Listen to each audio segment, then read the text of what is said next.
I can just let it sit here for the next hour and just listen to the Who Wants to Be a Millionaire music. But I won't do that to you. Hello, friends. Lou Pickney with you here on this Sunday evening. Nashville time, at least. I know there are people around the world that watch live streams, so please don't think I'm like you've run across with some people where they think where they are in the world is where everybody is time-wise. Look, if you're going to watch live New Japan Pro Wrestling from Tokyo, you're going to learn pretty quickly about other time zones in other areas. But it's primetime evening in the United States. And before you is the newly released Total Extreme Wrestling 2020. This is version 1.02. So there's an upgrade that came out. Well, upgrade's the word, a fix or whatever for some bugs. And so it's version 1.02, so it's fresh out of the gate. Now, last time, I thought I would just dive right into the game and think, just have at it. But it was actually a mistake in hindsight because I ended up getting frustrated because they're verbalizing because you have to talk with this, I guess I don't have to, but I choose to. And it's tough for me when I'm thinking about something and talking about something else for it to not intersect. That's one thing that gets me sometimes with live sports broadcasts. I'm looking at one name and thinking another and just hoping I say the right one. But that's part of the challenge.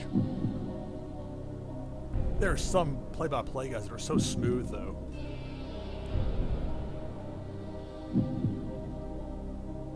All right, so with me talking about my broadcasting, let's get to it.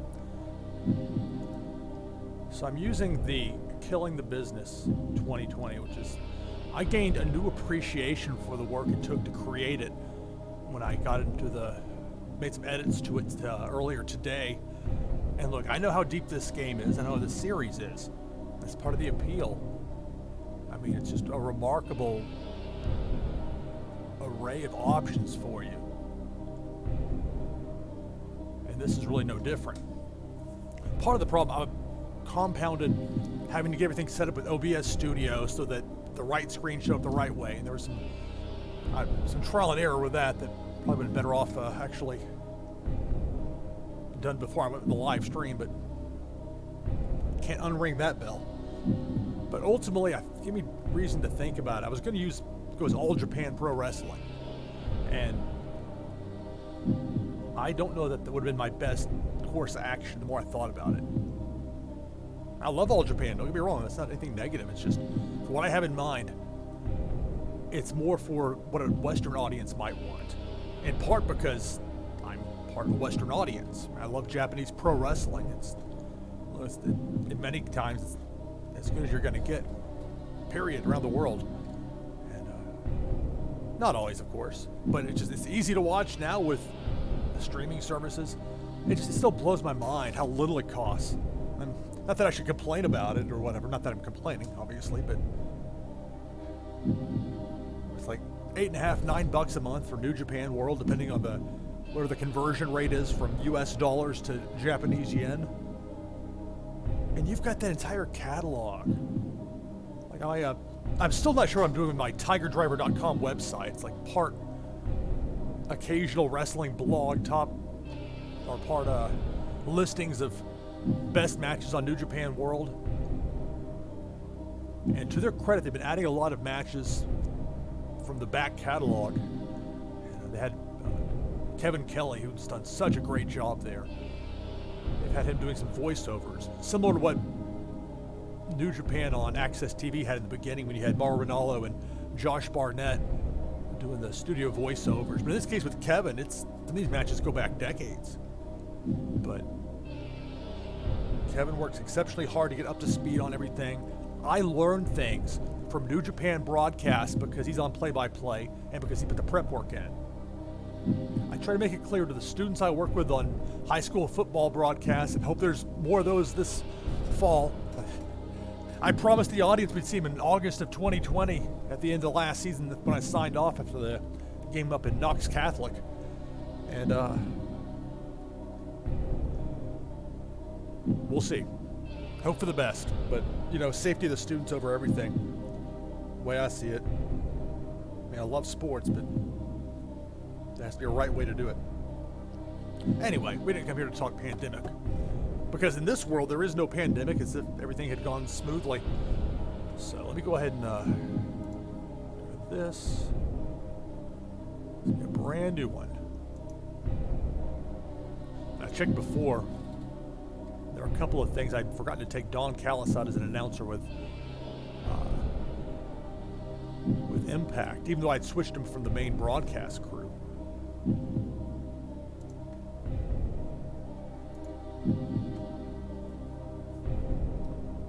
Okay, so I'll name the game. I wonder if I'm allowed to have a space, or if that's going to like ding me. I can put a dash, it's the same difference.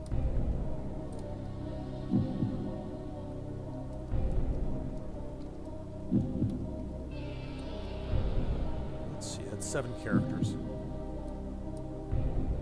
I've gotten the habit of writing the date like, oh, okay, it's going to cut me off here. I'll show you. Like, so if it's like 5/17, to put it the way Americans would look at it, where you have the month first and then the day. But of course, it's like everything here in America, we've got to do different than the rest of the world. Just because. Or just, I mean, of course, there are things like driving on one side of the road or the other that maybe differ more, but it's just frustrating because it would be nice if there was one easy, agreed upon way to do it, but so instead, taking a look at what the Japanese approach, and you see on the G1 briefcase, we'll put the date of the Tokyo Dome show coming up. So if today's the 17th of May, 2020-05-17. One of my many side projects is charting some of the ratings, especially on Wednesday night with All Elite Wrestling and NXT, and it works a lot better for me to organize my stuff that way.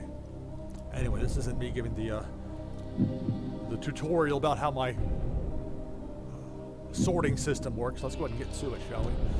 Lou, which is me. I picked ZAP because it's easy to type and short, and it's the first. There was nothing in that list of companies that began with a Z. In my TEW 2016 game, I had a promotion I called Jolt Wrestling, JOLT, because there weren't any other J promotions, so I hit that button, it would pop up immediately. So I like that element of it. And so that's what I went with. Okay, of course I'm going to keep everything in there. It's good that you have the option if there are people that don't want to have all of it in there, or maybe their system resources might be stretched a bit thin, I don't know. As I turn to my right to look over at the television, it's like my secondary TV that I've got hooked up to my media computer. I've got the stream going just so I can take a look at it, because if I try and pull it up here, the way this is laid out, it's not going to work. And, watch episode 1 if you want to hear frustrated Lou, then there's your place. So we start the new game. I probably should have started it before I started yapping there. But we're live, pal. Oh, hey, Matthew, I'm looking at the chat. I had to move to this left side. New company. I'll explain. Okay, it's finally created. Yeah, the stuff I did earlier to set up my new company, this is when I say I modified the Killing the Business mod, I'll show you. And it wasn't anything drastic aside from what I did with Impact Wrestling and with my startup promotion.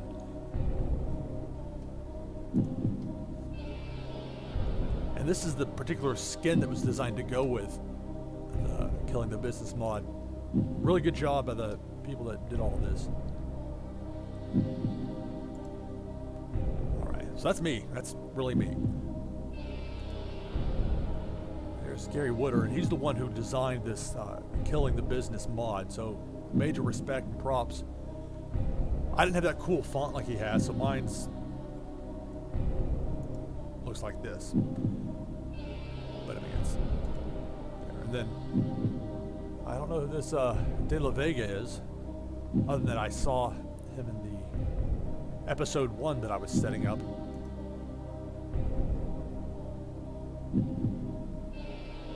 ZAP's the promotion. Here I am, my current honors. It's the owner and booker. Yeah, the mod's great, Matthew. I agree. I mean, it's and I'll show you here in a minute to explain what I mean when as far as not appreciating the level of depth involved until I got in there.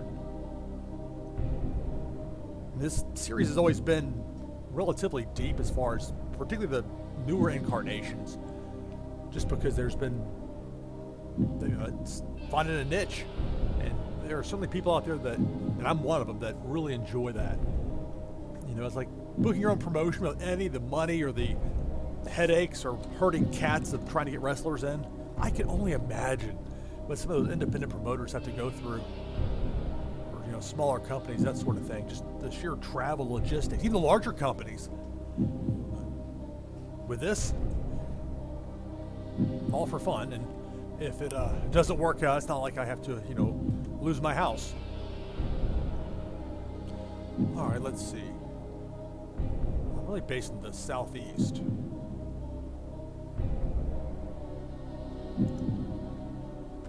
Oh, preset rules. Probably good to take a look at that when we get it going here. Typically only change a couple of things out of here. Okay, I did change that already.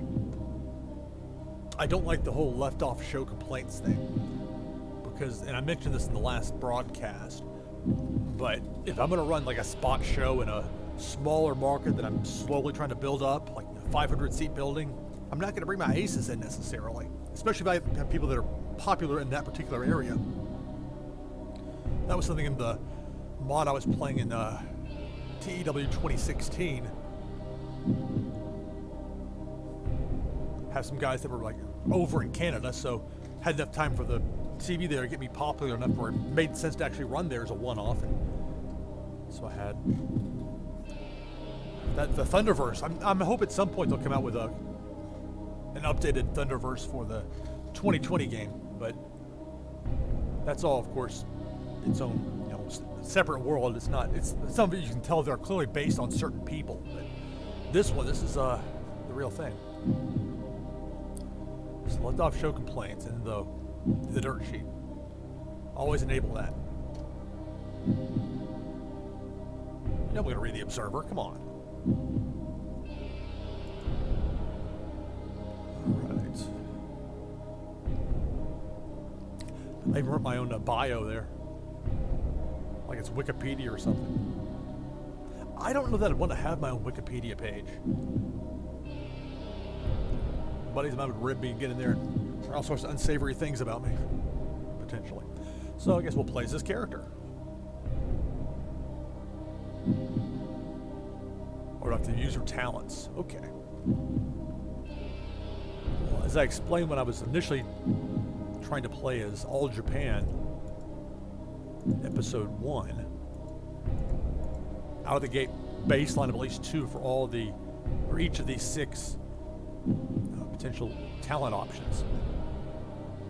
Negotiating, keep that strong. Motivating, definitely. Creativity, keeping that as a 2.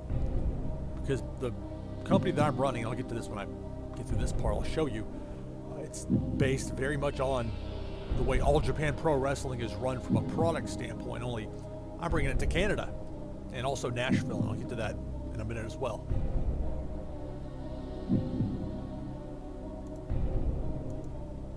Leadership, diplomacy, the silver tongue. I mentioned this also in that first episode. Diplomacy and silver tongue, I think, go well together, because diplomatically you're trying to talk somebody down from being angry or whatever and calm them down. At the same time, you're silver tongue, you're trying to talk them into doing a job that may not be particularly inclined to want to do. So I'll put motivating, negotiating,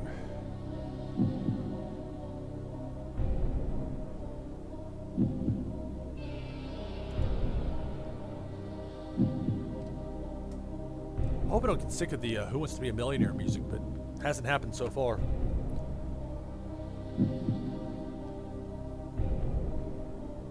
I just hope I don't get dinged for it or whatever however that works.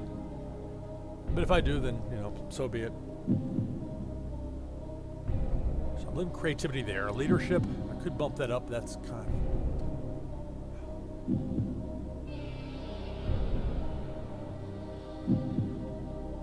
It doesn't hurt to be a good negotiator, but I think that's less important on a week-to-week basis.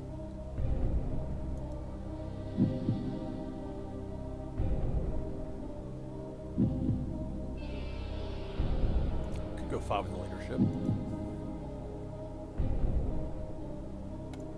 Go 7 on the silver tongue.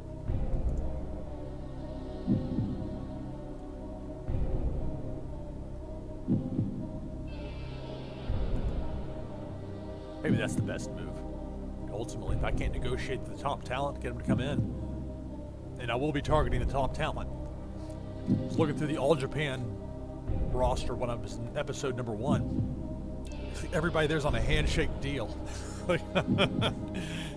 Knowing what I know about the pro wrestling business and what would happen if somebody like me actually were to be in charge of All Japan, that would be a direct target. So I got all my points distributed. The way it works in this game, so I know I've got like 2 sets of audiences. One that played this series for years and years and years that watch and know what I'm talking about. Say, come on, Luke, keep going. And then the other ones that have never seen this before. What in the world is this? Total extreme wrestling? What is this? A game? Is it, here we go.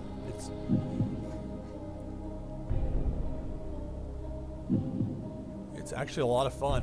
It always has been, at least in my experience. I'm still sad that I lost the Ring of Honor save that I had in 2016. I had this monster run. Got that company really going. Alex Shelley was the guy I built it around. And it was a lot of fun. I never really thought about streaming because I thought that's going to be horribly boring. But maybe not. And with this, maybe won't be as slow and plodding with my detailing as I would be without having people, to interact with and watch and to entertain. All right, let's see. I wish I put myself over to see. I mean, essentially, I'm going to do the play-by-play voice. That's just how it's going to be. But it would be weird for me to do that in All Japan because I don't speak Japanese. English is all I speak and just a little bit of French. Unfortunately, when it came to the actual, the traits for me, between either none or like normal as far as speaking it. I wasn't like, barely or passable or any of that. Not that it matters all that much. I'm not going to be doing the voiceovers for French television.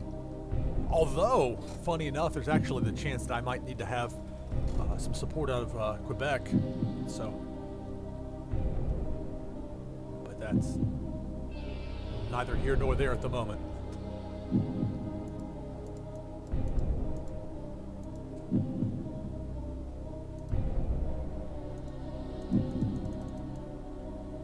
So you see the skills. Yeah, I put myself over as an 85 announcer. If I do color, and I've done color commentary as well. Typically, I do play-by-play, but especially with American football broadcasts. But I did color for a few seasons on just definitely a bit more of a bombastic approach, but not too over the top, because after all, it's a high school football game we're talking about. But here will be me with Don Callis. That would be interesting. Because Don's fantastic, but I'll show you in just a second here for him. Okay, so we're going to play as this character. If there's anything else I need to change, get the user talents in. Do not want to remove the unused user character. What? The user characters? Oh, is that like for Gary and for De La Vega? No, let's keep them in there. I don't know what they're going to do. I'm not sure what's going to happen, but in some ways that's part of the fun. And yes, I'm going to keep asking these questions in different ways to feel like they're trying to trip you up. I know they're not. That's just how they asked them. It would make the game run faster, I think, for somebody on a computer that doesn't have 16 gigs of RAM like mine has. Not that I'm trying to brag about it's an Acer. It's not like I've got some high-end gaming computer. Was not able to handle Super Mega Baseball 3, but it was a negative to a positive because I got a refund from Steam and then bought it for the PlayStation 4. That game is so much fun. Anyway,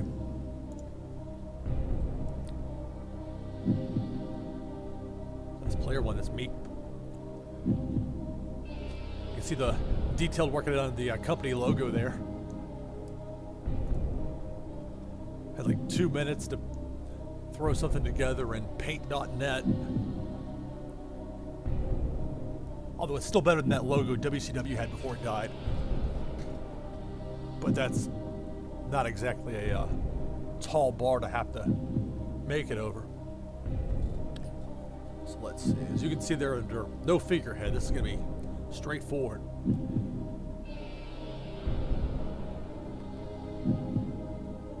As much as I would have loved to have had Tessa Blanchard come over, that really wouldn't have been fair to Impact, because as you see, I've got some of their top people. So I'm playing as the owner.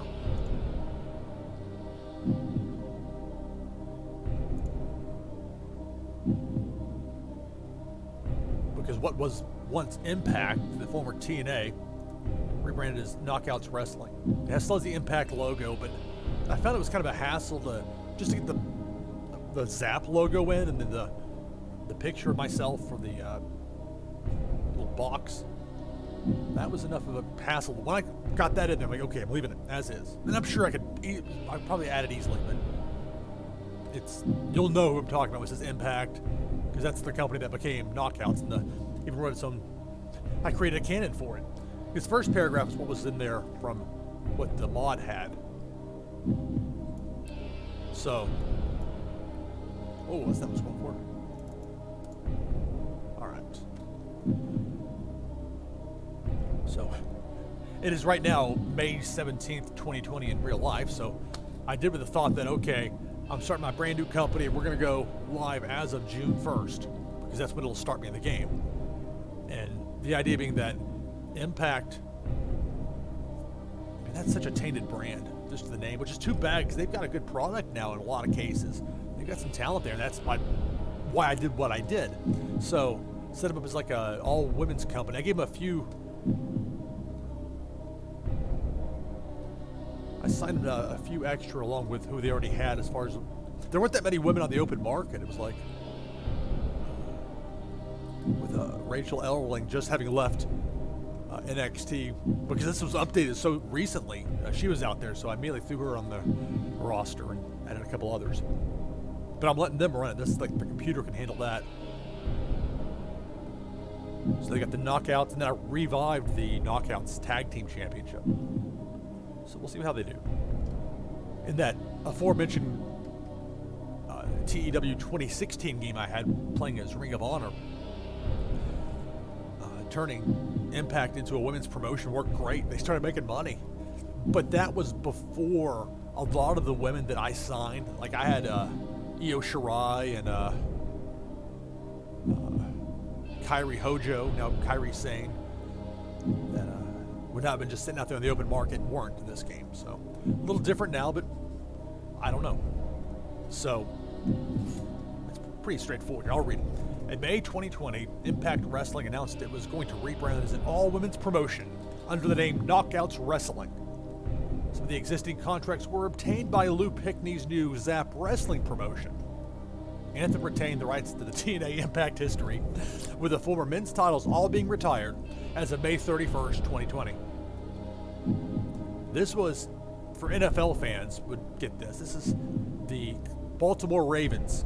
When they left Cleveland, they left the records behind, the retired jerseys behind, the NFL championships from the 50s and whatever behind. That belonged to the city of Cleveland. They started anew. That's my approach here. But it just was not going to be feasible for me to have a game starting up right now, even if this is pretending there is no pandemic. And so there are more people that would be out there than probably would be otherwise. If there were no pandemic, a lot of people that were let go would have been kept around, I suspect. But we'll get to that.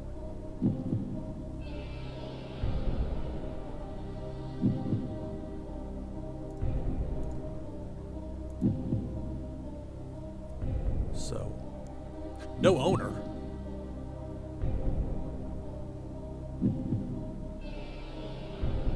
I thought I'd made Scott D'Amore their owner. Maybe it didn't save. Well, I guess I get to find an owner. maybe I can get... Well, we're not going to mess with it right now.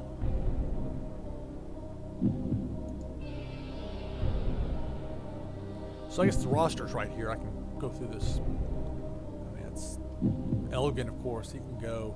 He's so good in New Japan. He's had some good matches in Impact, but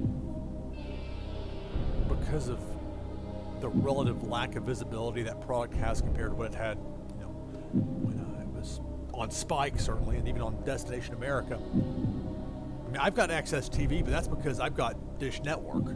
I have to for the college football I watch for my NFL draft work. Play Zoner.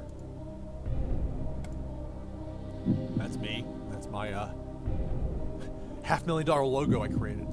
It's fantastic. So it's ZAP Wrestling.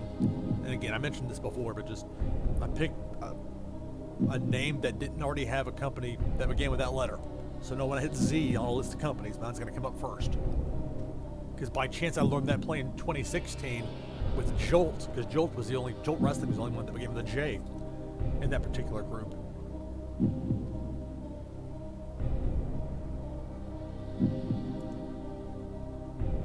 All right.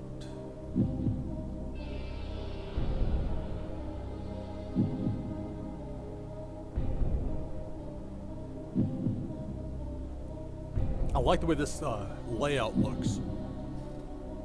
This is the skin made particularly for the Killing the Business mod. I already like the fact that start to point as if you can see me pointing at the screen, but when I point with my mouse, you can see that part.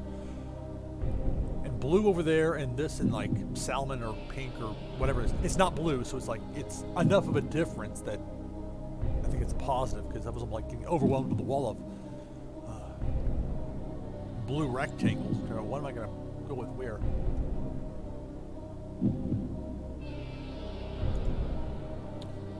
All right, so here's what we're looking at. Now, you may be wondering why I'm in second place and ahead of New Japan. I did take the liberty of, let's see, where's the money at?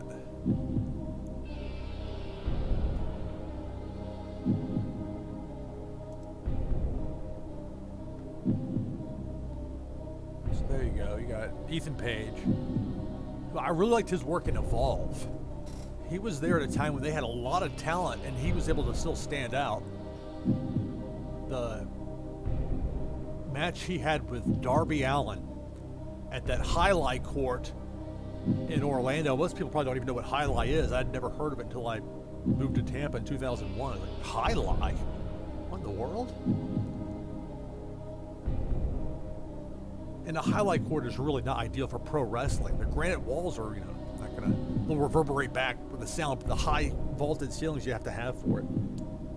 Now, to be fair, I don't know all that much about Highlight anyway. I know something that people bet on. There's a ball that flies really fast, but anyway, this is... Point being was that in that building, especially Darby Allin, I mean, Ethan Page took some bumps too, but Darby just, it was uncomfortable to watch. I was like, man, this is... But, Darby Allin, if his idea was to portray a fearless character, then he was certainly living the gimmick, I think it's safe to say. I didn't take everybody from the former Impact, but the male wrestlers that I didn't take, I just got rid of their contracts. I actually edited the mod itself. Now, if I want to redo this in a week and start over or whatever, not that I think I will, but if I were, I can just reinstall the mod and it won't be a problem. But I figured that was going to be a lot more feasible than me trying to set up the way I wanted once the game started. Let's see. This tour of the company is a one-page deal. Oh, they're huge financial muscle power. So I mean, it's not necessarily realistic at all that I have just 15 million sitting around for it, but let's see how it goes.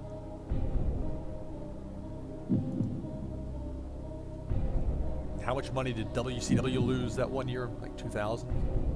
It was well more than 15 million, and that was in $2,000. Is in like the year 2000. Is in with inflation, that would be even more today. All right. So the roster, you got Elgin, Ethan Page, Josh Alexander, Petey Williams.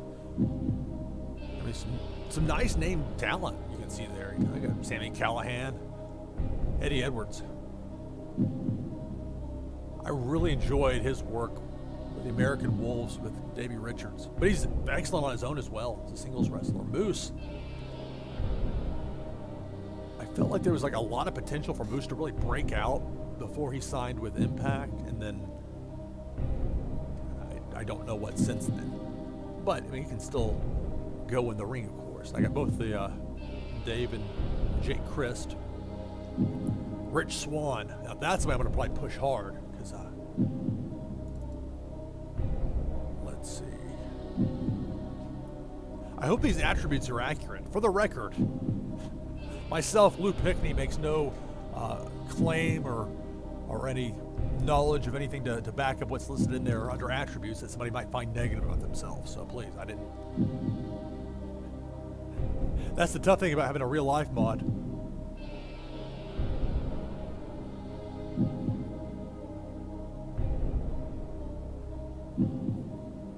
Rich Swann's in at 30. Okay, he's out right now with ankle tendonitis. Well, glad I saw that note.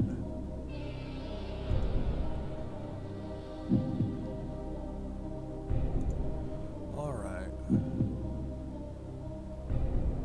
One of the most underrated matches of the last 10-15 years was Sami Callihan and Zack Sabre Jr. against Chris Hero and Tommy End in the quarterfinals of the inaugural, or the tournament to crown the inaugural Evolve Tag Team Champions. Callihan had just come in from his run in NXT, and he and Sabre ended up, I think, feuding after that. But it was that particular night, that match, it was like in Ybor City. I lived in Ybor for 5 years, my early to mid 20s, and had just an incredible time there. So much fun. Good memories. So it's funny to me at this, here's this bar where 15 years ago I was chasing women. Here they are up there in this amazing match in front of a relatively small crowd, because there's not that much room in a bar, to have a wrestling show. Although sometimes that gives you a really cool vibe, because it's like just like seeing a concert in a small club versus an amphitheater. It's more intimate, it's closer, it's a different experience. You're only 32.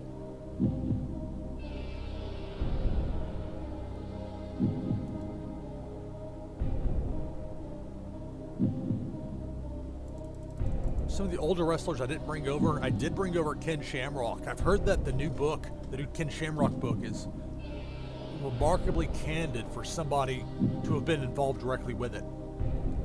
So I can only imagine what that entails. Joey Ryan. Now, I understand that I'm running an All Japan style promotion, and Joey Ryan is a comedy wrestler. I'm gonna do my best not to swear on this live stream. If you can work clean, you can work anywhere. But the quote-unquote dick flip that he has, it just really doesn't avail itself to a strong style or King's Road or serious type promotion as much. I mean, even All Japan in the 90s had its comedy, but that would be like the match before the intermission, where they have like Giant Baba out there late up his career when he was, it's still getting to see Baba wrestle, even though it's a comedy, because somebody at his age certainly feeling it on every bump he takes, I'm sure. Or he was, obviously he's passed, but the let's see, Alter Egos.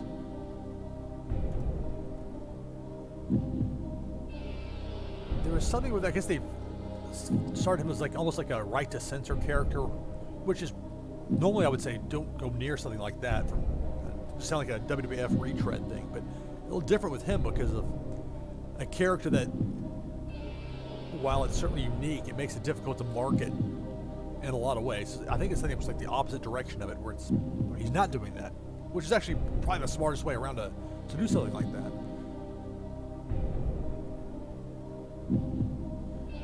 with some of these contracts, I don't know how long they last when I'm setting up just within when I was modifying the mod.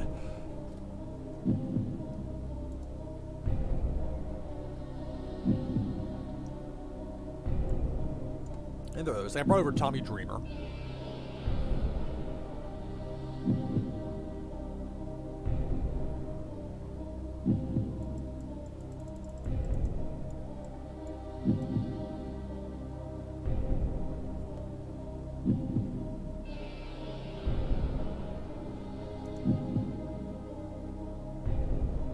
A lot of choices here.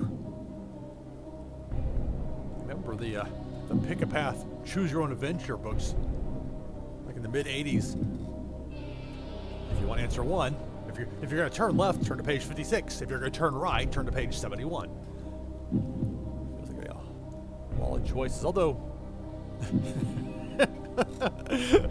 these crack me up as far as I'd like you to consider putting someone over. Very diplomatic about it. You know, steroids can do wonders for some people. Tremendous.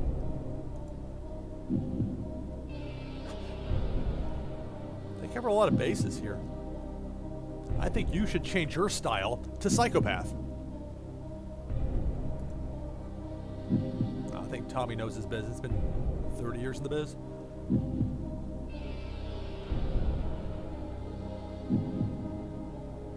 His House on Hardcore promotion managed to get more out of Vic Joseph with his shoot name when he was doing their amazing that sports style play-by-play. Whereas WWE just, I still think he was too good for the spot. Somebody had a change of heart and took him out of there when they had him on Raw and then were producing him. I can only imagine intentionally to make him try and sound like Michael Cole, which seems counterproductive considering you've got the best sports style play-by-play guy I'd heard in years. But, it's their company and they can do what they want. All right.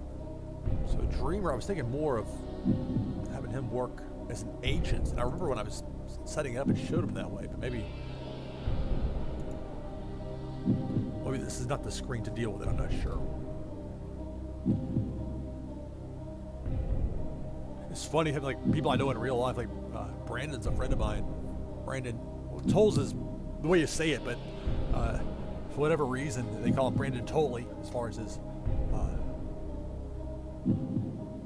worker name, his referee name. So it's the same name, it's pronounced a little different because of whatever reason. He's a really, not just because he's my friend, but he's a really good ref too. So, but it's weird that yeah, it's like I wonder if there's like a news producer type fantasy program. Somebody buys my station, kicks me to the curb. Don Callis, that I think was an absolute no-brainer. He is so clever. His color commentary in New Japan would, the over-under, like if you got through a match and a half and he hadn't made me laugh yet, that's a rarity. It's an incredible quick wit. It'd probably actually be tough for me to do real-life broadcasting with him because he probably, and making me laugh at a time where I shouldn't be. Yet he could also be serious about it too. I mean, he had elements of both Jesse Ventura and Bobby the Brain Heenan. That's a high bar, but that's something he was able to do. Although he did not, he was not nearly as good of a fit in a three-man booth. I think the timing got thrown off a bit with that. I love them having Chris Charlton in there. Chris Charlton, that guy, he knows this stuff. And he can translate Japanese on the fly and make it make sense to wrestling fans. Talk about some unique skills. Anyway, so when I was divvying up what I was getting from Impact, was bringing in Don Callis. Actually set up what's now Knockouts to have Josh Matthews stay there, and then his wife, I guess Madison Rain's one who's right now doing color commentary with him, with Don Callis stuck up in Canada with the whole pandemic situation, causing 1,001 problems for just about everybody. But in the case of this game, there's no pandemic, so.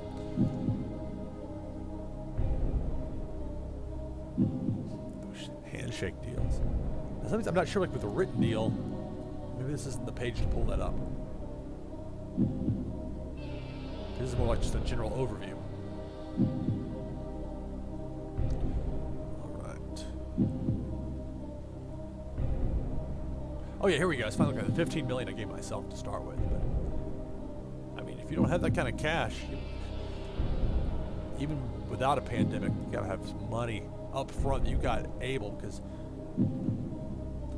there are companies out there that will try to kill you, especially the biggest one of them all, the cradle killers. Meaning WWE, to be clear about it. But now that that's too late to be realistic to stop AEW, they still haven't veered away from that. So we'll see if that comes into play within this game and within this mod. Caleb Conley. There's a lot of tension now with the whole thing with Revolt versus the Revival, and what name they're going to have now post WWE. Although I can understand with Caleb Conley, if he had that first, that was an existing name. I mean, I can see why you wouldn't be happy about it. I think at the end they're going to have the former Revival just be FTR. I mean, if Gargano and Ciampa could be DIY, and you got Team Bad and however many other acronym names you want to go with, FTR, there's certainly a backstory with it.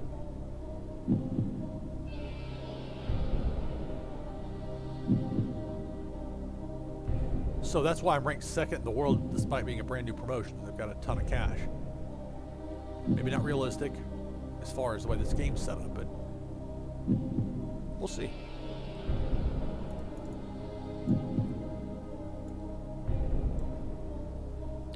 Got D'Lo in there as a road agent. Mentioned Brandon already as my ace referee. I had to bring over some of the younger guys.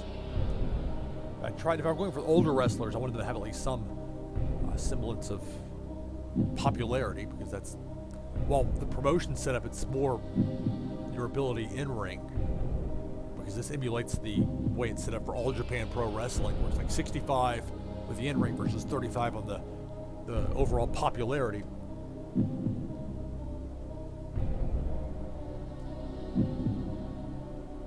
And not to overlook somebody like TJP. Saw him wrestle on the New Japan of America show in Nashville about 3.5 months ago. Anyway, so a lot more of a solid starting base than I would have had as just a starting from scratch company, to be sure. And it's tough. I mean, it's got to be tough for the crew at Impact, just because with the demand for talent, with WWE trying pre-pandemic to sign up as many people as they could just to put the squeeze on everyone else. Not considered to be a very unsavory business tactic, but what I consider it to be doesn't really matter as far as how we're going to do things or not do things.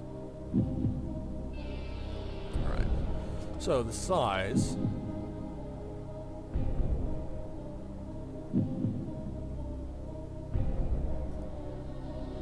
Well, I guess I set myself up pretty nicely with this starting strength.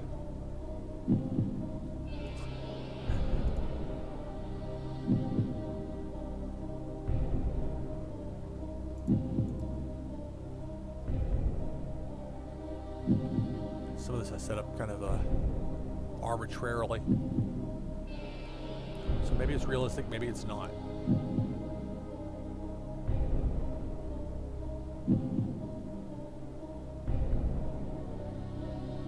Let's look at the size criteria, or the quick overview. Starting out, as you can see, insignificant to tiny to small to medium. So there's not a Colt name in there.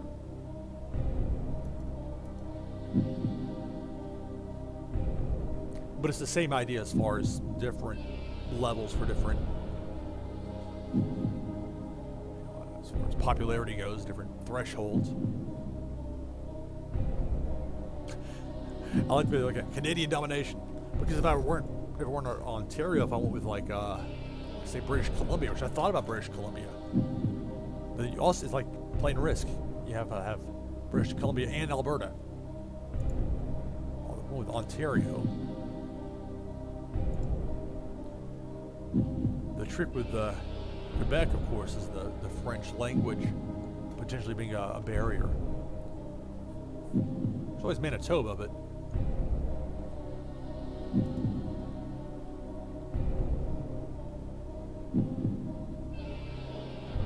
so yes, it is a bit of a leap to believe that instantly have that kind of popularity in Canada, but I mean it's a video game after all, so we'll see how it goes.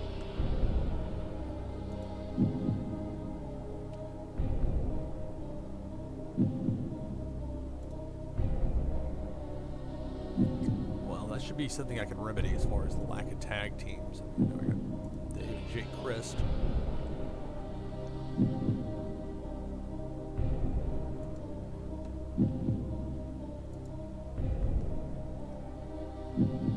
It might have been me just not being on the right page for it. So that's how I'm ahead of New Japan, not because of the talent on my roster. I mean, look at that.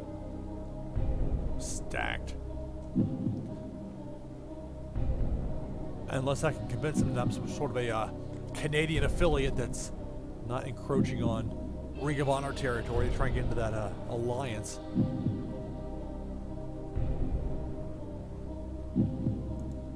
All right. Teams. Add new team.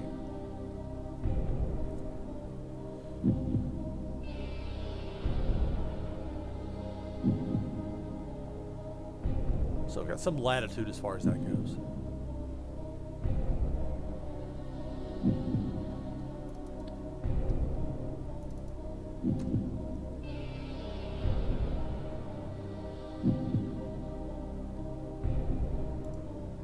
There you go. I was curious what it would do with the auto name.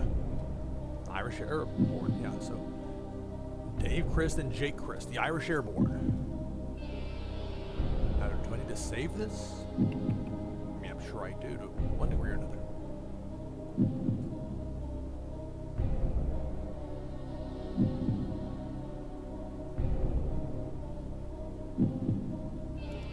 Okay, there we go. Add team. I knew there was one more step I needed. As you can see, they at one point had the Impact World Tag Team Championship, but all the old Impact and TNA men's titles, those are retired. Look up right here where it says Monday, Week 1, June of 2020.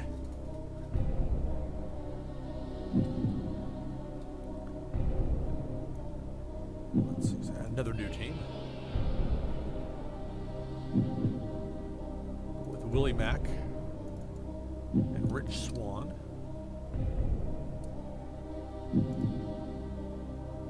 Team Gold. Auto name. That's what I wanted.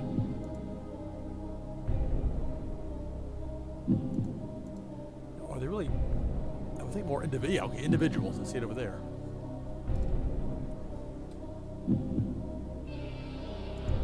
There we go. We have at least two. That's a start.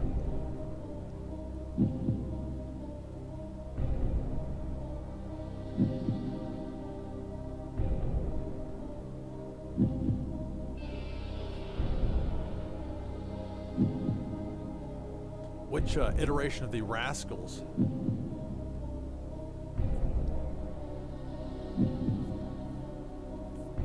mean, is this like a demolition when they got downgraded when they added Crush? Not that I'm trying to insult the people involved. I was thinking when it's listed 2 spots and you're trying to find room for a third, and I don't know if that's something that can be added on the screen, if that's more of something beyond 2, that it's a faction of some sort.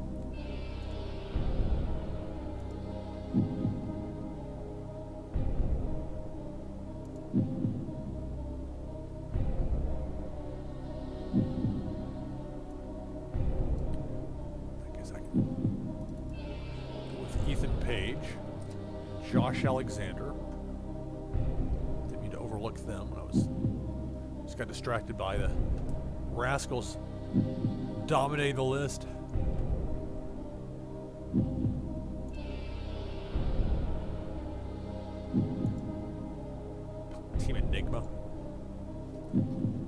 Okay, I can see them not. This is actually a good thing that it's not letting me use the Monster Mafia, because that's, I would imagine, a Ring of Honor intellectual property. Maybe not. I'm fine with just the names anyway. If somebody has a really clever team name, that's great, but sometimes it feels like that there's a need for every tag team to have some sort of gimmick name at all times. And I understand with marketing and things of that nature how that can work. All right, let's add them.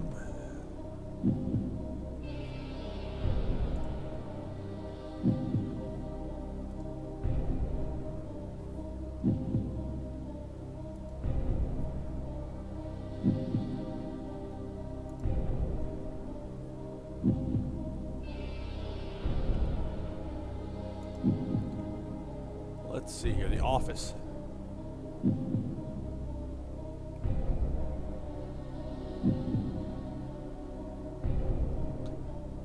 We don't really have managers. I should adjust that with Jimmy Jacobs. That was a road agent. We don't have managers.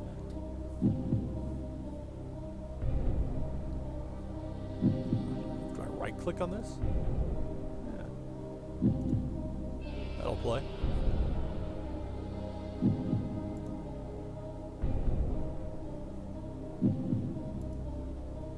Let's see.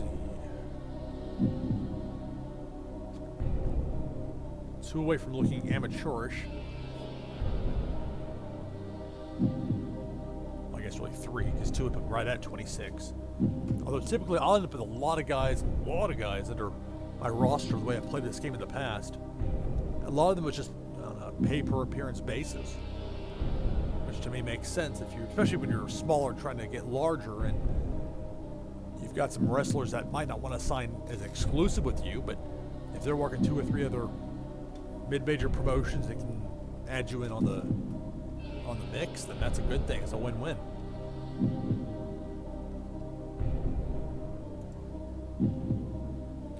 Okay, some information on these contracts. Securing Elgin's going to be an important early thing for me, because he's somebody I can build this around.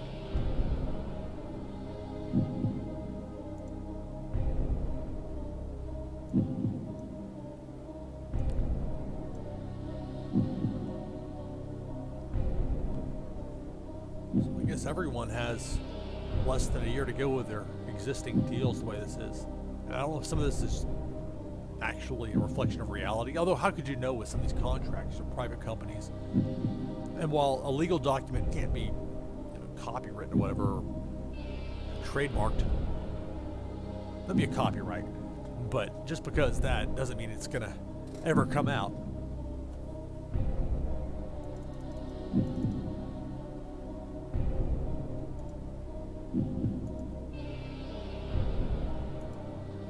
I've never really used the short list.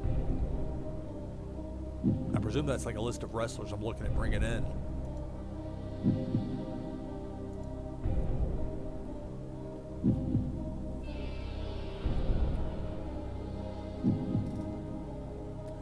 All right. Titles. Here we go. I set this up earlier. The Sprint Championships is something I came up with in TEW 2016 in the what's called the Thunderverse that I was playing as. But essentially the idea is that it's a championship that has a 10-minute time limit.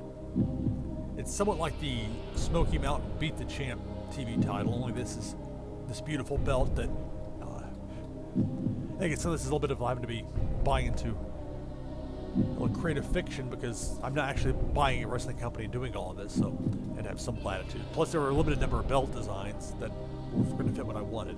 There's a lot of different belts, major props to have that in there, but for what I needed.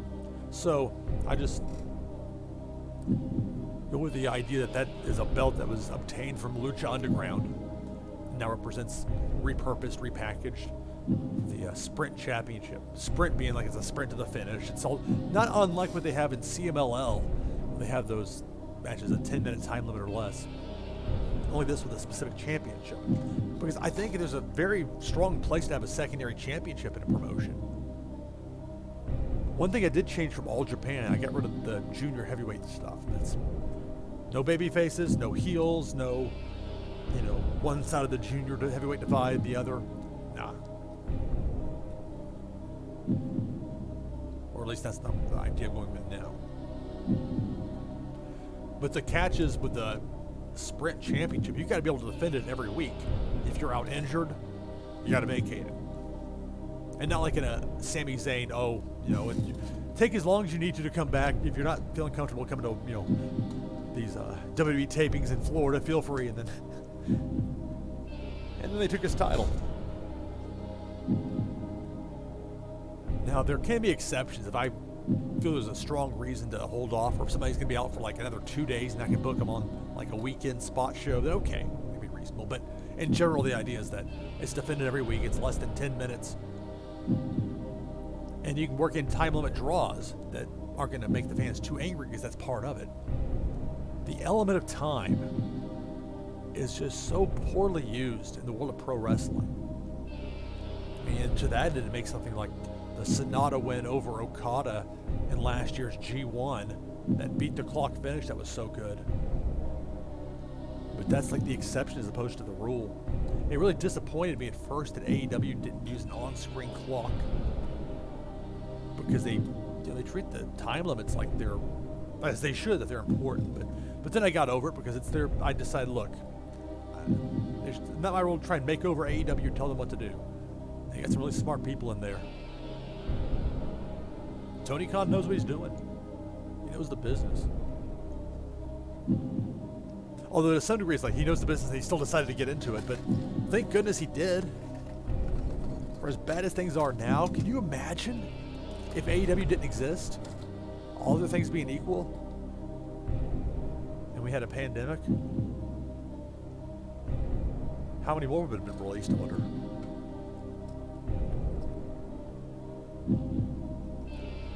Doesn't really, there's no real benefit in contemplating that because it's a scenario that's just not reflective of the way things really played out.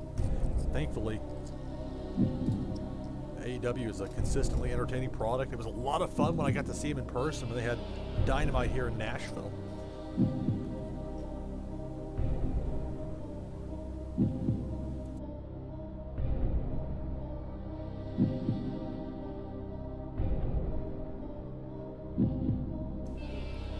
Sorry, I had to take an Imitrex. That feeling in the back of my neck like a migraine might start to be trying to do a run-in. Neck problems are no fun, but I'll be okay. So the first, whenever I could, the TV setup with this, and this is going to be interesting to see how that works because I haven't really played to anything beyond this to know how that's going to work within this layout here in TEW 2020. Now, of course, the big gold belt is not necessarily to be sitting out there, but I wanted it, and guess what? It's my game. So the big gold belt it is. And I designated it as a, I guess, I don't know if it was a primary level, but it was like when you go through the belts, when I'm setting it up, that's something I didn't have on the feed because it's that much of that might have been interesting for a moment or two. It would have been very tedious to watch, I imagine. So we'll get that figured out. And again, I kept everything as far as with TNA Impact history. That's not part of the deal.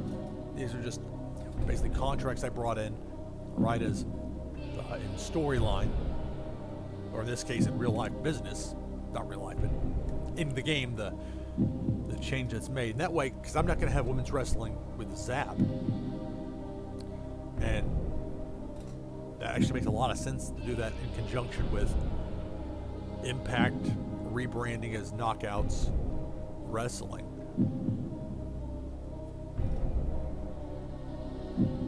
Silver tag team belts. There are plenty of belt designs out there that are really getting crazy, but a lot of real life belt designs as well. But I knew that making a startup company was going to have to make do with what was there. But I'm pretty happy with it. I mean, I know the Lucha Underground belt when I see it. It's, of course, big gold and then the silver for the tag team champs.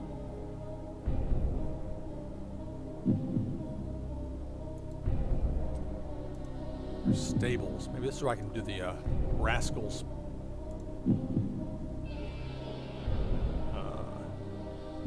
Hold off of this for now.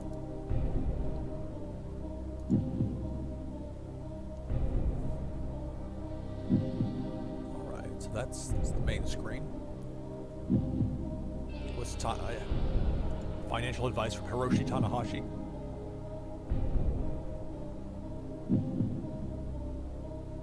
Okay, this is, I think, almost identical to the way it started when I was trying to play as All Japan. You got Carmella.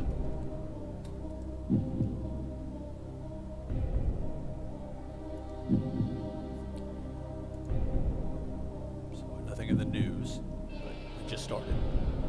So Monday, week 1 of June 2020. I looked at the company wars page, and again, it's no, don't exit it. No, back. Gotta watch that red X up there. At least it prompts you, it doesn't just kick you out. That would not be good. I love the whole Hall of Immortals thing. Oh, look at this! I haven't looked through this yet. Oh, this is great.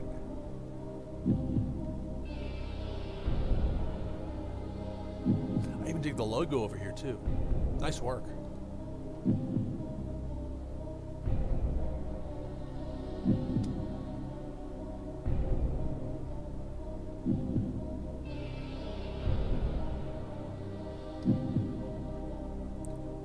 Can't really argue with any of these. As you heard the Millionaire music, I went ahead and got it. Or I can just play it off of my computer as an MP3. Got it looping.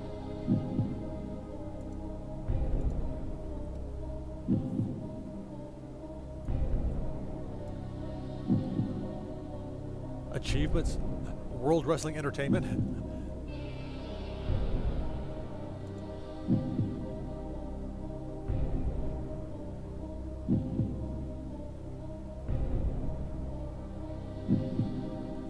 Like kind of a bit of a strange retconning for Sting there with it now being Knockouts Wrestling.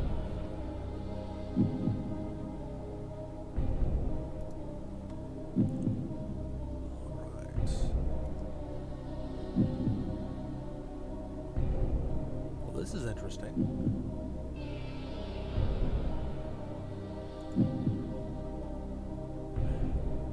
So yeah, they the Impact wing of the Knockouts Hall of Fame. Earl Hebner, Stalin, laying back. I wonder how many shows he's worked through the years. It's tough being on the road. I don't see how they do it. Although I don't travel well, motion sickness is unfortunately something I've got to deal with on a regular basis. Mr. Jeff Jarrett.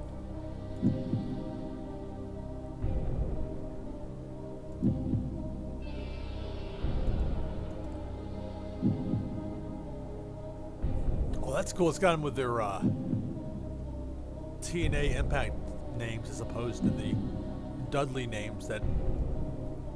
Although, how about with WWF when they brought in the Dudleys, they didn't seem too concerned about ECW's intellectual rights about those names. But then when WWE was able to buy ECW's assets out of bankruptcy as a creditor, and that preferential jump on it, suddenly they cared about those names that dated back to ECW.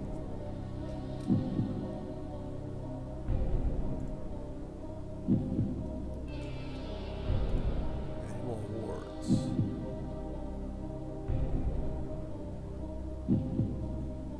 Oh, okay, it's like past winners.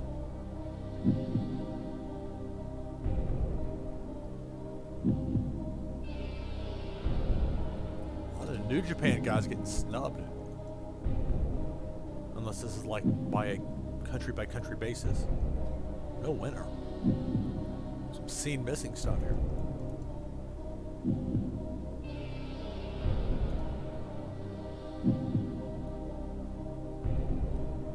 They have Kana instead of Asuka. She is so talented.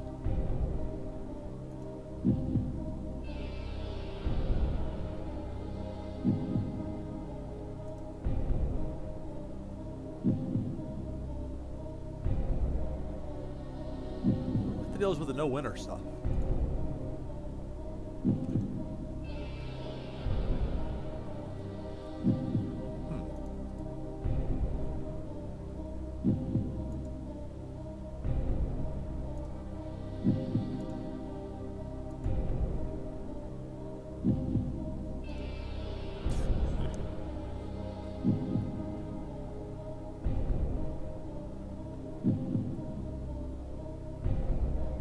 I know that Liger was the WCW light heavyweight champion, but he only had one match in WWE/NXT. That was the match with Tyler Breeze.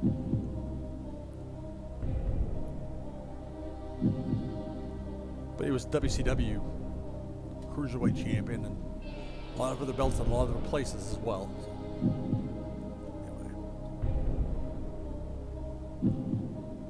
Some cool little levels of detail. And again, the more I play this, the more I become familiar with what is where. The first things I need to do is figure out how I'm going to get my product on television. If I'm truly the number 2 most popular, biggest or whatever,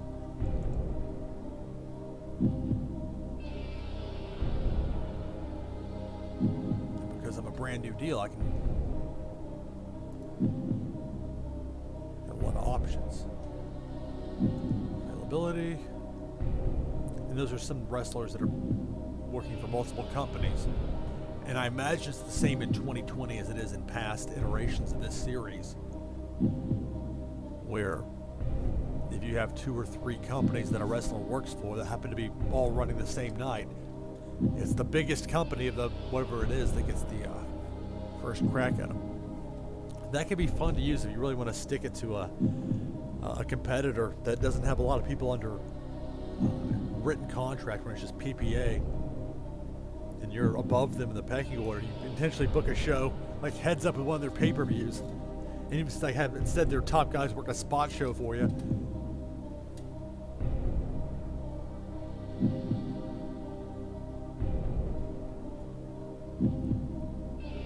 It is interesting. It says likely to be unavailable and potentially being booked elsewhere. One thing that I found as a negative in 2016 would be the scenario where, like, let's say I'm number 2 of the 3 companies, like where I was taken on in the Thunderverse, the Hollywood Championship Grappling or whatever it was, and I finally reached a point where my startup company in that game, Jolt, where it got larger, and so as many of their guys as I could, I had them lined up, and I ran just like a show in Canada or something, just a small, like 1,000-seat venue. They stuck it to them as far as their pay-per-view went. Now, in real life, if somebody's booked, works for other companies, you're booked somewhere else, and then the bigger one comes in saying, hey, we want you. And that's not really the way it works, but there has to be some element in this game of things that might not necessarily reflect real life, because it makes for a better game. But it's pretty much spot on with so much of it. It's not all I'm knocking. Why does it say end? Oh, like a notepad. Oh, that's cool. Okay.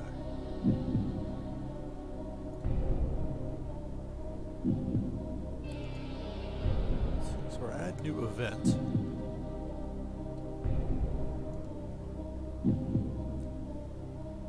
What I'm trying to figure out is the list of television or internet streaming or whatever. Just hear my chair squeak.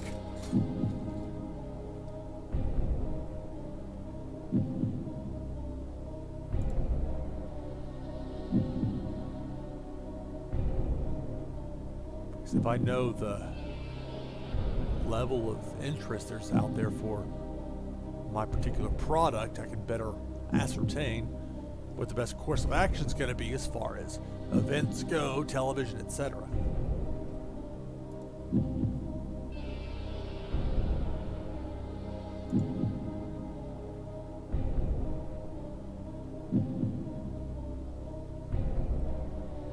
How about backstage roles having a negative effect? The dirty doctor backstage. I had to include that.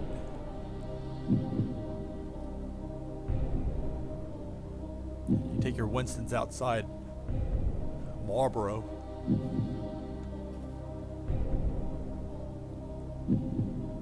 Save that for after the show if you're so inclined. I thought about going with catering and then I decided against it, but now I'm thinking maybe I will. I mean, I've got that kind of financial power. I don't want to be a jerk about it. Although I'm making them pay for their transport, so I don't know if that's something that would be outweighed by catering.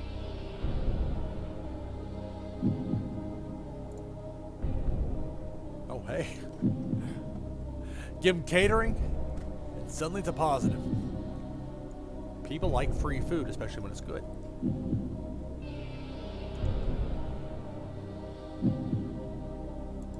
Broadcasting. Yeah, this is what I was looking for. This is what I was wanting to find. So remember before, 10 bold. Now I've got the logos to go with it. That was another negative about that first, the episode number 1 that I did with my ill-fated attempt to run as New Japan, or as All Japan, I should say. Not having the photos in there or the logos, and that was on me for just not copying it over properly. But as you can tell, I've been able to remedy that now they're there. So that's what 10 bold is. I worked at 10 News when I was in Tampa. Somewhat similar 10, although the new management that came in after I was there for 6 months then fired all the producers as our contracts ran out.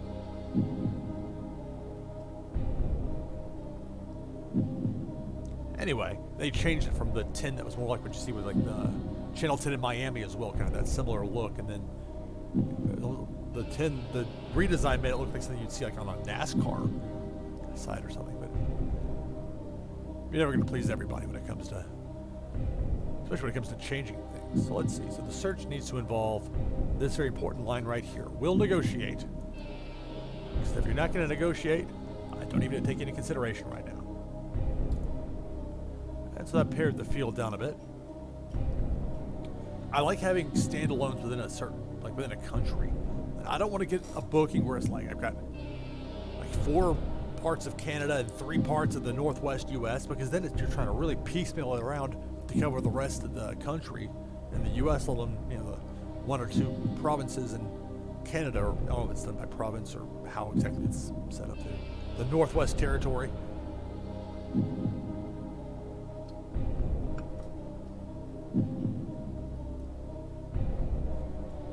Although, since I'm running Canada, very popular in Canada, the way this is set up, it actually makes sense. And this is a credit to the game. Now, this would actually be representative of the challenge you would face, like with Fight or Fight TV. I think they're trying to get rid of like the TV part of it as far as the way their branding goes with the app.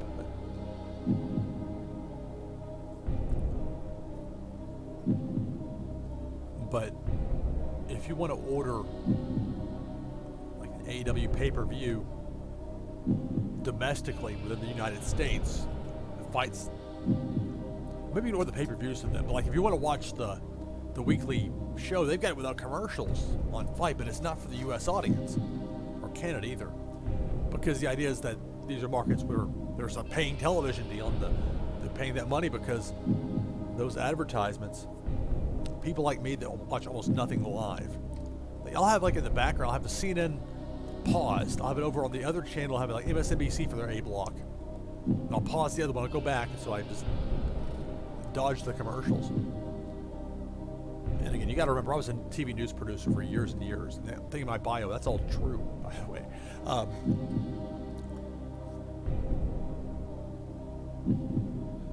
Point being, for all the commercial skipping I do, I watch AEW Dynamite live, and that sometimes that's the one time I'll see a commercial that's, I'm sure, running like crazy elsewhere. Now, when I'm trying to fast forward through a commercial break, luckily, I've got Dish Network, and they got a little button that lets you fast forward exactly 30 seconds every time you hit it. I can get my back to the TV and know exactly the number of times, just because, as a producer, at least my experience was, it look like a clock in your head, where you know X amount of times your commercial break. Because on the other side of it, as much as a viewer, you're like, oh, will this break not end? When you got breaking news going on, or you've got somebody calling you from the newsroom, they're trying to get somebody live too, and they have to float the story, or the president's going to do, like this when like President Obama was in office, and even before. I mean, Clinton was in office when I got in that business way back when, back in '97. But point being,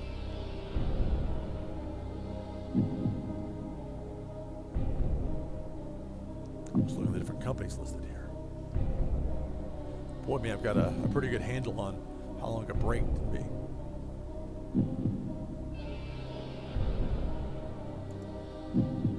Okay, there's the designation for USA versus, I presume, the rest of the world.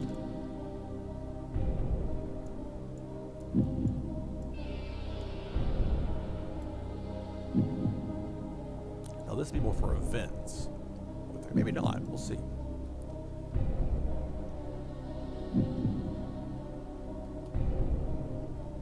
It's tiny with pivot share.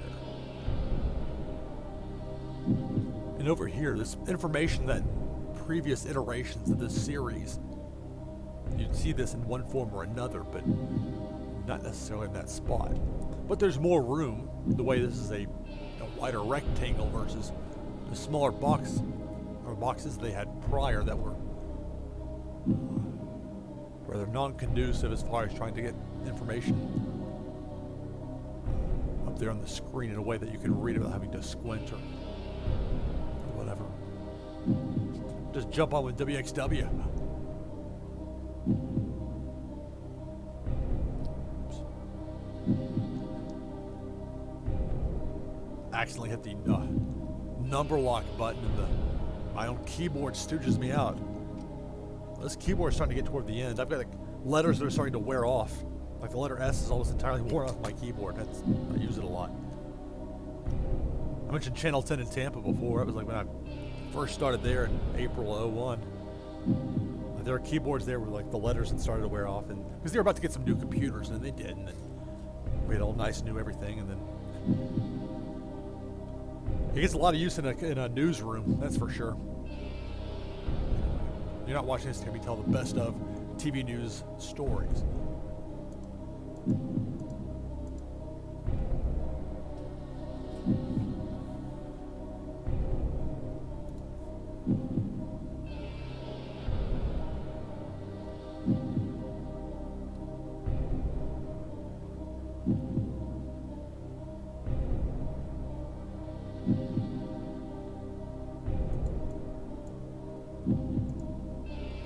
I like the way it's split up. I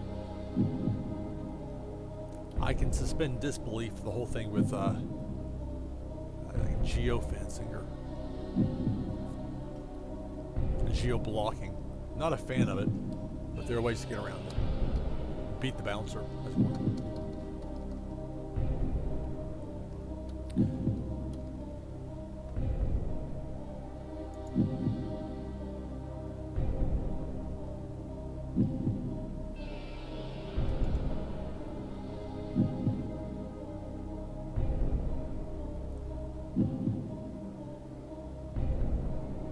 Trying to figure out the very high risk for most of them.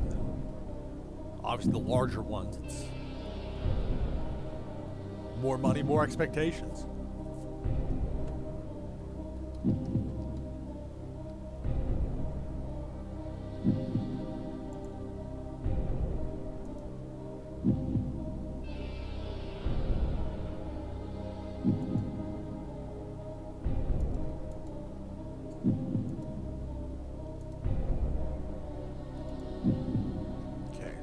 It would make sense to go with a medium with fight, unless that's gonna make it difficult for me to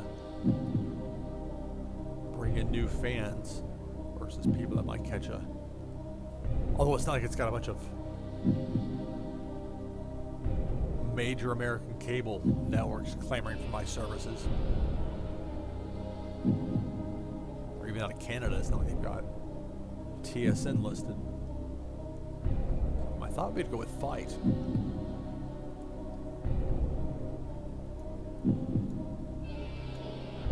That's one nice thing with internet distribution.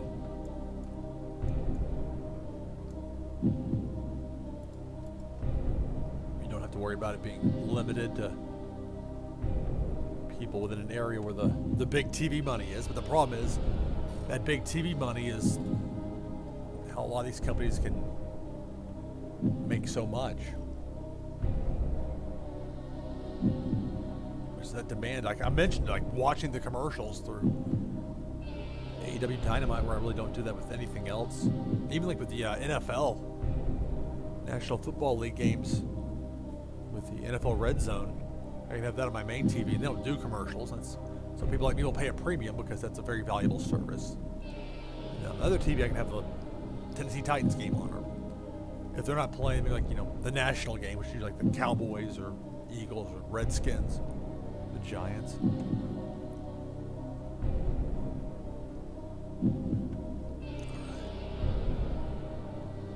So those are the options as far as television providers go, but I think that's a little bit cart before the horse, because I really need to, let's see, your coverage, none. But essentially I'll have events and television shows, you can tell. So a weekly show.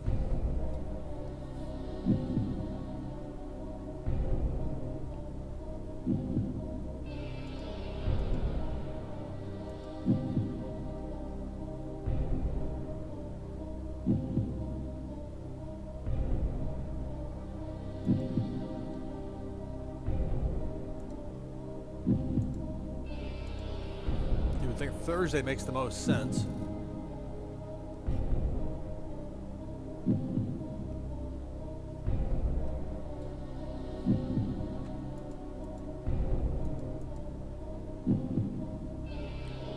So dormant. So if it were dormant, that would mean it was not going on at the time.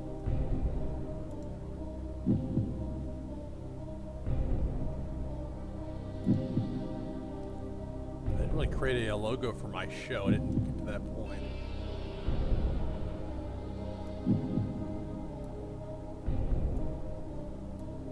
Generic. Let's see. Adrenaline.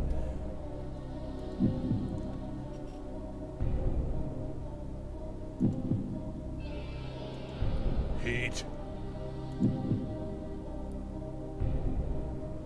Why is 1V big and... Never mind. Rage.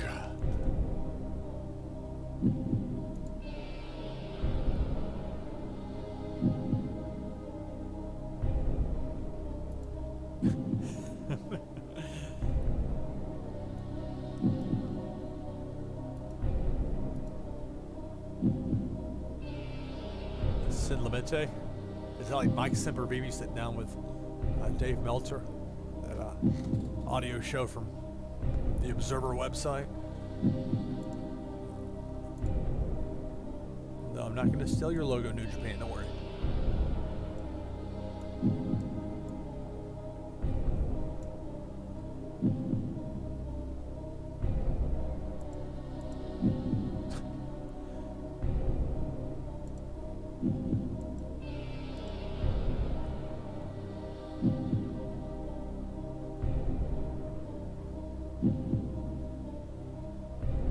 Picture, I want it to be blank, because when new companies auto form, presuming that they do so, which I think they do, they'll probably have the blank area as well, and there's no need to have that as a risk for confusion on down the line.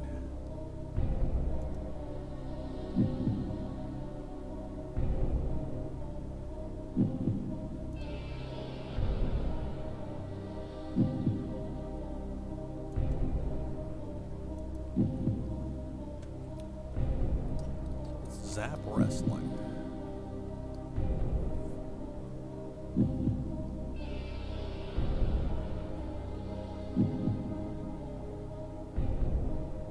I know that in the past, WWE has tried to brand a given night with a show name. Monday Night Raw, of course, but SmackDown, whether it was Thursday Night SmackDown or Friday Night SmackDown or Tuesday, you know. I understand why they do it, and that makes sense. It makes a lot more sense than some of the decisions that come out of that company.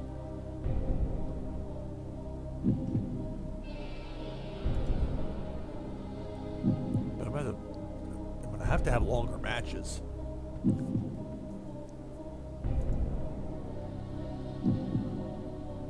But it's all matches. It's 100%. No promos.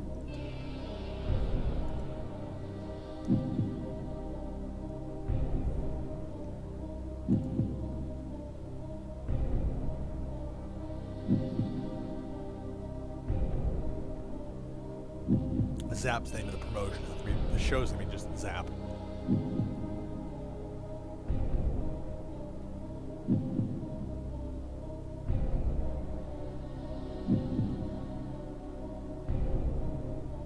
It's a good thing I get that millionaire music. I'm sitting here contemplating a name.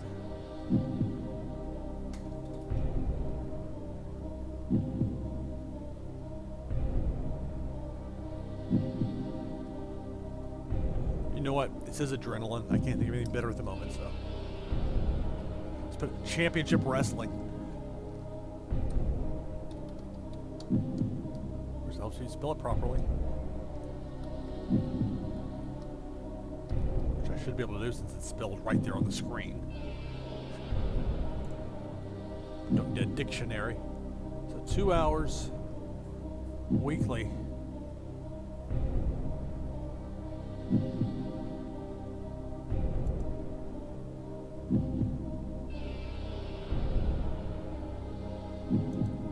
The announcers, see, this ace team here. Bit of a range there, don't you think?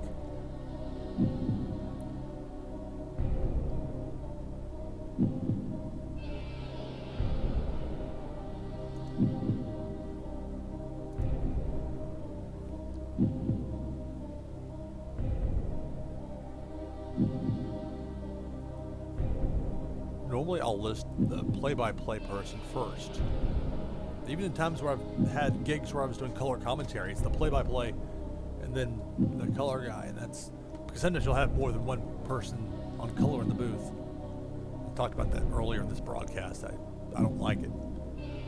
Unless you've got very specific circumstances, like having Chris Charlton able to translate on the fly and make it make sense where, you know, it's the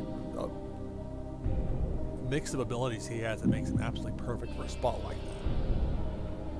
But even times where they haven't had him available, when it was like maybe, you know, Kevin Kelly, Rocky, and then somebody who just did translations, they're like, maybe identified him by their first name only once or twice. So it's not a true three-man booth. It's two with a translator on standby. And for someone like Don Callis, that's going to be your best bet. I mean, it was tougher for him when he's in there with Rocky or with Gino or however they had it as a three-man booth versus two. Or if it was him with, even when they had it with Chris Charlton. I mean, Kevin Kelly can work with anybody. He's the guy I try to be with high school football broadcasters or with the student broadcasters. And ultimately, if you'll give me a headset and say, call this, I will do my best to call whatever it is. Even when it was soccer 3 years ago, and soccer's not a sport that I know well enough where I really should have been in that role, except that I was willing to give it a try. And, you know, it'd be a really cool thing to be involved with Nashville SC soccer. Because that was really more like a dress rehearsal kind of season. Before they went 2 years to the USL, and then this year, Major League Soccer, and then things stopped when the pandemic hit. Anyway, that's the very long way of me saying that it's going to be me and Don Callis in the setup.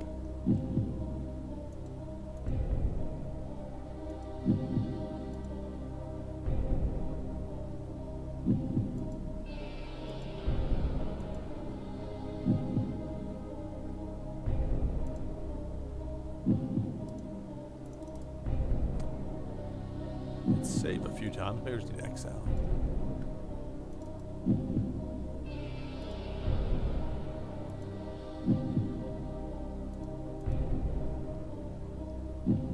Okay, I see where it says the commentary team for events.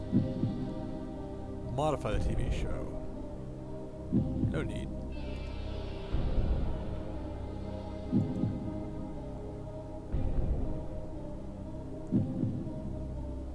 Here's the challenge if I run Thursdays.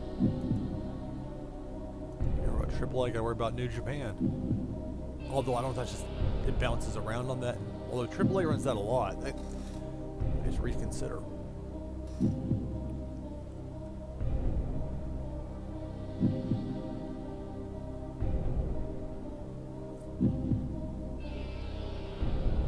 So I'm not gonna run a Saturday or Sunday because I'll have a, that's,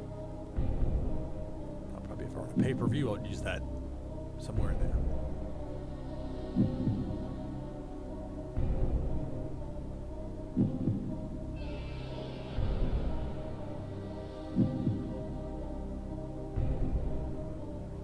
TJP having his New Japan obligations, I imagine those are going to bounce around a bit, so I'm not going to worry too much about it. So it's not Thursday, then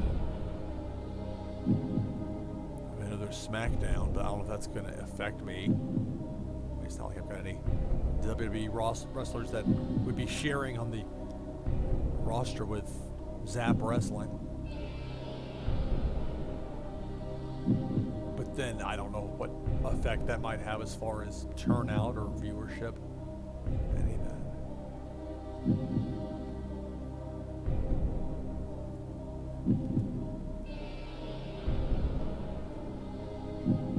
Maybe I'll do Tuesday. I would think that'd be a problem with the, well, I started to say a problem with the NWA Power Show, but I mean, it's not like those are done live. That wouldn't be cost effective to do them live. It probably wouldn't be as good if they were live in a lot of ways, because that show is more like that throwback studio setting, and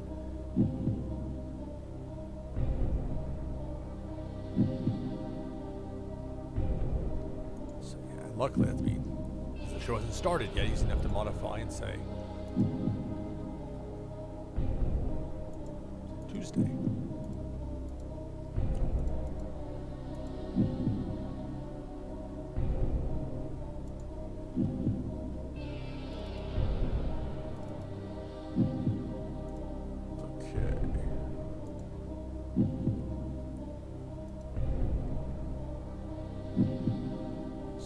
It's a weekly. I wonder if I can put it in here as a.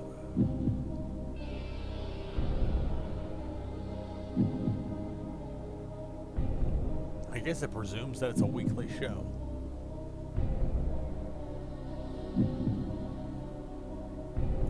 If not, I can probably, I'm sure I can designate it as such. An event. So we're June.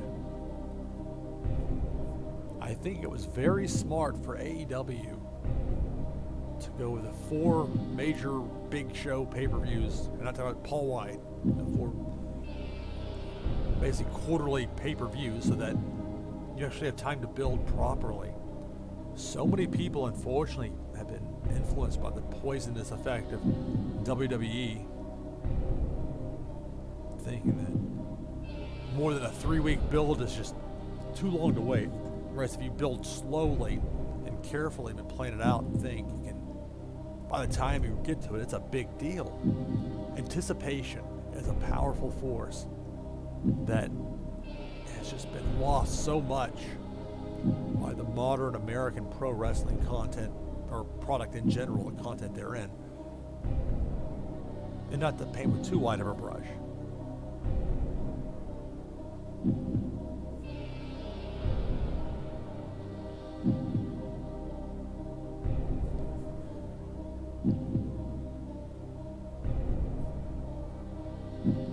I could do monthly events though, and not have them all be pay-per-view.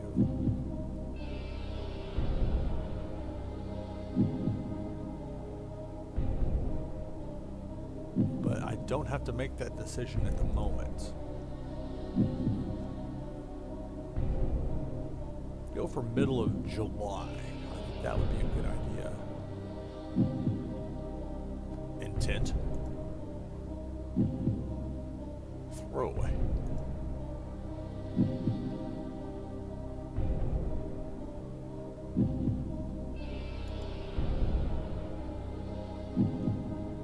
Okay, I guess customize it if I were to have the AI handle it and that was just me setting it up. Live music. It has worked in the past, but talk about an abysmal track record. The problem is, if you're going to a wrestling show, generally speaking, you want to see wrestling. If I wanted to see this band in concert, I'd go see that band in concert. Now, if you have a band that I love and a wrestling promotion I really like, then yes, that would be something that would appeal to me on a very individual basis, but no way it's worth the off-putting potential there is for other people, for fans. It's like there was a discussion on the Observer message board about snarky or clever corporate Twitter accounts, saying that's, you gotta be careful with something like that. It's a fine line. What you and I might find very clever and endearing and amusing even might be off-putting to someone else. And if you're a brand and you sell anything from tires to hamburgers, you want the business of as many people as you can get. And pigeonholing yourself or speaking out or doing a number of things that can potentially alienate people, even if it makes you look kind of clever for having somebody that's sharp doing what you tell them to do as far as the social media goes. There's something to be said about staying on message. Celebrities. I'm enjoying that there are little surprises like this that are new for TEW 2020.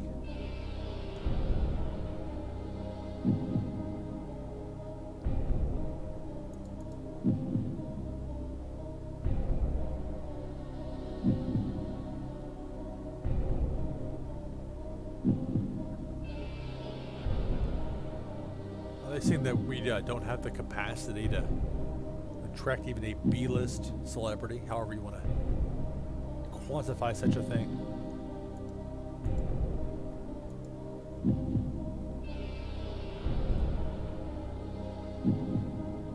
I do miss the days when wrestling promotions were, and when I say that, it's mostly WWE, when they would have more variety with their pay-per-view sets.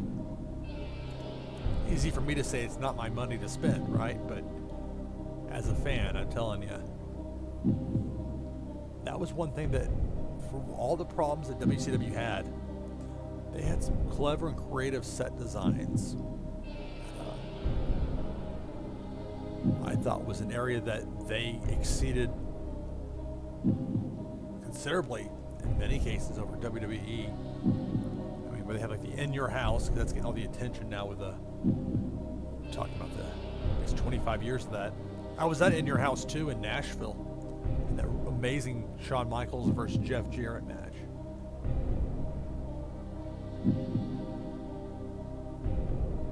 But it wasn't that they built a brand new set, but it was also like a lower timeline-wise pay-per-view. As far as not a 3.5 hour extravaganza. Like the one in Nashville, Bret Hart and the current PCO, then Jean-Pierre Lafitte, had a very good match, but I imagine it came out on home video or on some DVD at some time or whatever, but it wasn't part of the pay-per-view. They give you Bam Bam Bigelow versus Henry Godwin on the pay-per-view, but not Bret Hart against PCO. But would you really expect anything more from 1995 WWF?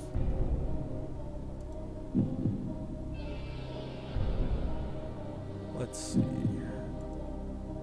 So it's in July.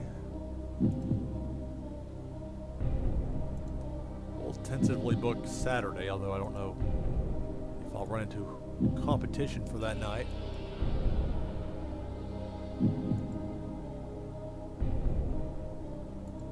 be annual.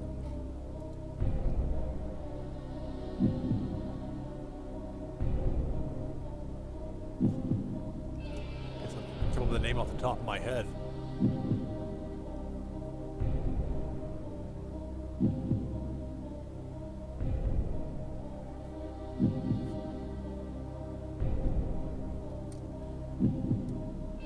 Although it doesn't have to be something that will repeat on a year-to-year basis, especially with the first one. But again, that's the power of this game. It's as far and wide as your imagination wants to go.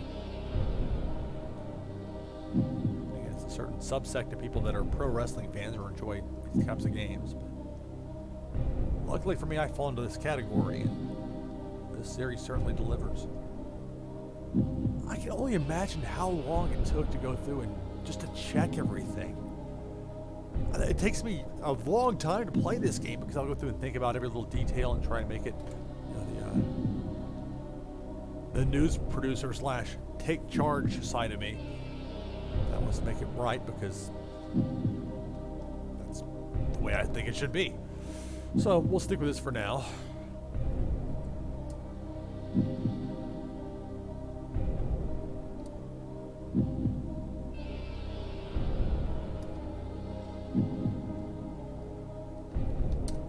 I'll call it The Beginning. May change that name. It's the working title, as it were.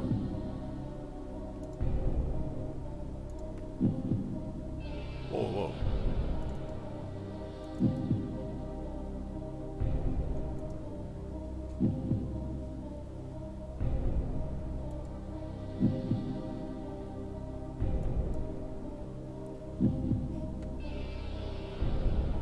I do need to get some sort of a style guide, but if I'm going to use ZAP in all caps, oh, that's so played out at this point, the whole all caps thing. Unless you've got a good reason for it, like you're Kenta, and your real name is Kenta Kobayashi, and there's a Kenta Kobashi, who is an all-time legend. Or like the wrestler Evil. That way I know if I, at a glance, in a sentence, if somebody's talking about the evil intentions versus Evil the wrestler. What's that Sith that he carries around? I think it's how you pronounce that word.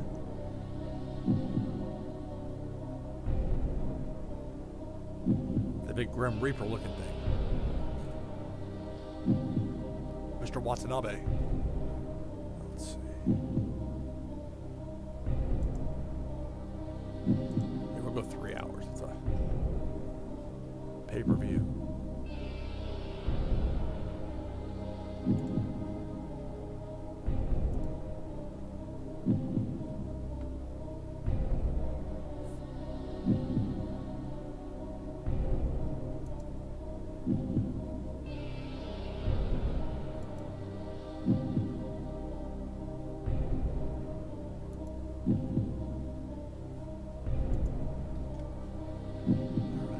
Be a weekly thing.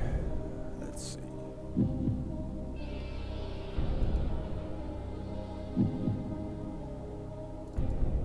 The question would be, how do I find them a television show? Or rephrase that. How can I take my television show and find an outlet for it?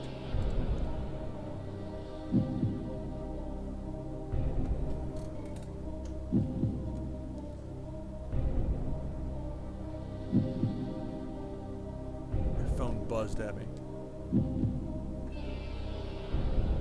I stay away from Facebook anymore. I don't like it. Not a fan of that place.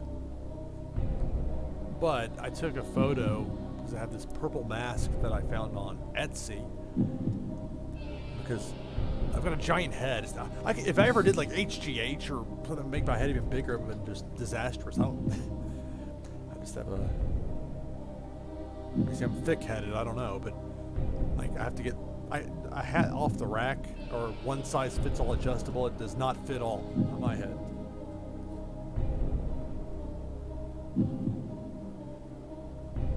But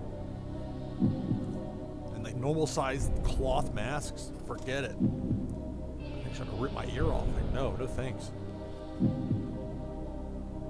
So I found with an adjustable link that's larger, and so I took a photo of me because I was sitting there at Walmart waiting to get the grocery pickup, and so I took a photo. I was going to put it on Instagram. I hadn't posted on Instagram in like a year and a half or whatever, and I won't get into why. I've got my reasons.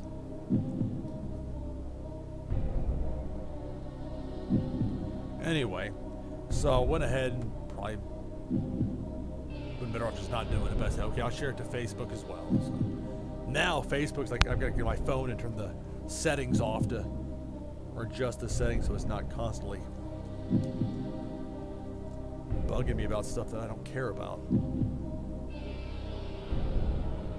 I see Twitter starting to do stuff that really made me mad with Facebook as well. Like, I want to see my stuff in reverse chronological order, the most recent stuff up front. I don't want you to decide what I'm going to see. I don't want you to tell me from what other people like what I'm going to watch, what I'm going to see, what I'm going to look at. I already had to like put a hammer jammer of sorts on my browser to use the good Twitter, not Greg Valentine versus Ronnie Garvin. But even with that, it's still clunky. It's like they're fixing stuff that's not broken, and it really makes me mad when I want to go through and customize it a certain way.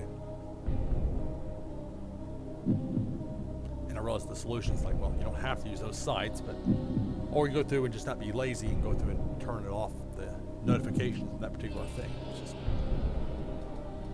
oh well. Problem's not related to this game, so.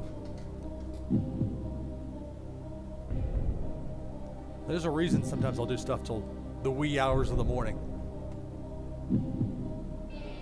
Less interruptions. All right.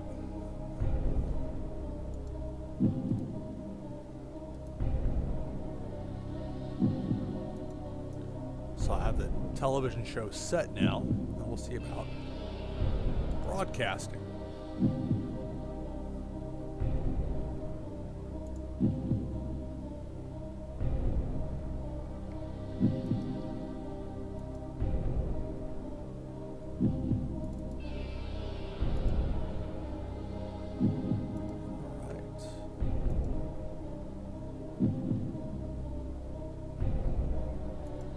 I guess what I'll do is I'll put my weekly television show, Adrenaline, and my events, which will be the quarterly pay-per-views,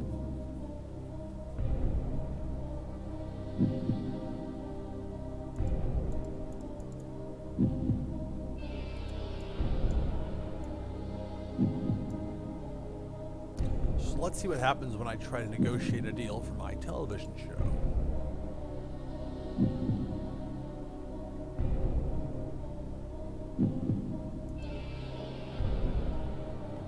Not normal shows.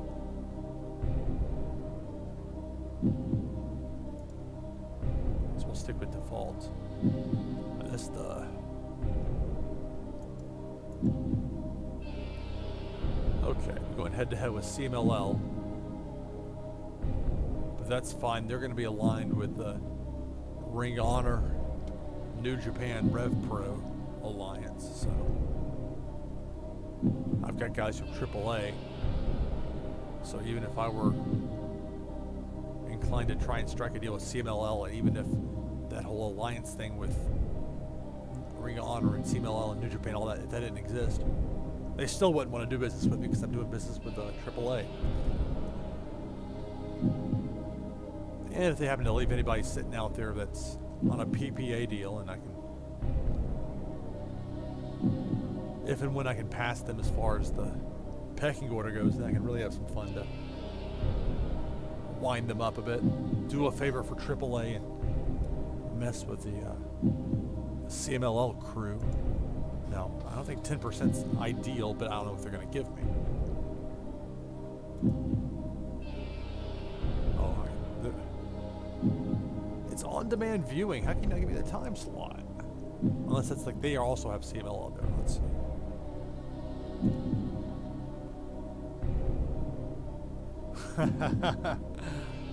What? It says, okay, Fight TV are not willing. It is like singular versus plural. That was the else when I did those soccer broadcasts for Nashville SC 3 years ago. I guess where the U.S. does things one way, seems like, and the rest of the world does it the other. But it's like the singular and the plural, like, you know, England are through to the next round versus England is through to the next round. Little things, minor things that don't really matter that much in the grand scheme of things, but as a broadcaster and somebody that wrote thousands and thousands and thousands of television news scripts through the years,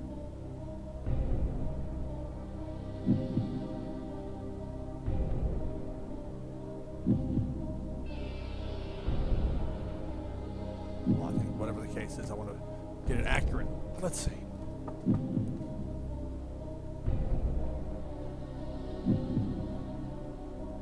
Afternoon. Late night's going to be better than afternoon. On demand. Well, that'd be like that anyway. I could do that, but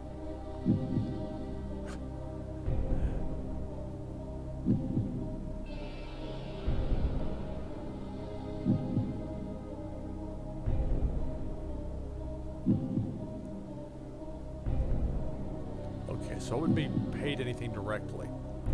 Now we get 10% of the revenue. It's a non-exclusive, so I could run it elsewhere. It's a one-year deal, so I'm not locked in forever. My company has $15 million sitting in the bank.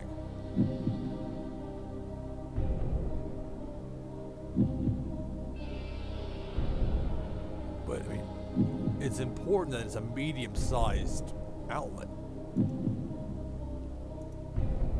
I can go with, you know, very small and tiny, and you've got the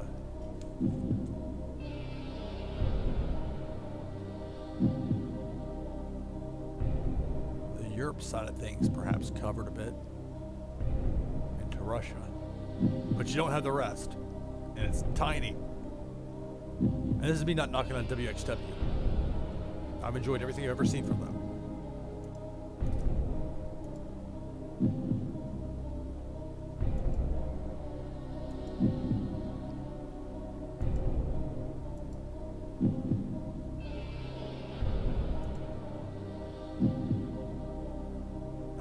Big.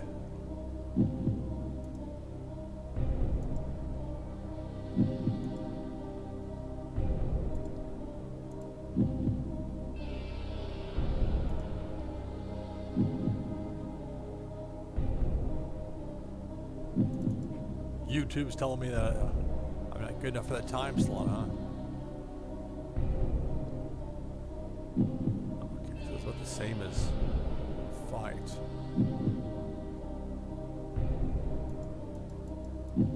Except they don't have the worldwide range. Oh, okay, that's maybe they do here.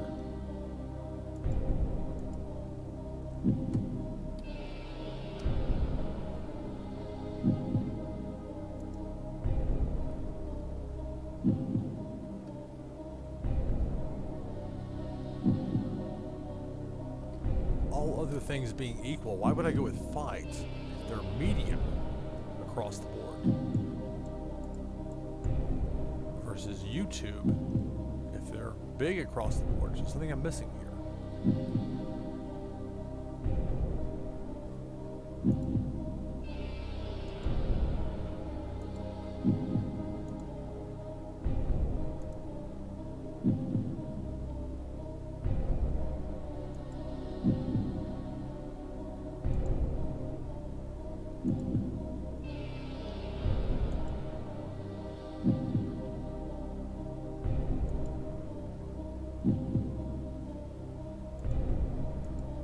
Why would YouTube not have anything for Australia? Twitch has it. YouTube doesn't.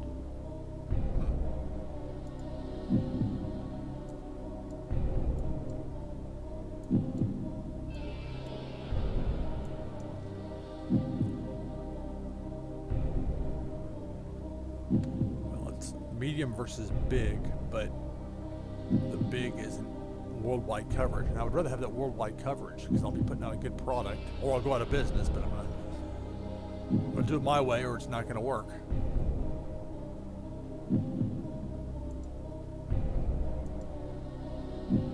Not the way I want it to anyway. So, okay, negotiate. For ZAP Adrenaline. Let's see if I can bump it to 20%. They're not going to give us prime time. There's late evening. They'll give us late night. They'll need the graveyard. Now, okay, early evening. This, let's see. Oh, they're not willing to. That's...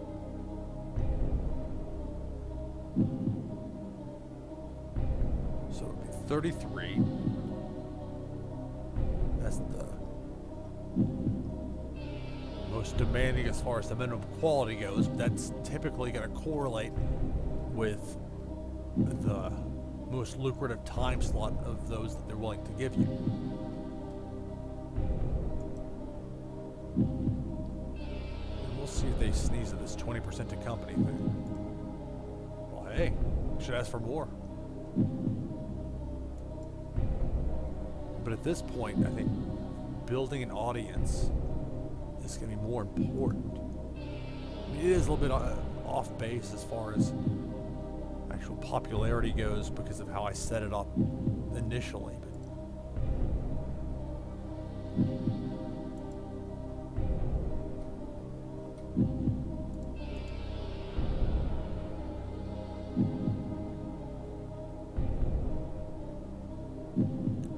Oh, this is interesting.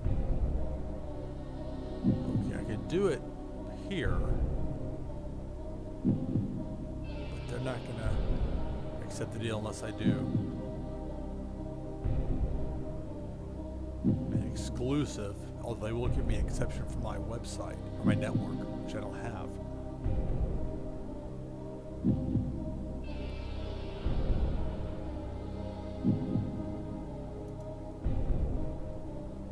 They've already been locked in on this. Did I already take the deal?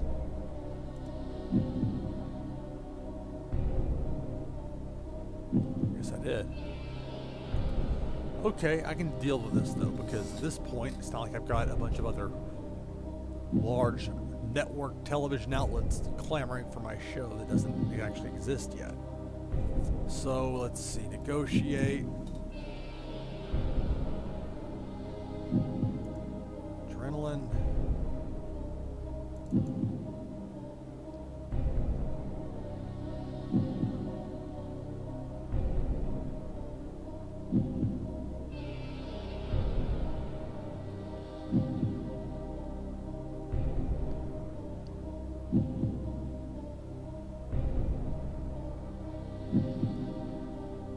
Well, I don't want graveyard.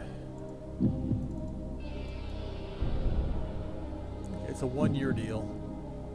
It's not like I've got anywhere else to put it at the moment. This will give me the worldwide coverage that I want.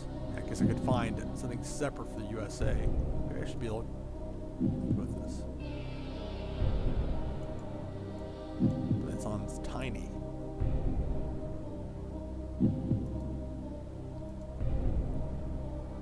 And I would have to have a strictly United States outlet because I've got it set up with Fight. Canada is included with everyone else. It should be obvious because it's USA and then it's blank. When you see blank, that means it's everyone else, you would think. And it is. All right, let's see. Negotiate. ZAP Adrenaline. Saying it like that makes it sound like it's like taking your energy away. You get zapped. That's more like sapped than zapped.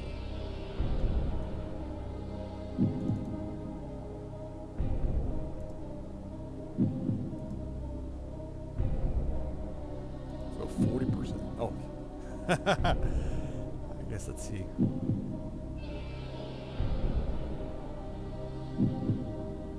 So I took 20 on the other one. I probably could have had 30. But I didn't realize that it would give me that information until I made the offer. Yeah, learning experience. And I'm not sure how much on the international fight deal it was going to be bringing in anyway, to where an extra 10% would be that much of a swing.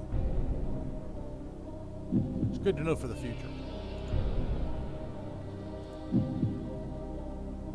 All right, and the other would be events.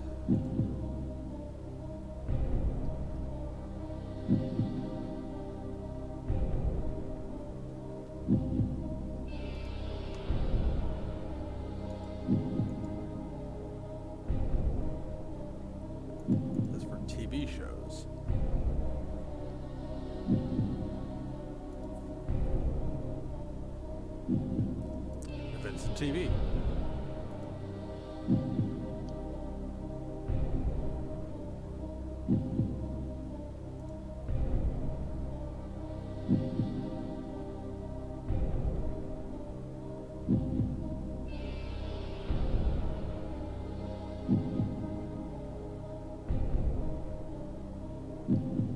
Sunday of week 3, and or Saturday, both of them are wide open.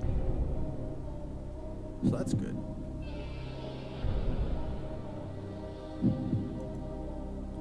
Modify this event.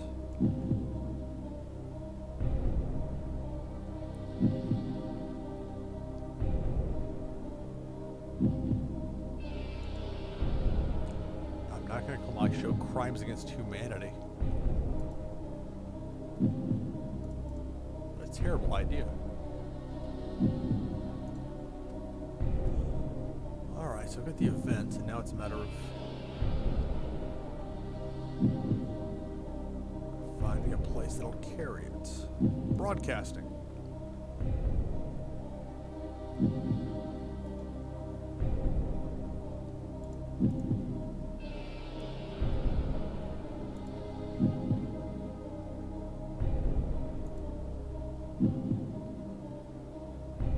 Events, it would make sense to have it on Fight as well, and they offer pay-per-view. Okay, I just didn't go back to the screen like I could have. Events.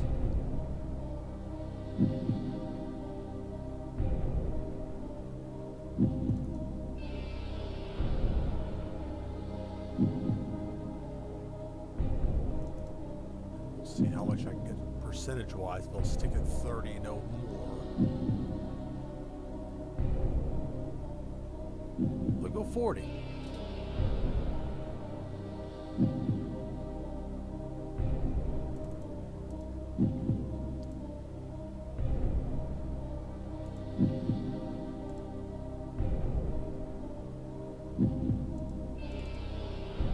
So 40% of the company as far as the revenue split.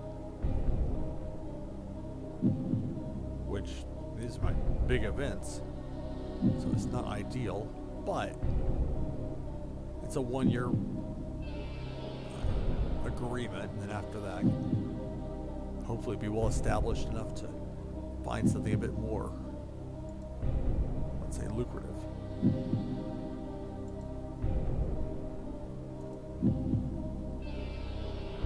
So no, fairly straightforward for the events. Negotiate.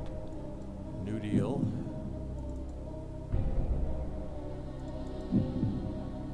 This is for the domestics. They may be a little bit tighter as far as what they're going to deal with, what they'll tolerate for a revenue split. We'll see.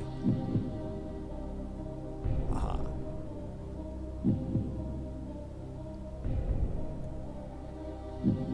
Probably really missed out then on the international one, not going, sticking with 20% instead of going 40. They would have given me more. Theory. It seems to match up the same. Oh well. Lesson learned. It's one thing to make mistakes. Everyone does. I've said before. I'm no different. Make many mistakes on a daily basis. But if you don't learn from them, then don't be surprised if you end up repeating them at some point. Typically, that's the way it goes. So, okay, proposed deal, they're going to say yes, we'll take it. So we're locked in with our television, we're locked in for our events. With Fight TV.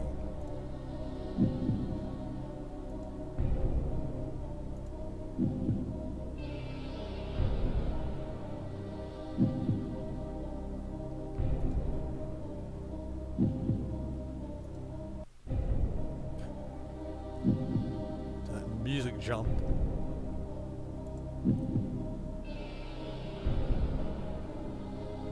Every 62 minutes, that's when the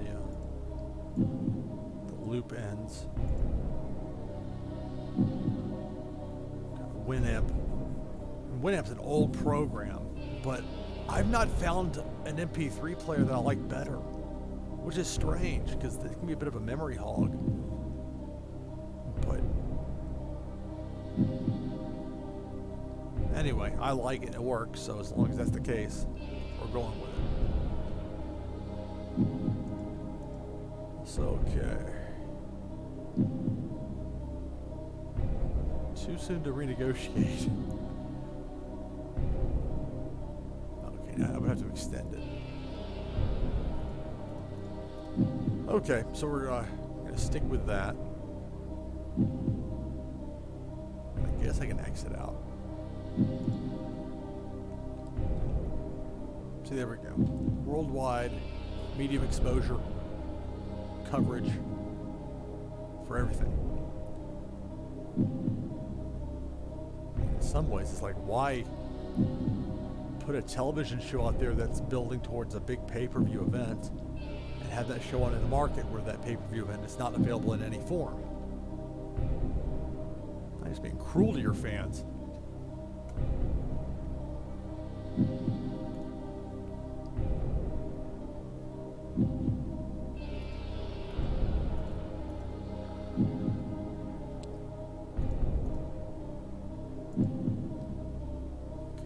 Earlier with the awards. Most popular. I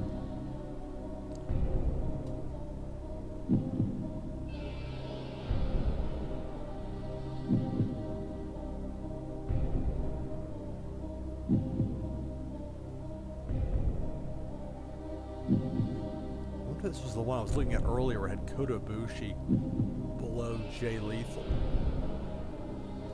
World. USA.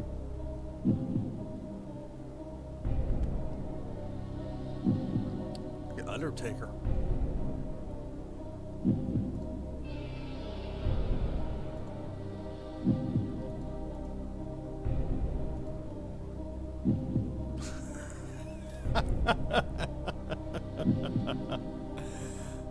Well done on the photo choice there for Mox. His match with Tomohiro Ishii in last year's G1 was so much fun. I love that match. Cork and Hall. Awesome brawl. Had the memorable image that once you have seen it that you probably aren't going to forget, with Ishii hitting the frog splash from the top rope down to the floor into Moxley and through a table.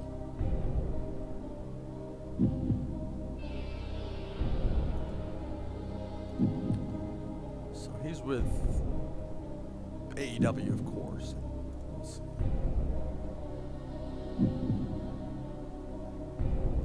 I imagine some liberties had to be taken as far as the way a handshake on loan.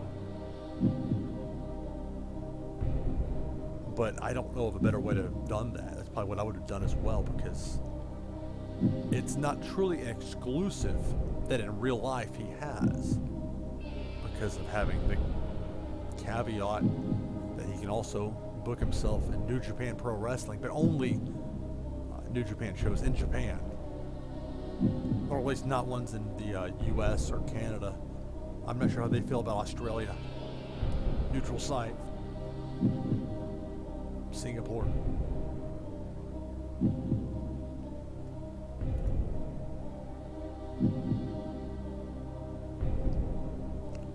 Okay.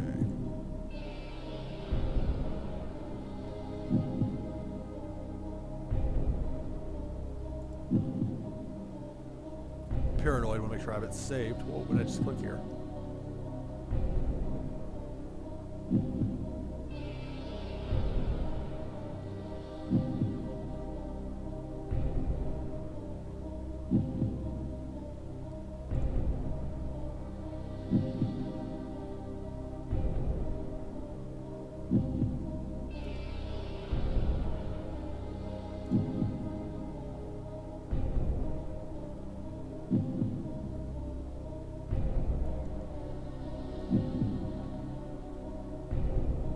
Filthy Thomas will be one of the first guys I try to bring in.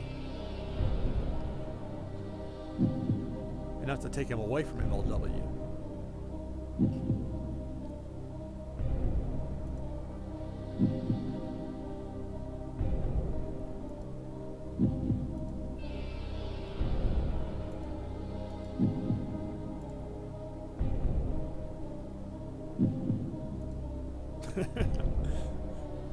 Actually, a good thing for that to be a Hall of Fame, considering my company just started as of today, the 1st of June 2020.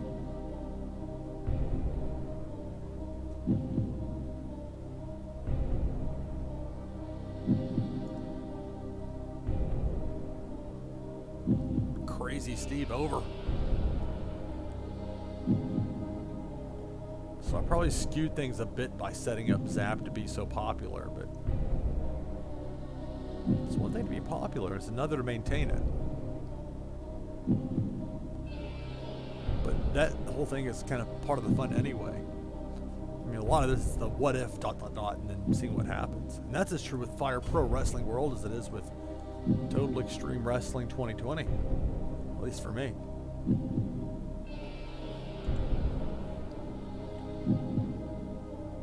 Alright, it's time to line up some more personnel. I'm trying to switch players. I'm still learning what some of these images over here. I know office is office. Some of this I saw before, but some of this is workers. Here we go. It was a little bit cumbersome going through the actual database and setting things up before this started, where I adjusted things with the shift of Impact to a women's only promotion as Knockouts Wrestling, and then my creation of ZAP Wrestling, because I wasn't able to limit it. 120. Look, if you're 121, you come to me. Buddy, we got standard. Sorry, pal. 120's the cutoff. I mean, I get why it's like that. You're not gonna have it be like a... You've got to have an upper end at some point, otherwise it's... Well, I don't know. The idea with like a maximum is that you're going with a younger... potential group of workers. Make sure they work in Canada.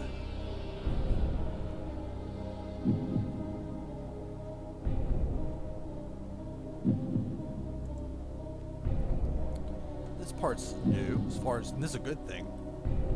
Attributes.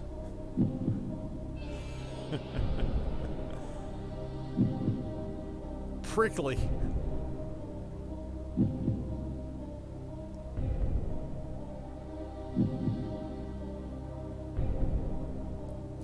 Then there, watch myself show up. Troublemaker. I'm on the lookout for troublemakers to hire. And bullies. A horn dog.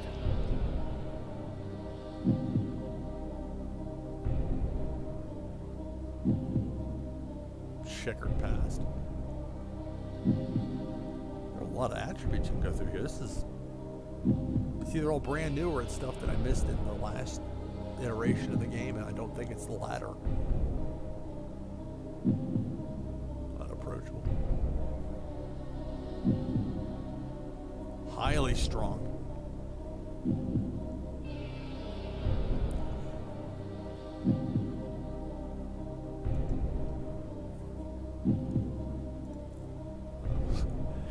Nobody got stuck with that label. Probably for the best. Unless it's the whole Canada thing. Oh, poor ACH stuck with the what was it again? The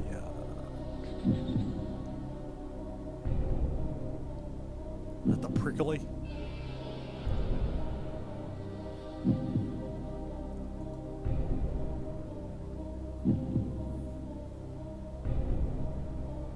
A little bit too close to real life. That story with Alberto, he's looking at severe prison time. If what they say he did is true, you're talking about a whole litany. And again, I know enough about crime from years and years and years of writing television scripts about horrible things that people did to one another.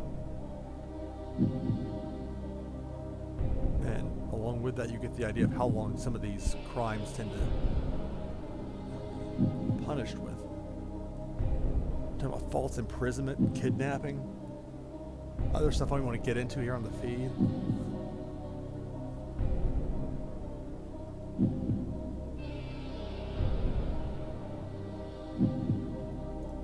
Anyway. Well, it's highly strung after all that's... Where's not prudish? Where's prickly? It's like when I was in high school and looking to go to college, to university, and it seemed like every school, every college out there got my information, although some would have it wrong. Because Pickney's my shoot last name. My real first name is Charles, but Lewis is my middle name.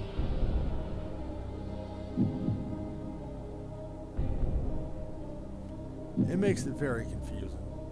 Having a Roman numeral in your name like I do, it's very confusing. But, you know, such is life. Anyway, I'll slide off the track here. Find out who's prickly. Already looked at that.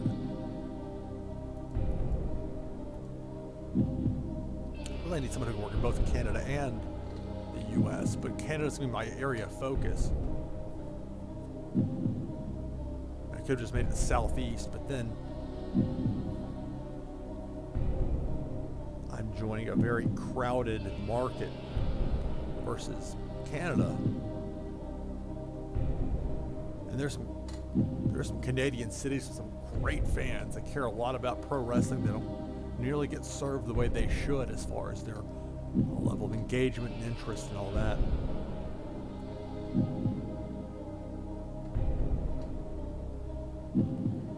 All right. We'll skip past the attribute part.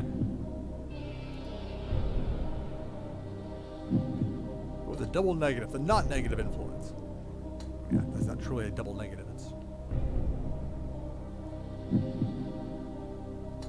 I'm not sure how it is in 2020, but in 2016, you get somebody that's like a malcontent, or they're extremely negative influence. If you're bringing somebody like that in, bring them in as a one-off. That way, if there are any true problems, you can send them packing. And if it turns out okay, then you bring them in and have them put over your champ or your, rising star or whatever. Or have them win if they're going to complain about it too much. Put them in a tag match so their partner gets the rub. Okay.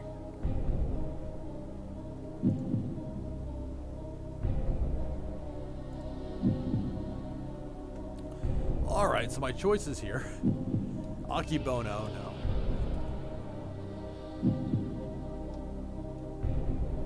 Kozlov was retired. Yeah, he's left the business. I guess that should also... Active wrestler would be a good thing.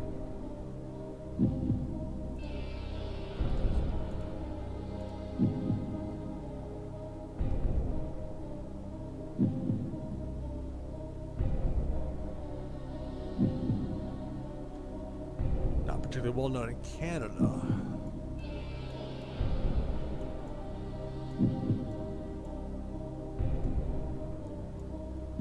But again, with the way that my company, the way ZAP is set up, it's more about what you can do with the in-ring.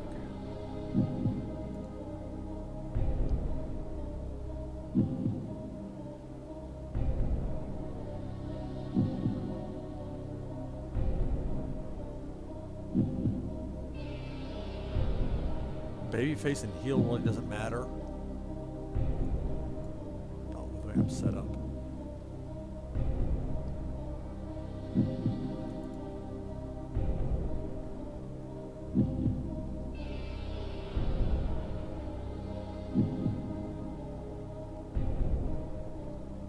down here to see as far as your skills.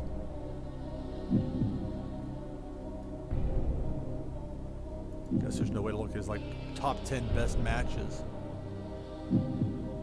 considering that this just started. And I don't think it has a lot or any necessarily even in the previous matches. They'll have results as far as title changes and lineages with that. Maybe I'm wrong. Maybe there's a list in here that I just haven't looked at. Match history. No.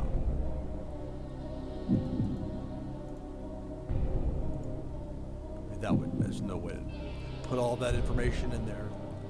I'm sure this already took long enough to put together as is.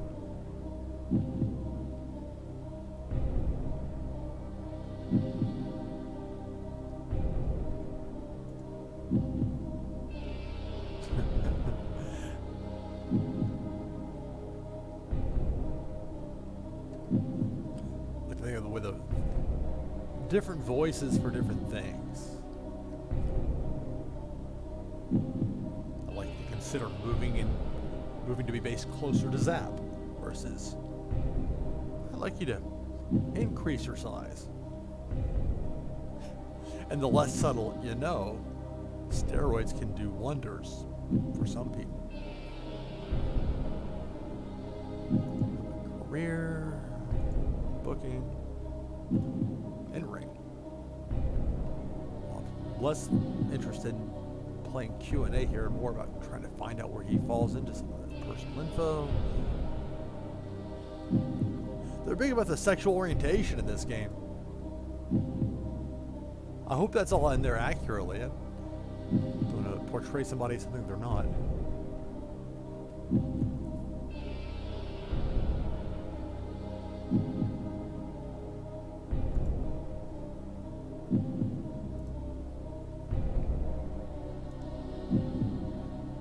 Look at the short list. I did not do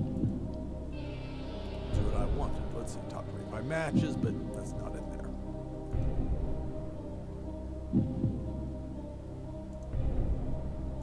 Talk to worker, career, in-ring.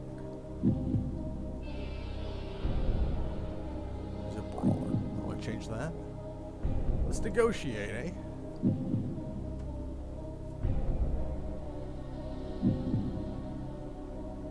Call me crazy, but I think the better deal is going to be... Wait, so there's handshake and exclusive handshake? I guess that's... The handshake's just another way of saying the PPA or paper appearance. Because ultimately that's really what it is. And then...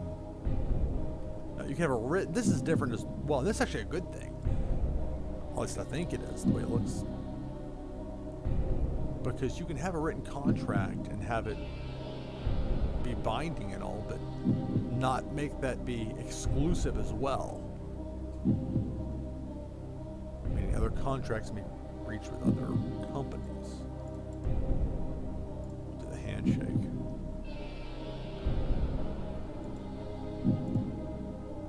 Ironclad clause, but this is a prenup.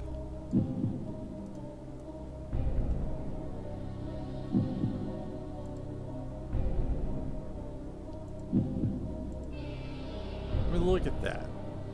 I mean, unless I really thought he was somebody that I was going to have be... He's 41. I mean, in real life, I'm 42, so it's not like I've got room to talk, but I'm not the one trying to get a wrestling job. So per show.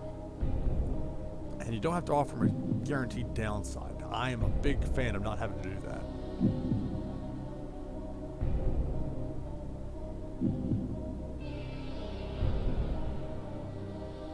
So I can really, as long as he's available, I can book him whenever I want. It's not going to cost a whole lot of money.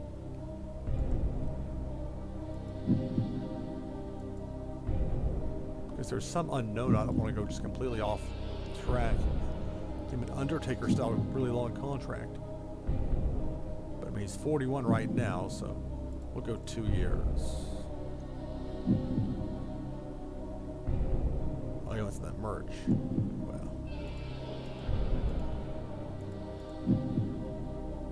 One thing I remember from playing 2016, I say that's some sort of like thing from a long time ago, or from whenever was the last time I played that, wasn't that long ago, that it was very much something where the travel costs being not covered, they didn't really seem to care.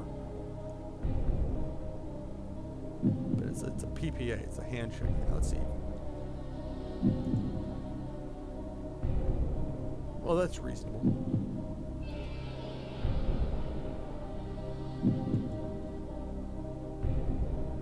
And that's more realistic than it would be, than what you would see in the previous version of this game.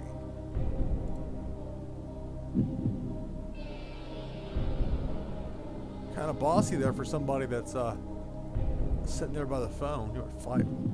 Now, is this just merch sales for you or for the whole company? Because it does break it down like on a worker by worker basis.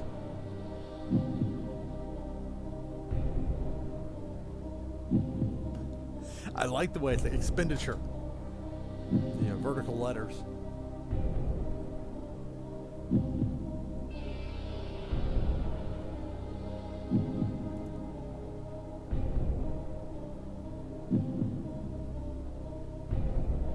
It's a lot of sponsorship income.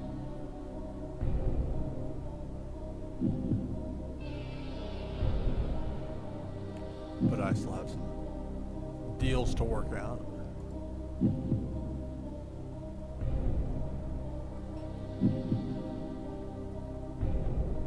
It's coming up on the top of the hour. Let's take a few minute break here, just a couple of minutes. I'll keep the stream going. If I stop, that has to be like episode 2, part 2, and I forget it. I'm not going to do that.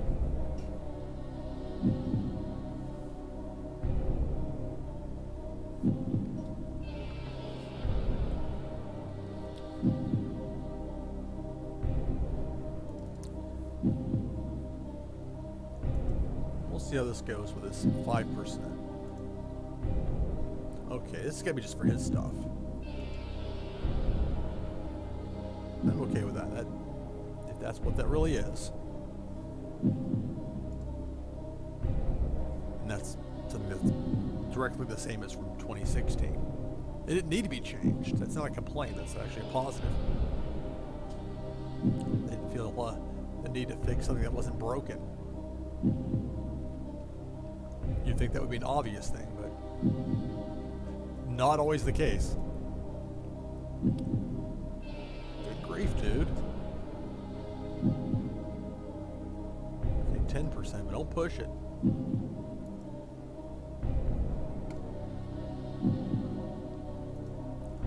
Okay. So we made the offer to Chase Stevens.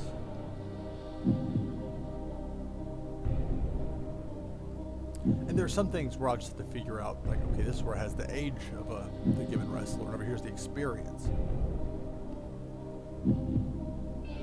So that, and just I get more and more familiar with the way this 2020 version of the game is laid out, the differences. Again, it's a wider rectangle, which should be a good thing. I've got a wider monitor than standard. I got one that's like, it fits exactly the way my desk is. Like, if I had one that's an inch longer, I have to have it in there like wedged in at an angle, but that'd be good. But I was careful to measure it before I ordered it. I'm very pleased that it turned out the way that I thought it would. You don't want to miss, if you're trying to fit something in a finite amount of space, I mean a little bit over, just ain't gonna cut it. Can't have to take the sander down, try and make a room. That's just not tenable.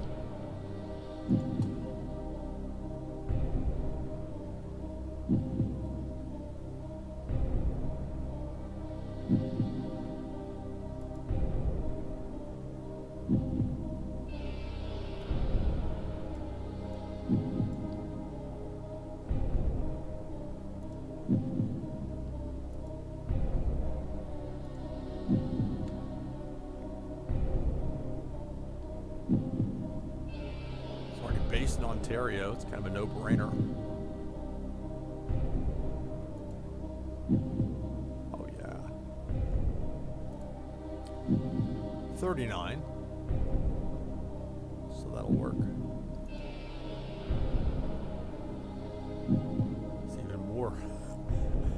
The written versus the handshake. I mean, that's just...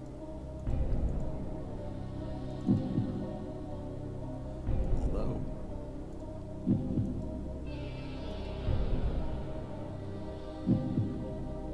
Let's go with handshake. Won't get too complicated with it. 2 years. We're going to offer him nothing and see if he'll take it. He'll probably say no. We're going to have to do more, and then I'll go from there. But if I offer him 10% of the merch out of the gate, he's not going to counter asking for less. Oh, I thought I turned that off. Guess not.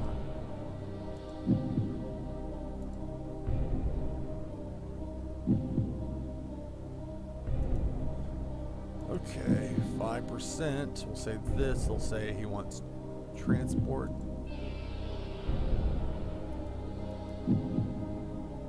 See if 10% works for Cody.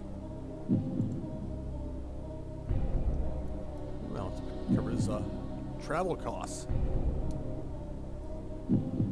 It helps that he's in Canada.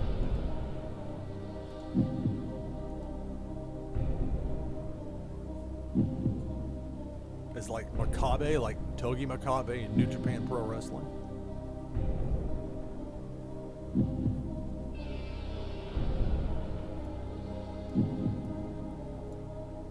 Where you have a wrestler that's 36, that's prime earning years, 35 to 40 age range. Typically that's the intersection of where you're still physically able to go in the ring without having the inevitable decline. But you've learned a lot, so you can be super athletic but green early. And it kind of seems to, that's the range where kind of still strong in both. Thus the old prime earning years, because that's when you're the most valuable to a given company, at least in theory. And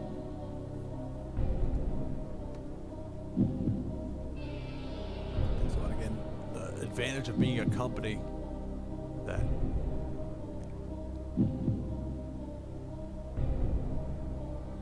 I'm distracted by something here, hang on.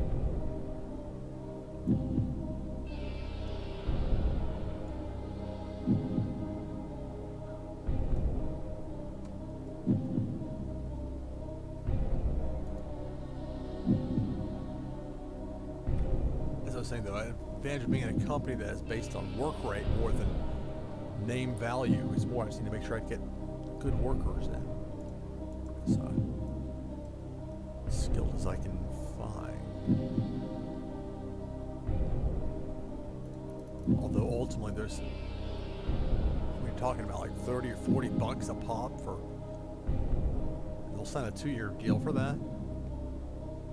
Okay.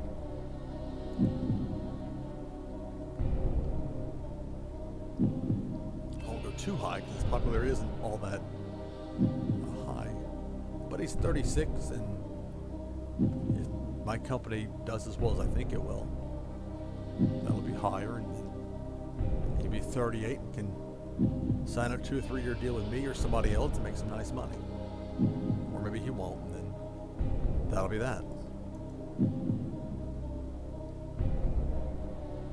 I mean, it just, there's no way. Unless I was going to run like every day a show like it was 1980s WWF.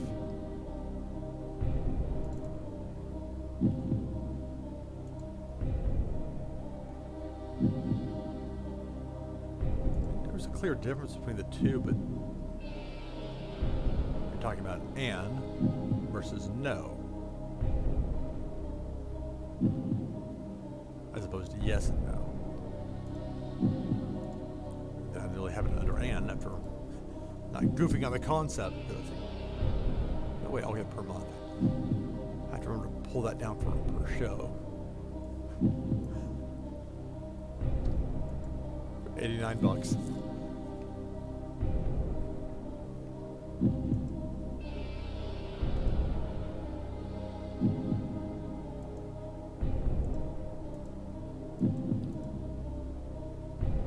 I'll take this, but let's see what he wants. Travel expenses.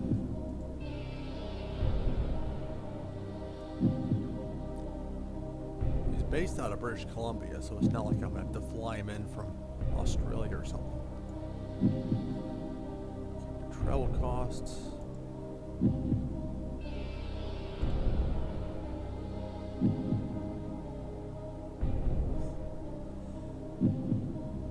Okay. We'll go 90.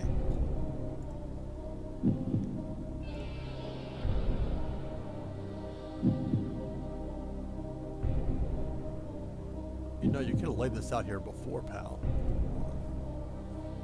Okay, 5%. They'll say no, he wants 10. I'll give him 10, he'll say yes, and he'll sign the deal.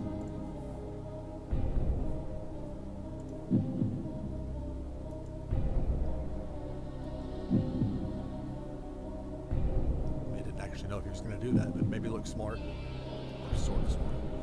Eric Young. Now there's someone I'm going to bring on board.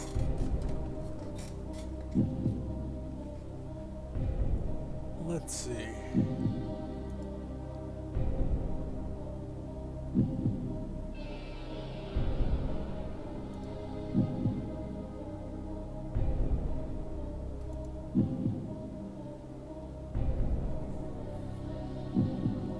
My promotion being one that's based in Canada makes sense for him. Plus, there's a Canada and then Nashville, because that's where I live, or southeast. I know Eric has lived down here for a while. I'm not sure where he's at the moment. According to this, he's based in the tri-state.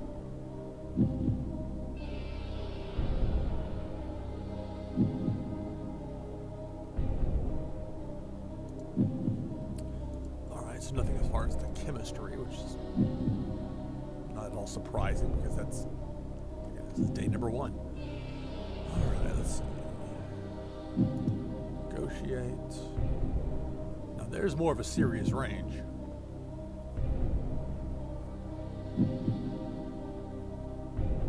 I presume that within the game he would be disinclined to want to jump back to WWE.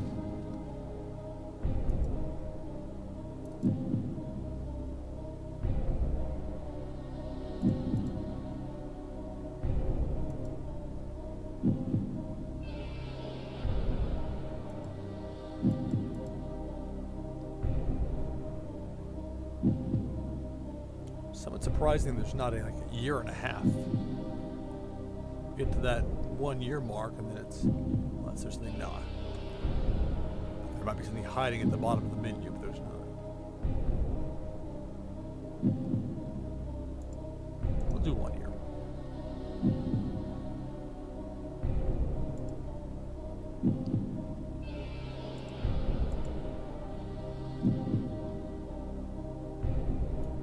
Make sure to turn off the ironclad. Let's see what this does. Okay, was a little more the merch. Not a surprise because it had it was sitting there at 30%. And the other ones, the other wrestlers had contract offer screens that didn't just default to that quickly. What about 15%? Well, how much higher? Come on, pal.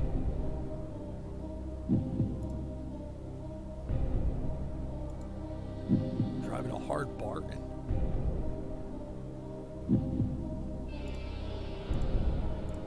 There we go.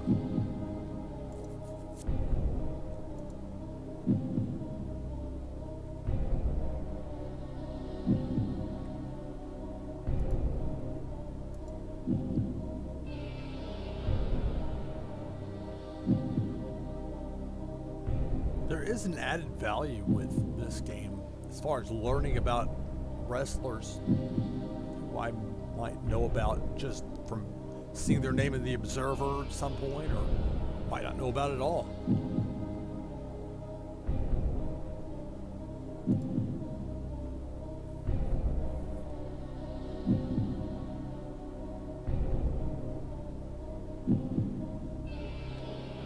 So high flyer.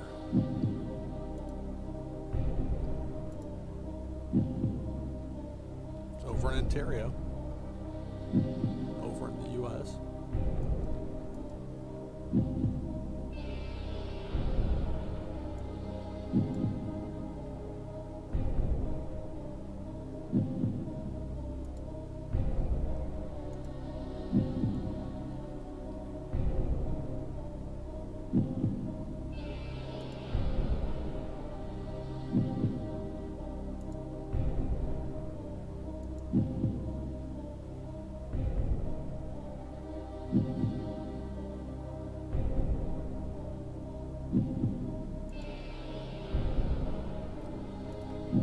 Let's see. Okay, he's someone I would want to bring in at least for a bit. If the game starts to ding me for having too many guys under a handshake deal, then I'm going to have to modify that. It shouldn't punish me for that if I'm going to book somebody maybe once a month, especially if I start running 2 nights a week.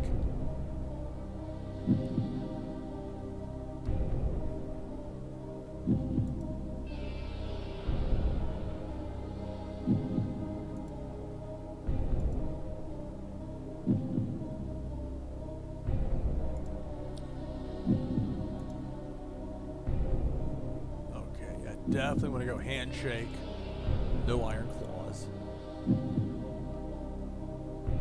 ironclad claws. Per show, 43 years.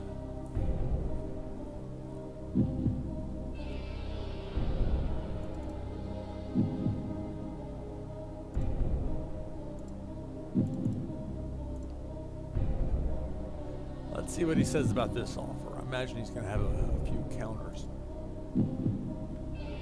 That is reasonable.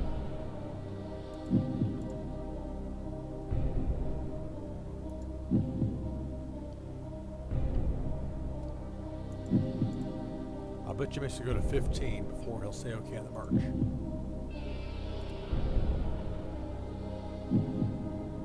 It's a 3-year deal. I'll be okay with it. Yeah, see, even better, 10%. There's something I'm overlooking. Oh, took that out of the frame. So I didn't think about with this.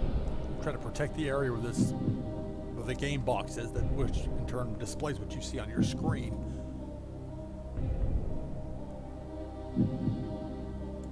Yeah, so make it official.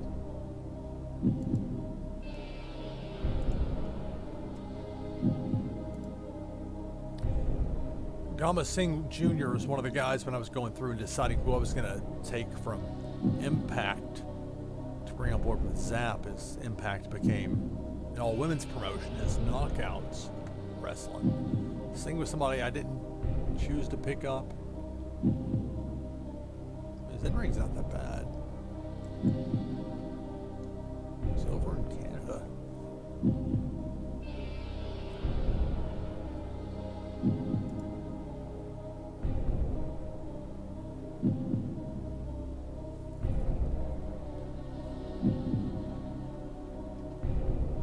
Perhaps I was a bit hasty on that. 36.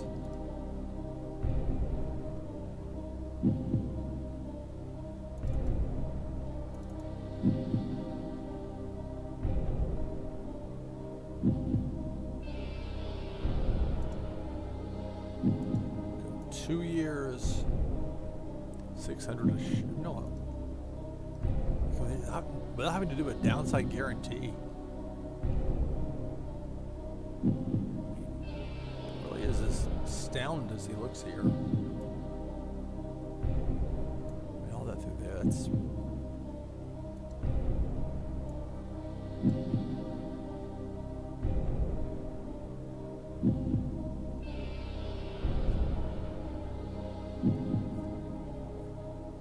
I wonder what happened in 4 years. That's gonna do anything again. I mean, there's no downside guarantee, then it's just, what's a handshake deal anyway?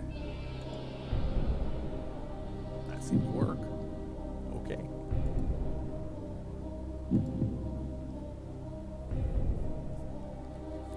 This is where I'll learn, I imagine, relatively short order, what's going to happen when I get to a certain point as far as volume of wrestlers under some sort of a deal. Mahabali Shiro is someone I didn't.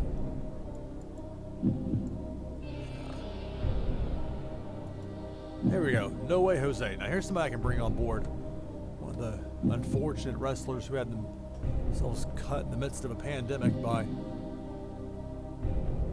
WWE.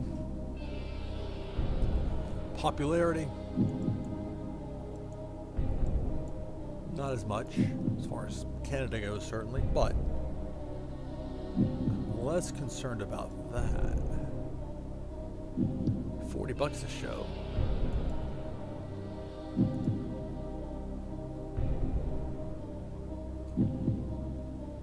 Performance skills, really not important. Not with a All Japan emulation tweaked somewhat to fit a Western audience.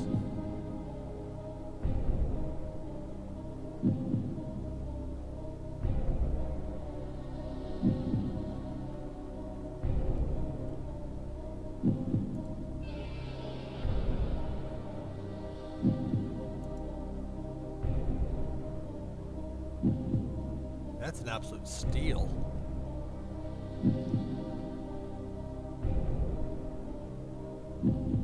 $40 a show. And I can send him for 3 years of that level.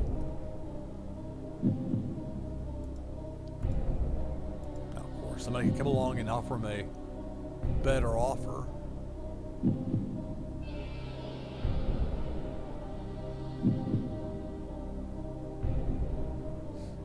Let's see.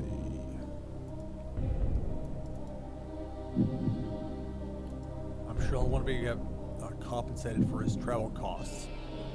I'm sure he's going to want more merch sales since he's getting. Oh, that's why I double check these things. $40 a show. Yeah. What's more, the merch money, which I get. 10, I'll probably take it at 15 if I don't take it here. I mean, look at this. It's too bad with No Way Jose that they really took whatever chance he had with that character away. When he got to the main roster, and made to look like a geek. I saw him in opener. Maybe the last time I went to a Nashville NXT house show.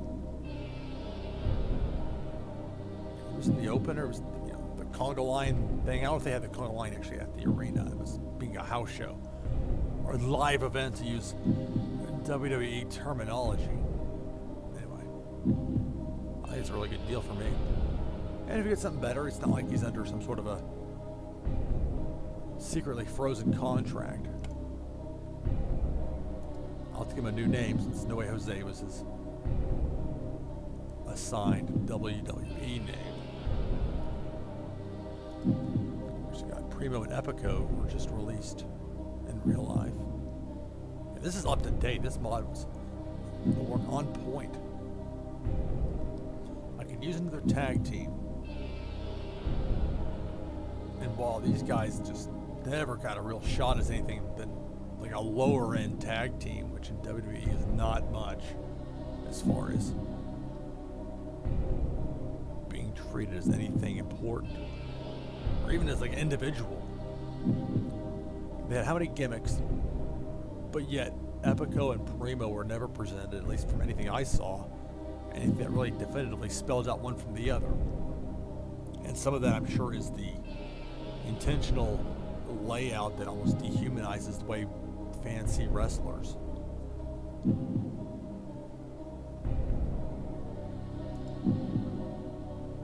So Primo at 37, Epico at 38.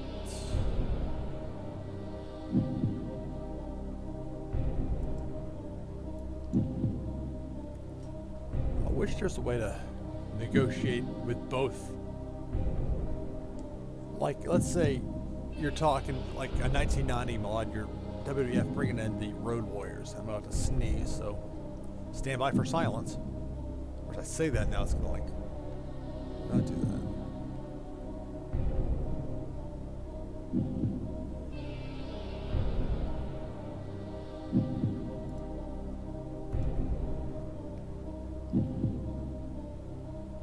It's funny with this game. I said I was going to take a break at the top of the hour. 22 after the hour now, and if you're ever in the need to like make a lot of time disappear, if you're trying to kill time for whatever reason, this game is certainly a worthwhile option to consider. That's a good thing. I mean, it's similar to other turn-based games that, like maybe the Civilization series. In college, I had Civilization 2 on it.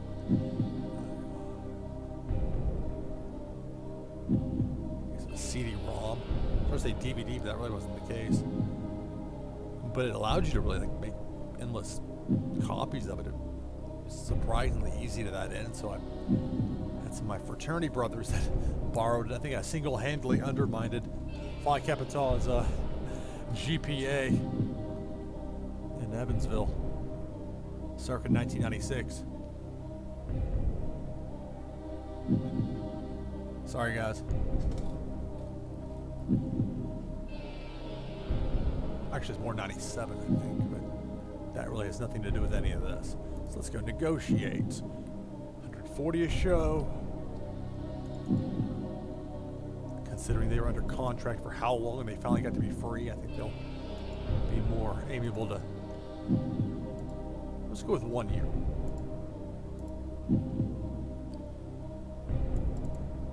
I imagine I'll want travel costs covered, but I'll try anyway. That's pretty good. There we go. Double check, make sure I don't have it on a per month basis. Alright, so we got Epico with an offer made, and we'll offer one for Primo. But like with this format, if you were trying to bring in the Road Warriors, you had to offer Hawk and Animal separately. You know, it's really you're wanting a package deal. Oh, there's Rusev. Oh, they'll be fun. Stand by for Rusev Day. The mighty Miroslav. Alright, so we're going handshake. No ironclad. 140 per show. I'm going to say no, not covered. And he'll say no, you need to. And I'll say okay, we'll probably do the deal. Make sure it's 1 year. Keep him. I mean, I could do multiple, but I don't want to get too many guys under like these long contracts, and have the game end up being like said to admonish me for it, even though it's actually a great plan by me. As you can tell, I'm not shy about putting myself over. Okay, of course, travel expenses. Yeah, and there we go. Holds Rob Terry.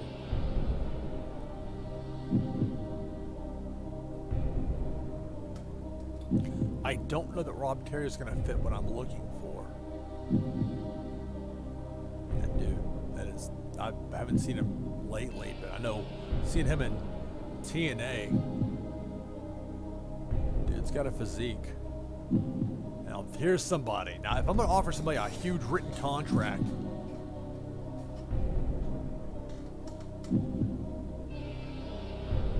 this is of the group. I mean, we'll get to Teddy Hart in a minute.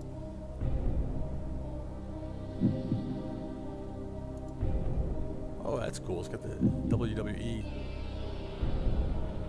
Championship history in there.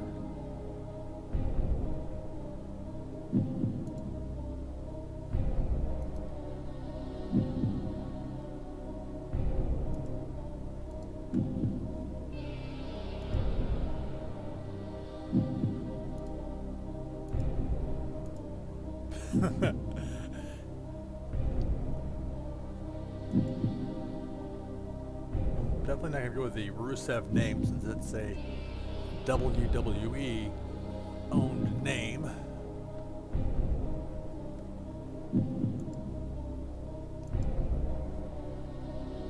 Start to open up window in Firefox to look up.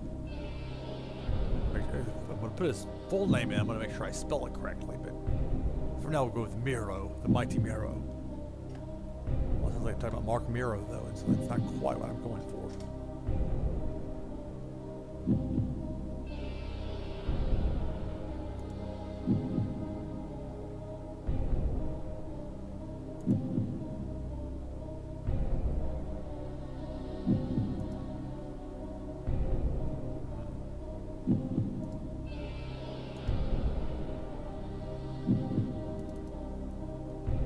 I guess I can't change his character if he's not under some sort of deal with me. That makes sense. So we gotta negotiate. Make sure the work rate is properly displayed. A little bit buried on the athleticism, I think. But well, you gotta have it, or it's not every category sky high.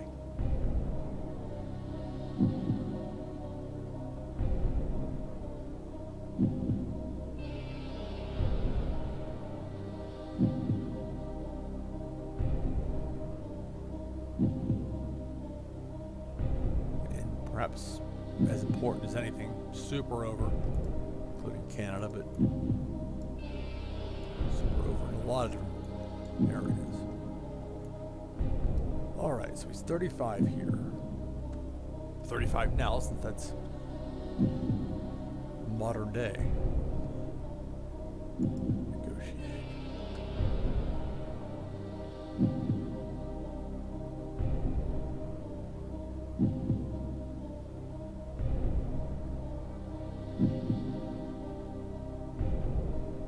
I could go longer than 3 years, but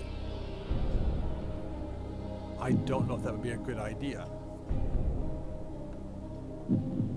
I imagine he's going to want some sort of a guaranteed downside, but I don't know that for sure since I've not ever taken this particular path in Total Extreme Wrestling 2020.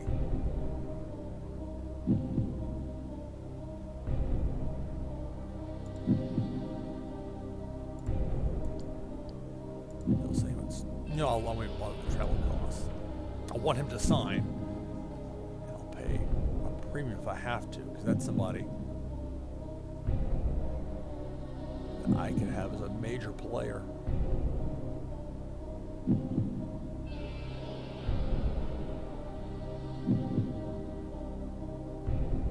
You know what, though?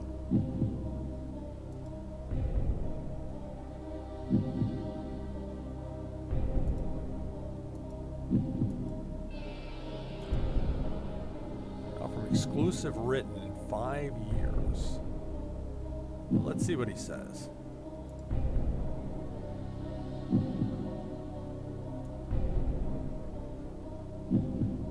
Well, that's reasonable. Now, I'll remember that later. If you're telling me now you're not expecting raises, don't come to me in 2.5 years saying you want to be bumped up an extra 1,000 per month.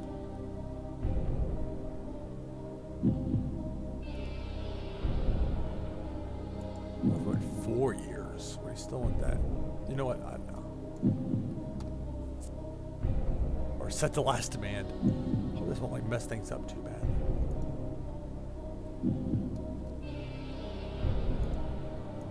Okay, good. That's actually a very nice addition to have right there. I don't recall that from previous iterations of this series. All right, but the offer, he's going to want more merch money probably. Oh, no, I'll take it. All right.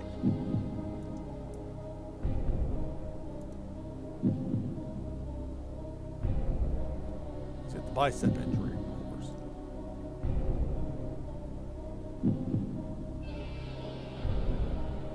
But it's worth it to lock him in. I got $15 million in the bank here, so it's worth it to lock him in now, even though I'll have to pay him out of the gate with him unable to perform right away. It's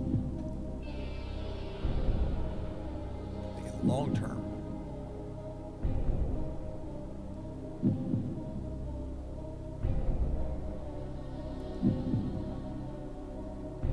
I mean, it's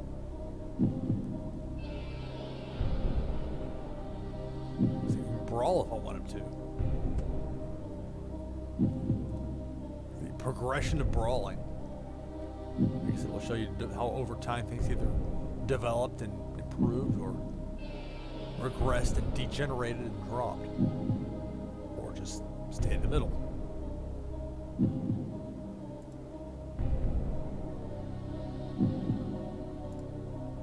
Okay. This is similar to 2018, where if you try to open up negotiations again, it will tell you that you're already doing that.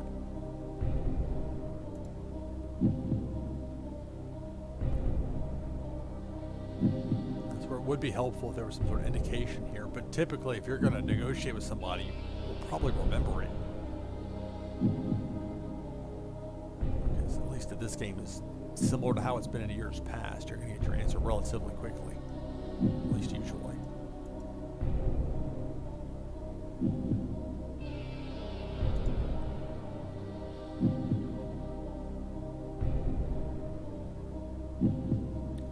He speaks fluent Eastern European, which isn't a language per se, but I know what they mean.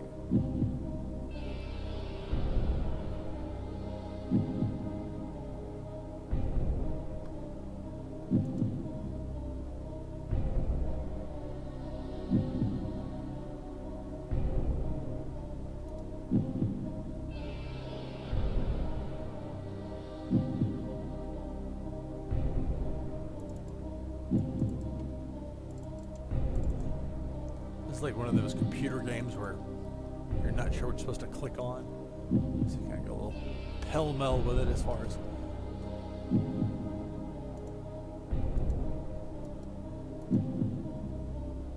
I didn't really want to... In fact, I didn't want to change any of that. I was just seeing if I clicked on it, what would happen. I know he lives in the greater Nashville area. Just like me. I think he's on a larger lot of land.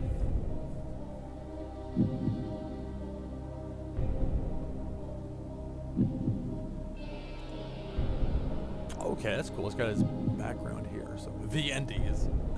I like that. Of course, when FCW was in Tampa, I guess he started there, and then when they made the decision to go with NXT and make Orlando and Full Sail, which, I mean, I think from a location standpoint, as much as I love Tampa, 5 amazing years there. But with Full Sail University right there and being able to set up the performance center and have the property where they want it and where they're able to buy it or rent it or lease it or however they've got it set up there. I love Tampa, but Orlando is very nice as well. So it's not like it's and trust me, the crew gets to see enough of Tampa as it is on the Coconut Loop, as they call it.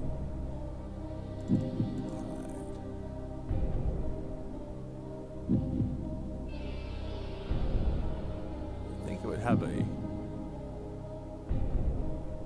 way to look at the injury information, or that's like fog of war stuff. I don't know. Maybe I just need to bump back one page. Let's see.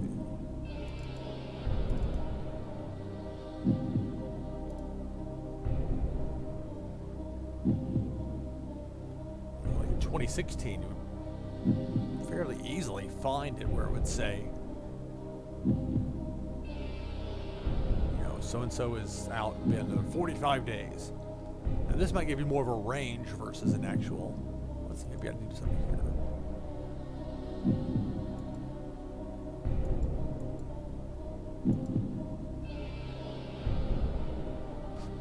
Can't play Weasley / underdog.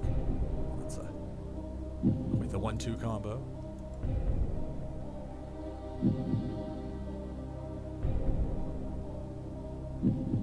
I've already offered him the deal. I'm not looking to get out of it. I'm just curious how long he's going to be out with this torn bicep.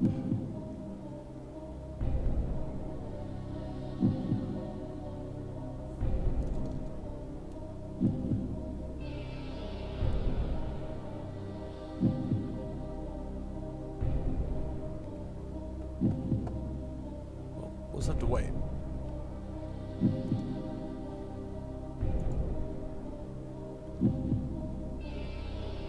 Teddy Hart. Oh my goodness. In prison. Wow.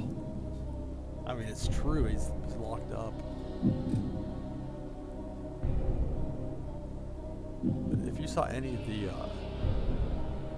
web series that Maria Manick and Teddy Hart, it's really Maria's doing. And Teddy, who should know better, was like just smothering her with attention.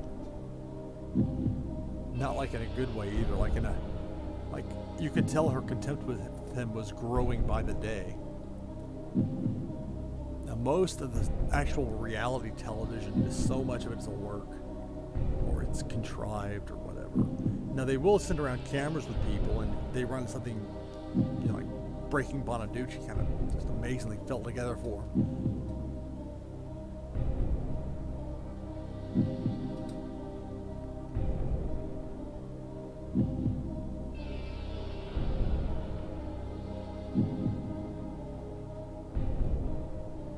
Never ended up making the cut for Hogan Knows Best, the reality show, although it was around when they were filming it.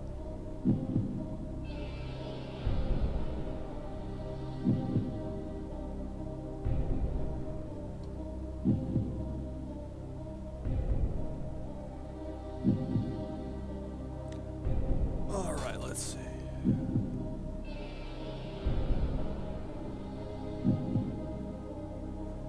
Teddy in prison. negotiate with the judge. We're gonna spring him out.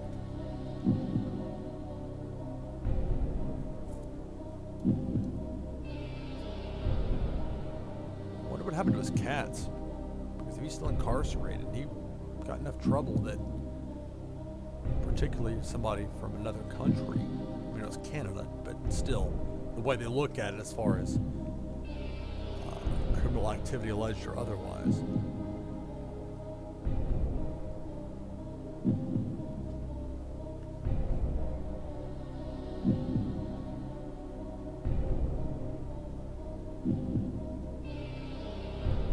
The strange thing with Teddy is that at times it seems like he has like an almost childlike enthusiasm for certain things. As the music loops. I said I was going to take a break 40 minutes ago, and yet here I am still going. This is the draw of Total Extreme Wrestling. Alright, well, get Teddy out of the clink. Get the, yeah, I almost feel bad, almost feel bad about not mocking somebody's real life problems, but just, if you have a game that's that realistic, you're going to either have one of two things happen. One, you're going to whitewash some stuff, and that's not going to have the same punch. Or two, you're going to have in prison listed. That's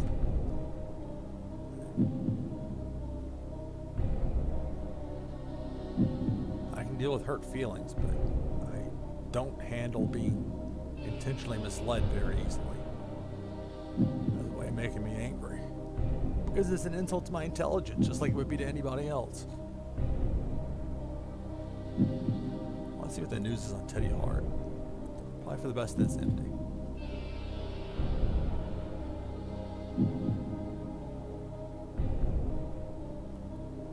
What happens if I try to negotiate with him? What, is he in jail or in prison? Because there is a difference. I mean, you're incarcerated either way, but I mean, it's one thing to be. And knock on wood, thank goodness I've never been arrested.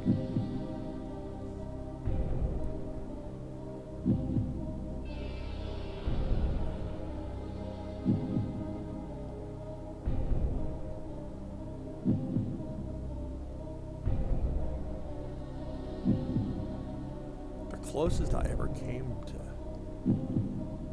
something like that, aside from a couple of really crazy nights in Tampa that I won't get into here, was to a wedding in just north of Orlando, I think it's Sanford.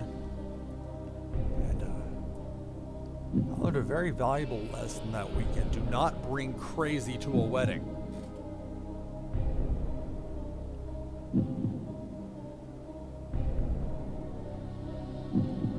Probably isn't the time or place for the story, but suffice to say that it's the only time I ever had a situation where I had a cop that I knew was wanting to find a reason to arrest me. Some cops, they go out to these, what they think is a domestic, when I had just a crazy woman bashing on the door of the hotel room.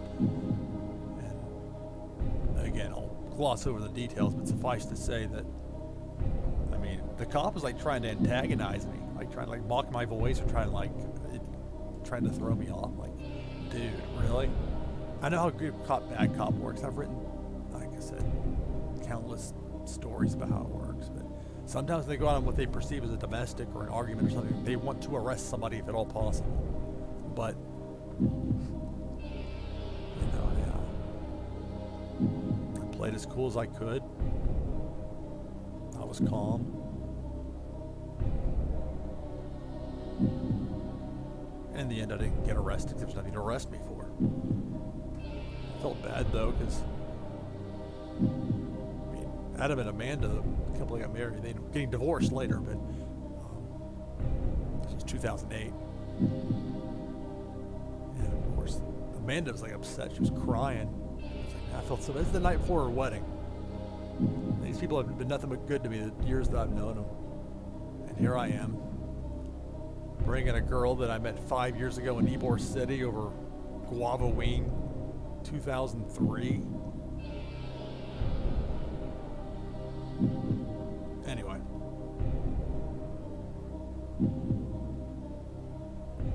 there's something to be said about the art of the no-sell. And if somebody's trying to get your goat, always time and place.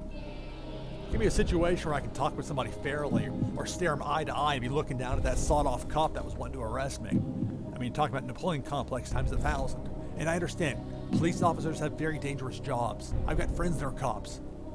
And it makes me mad because when you get somebody that's trying to, you know, gets caught up in their own, I don't know, feels they have to play the jerk and be a total harsh person just to try and prove a point. It puts every other police officer in a terrible light because they're going to get that kind of anticipation from people because of what these other, you know, individuals did. So again, I can never be a cop because it's the same thing. I hate being told what to do about, like, telling other people what to do necessarily.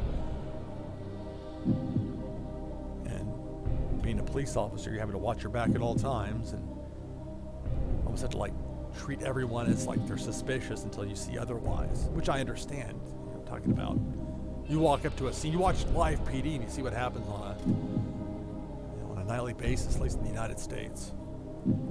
Anyway, I didn't mean to go on that long diatribe, but I do this long enough, you're going to hear stories from me, because that's just how it is. I'm going to verbalize, and stuff's going to jar my memory, and I'm trying to veer too far off course.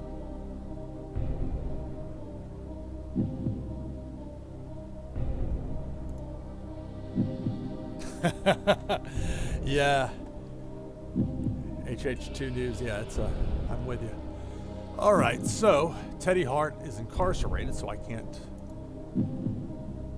Let's see.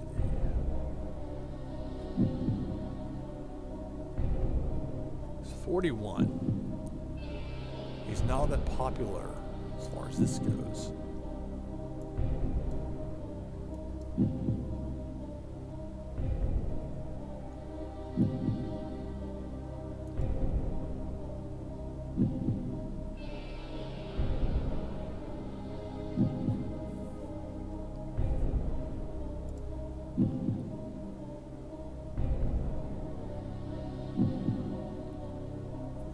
To do any military presses, but the rest he's still got. And again, you get to the wrong, I know this firsthand, I'm 42, you get to the wrong side of 40, and the further you get, especially guys that have been taking bumps for 22 years, it's tough. But he's somebody I could see bringing.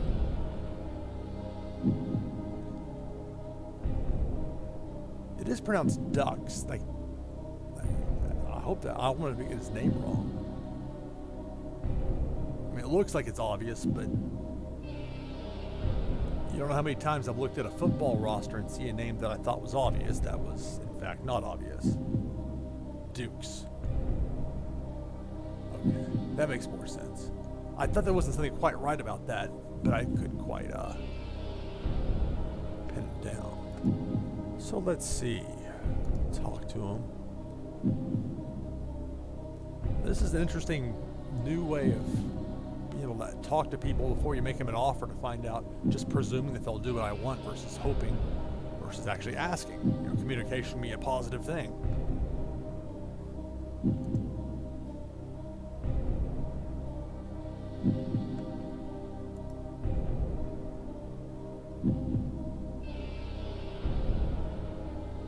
Let's see what you want money-wise. $60 a show. How can I pass that up?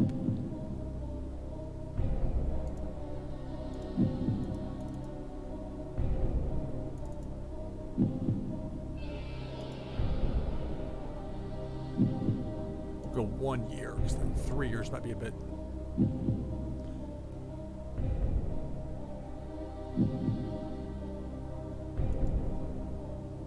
There's some things I'm not sure what to anticipate as far as longer contracts and guys getting, you know,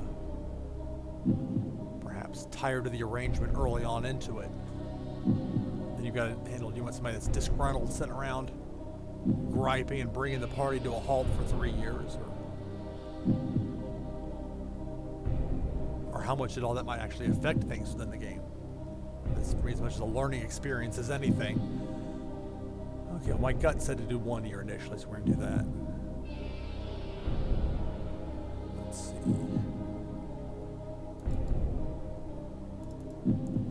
5% not. The one travel cost covered in all likelihood. It'll probably bump me back up to 10 on the merch. $60 a show, I think I can handle that. Okay, he's not asking for travel costs. It's based in Ontario, so it's not like it's... I'm asking him to fly himself in from Tokyo every time or something like that. So we'll go 10% on the merch. That's just no brainer. We'll see if he actually takes the deal. That's another element I haven't yet reached. From the Ascension, Victor.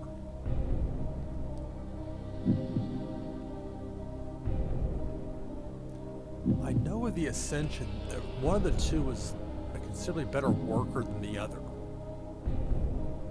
Or at least that's the way that had been perceived and communicated to me in whatever means it was, whether I read it or somebody said it on a podcast or something. There was Connor and Victor.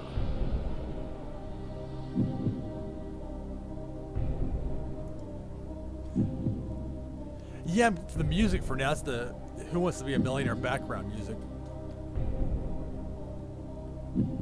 So for now, I'm sticking with it.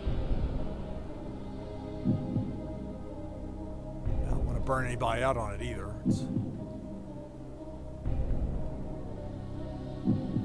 But I mean, it was just dead air. I'm sitting here. Let's see. Okay, he's gonna want a bit more.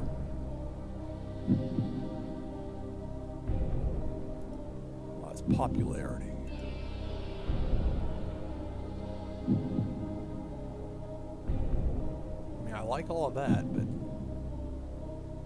final answer is I'm gonna phone a friend.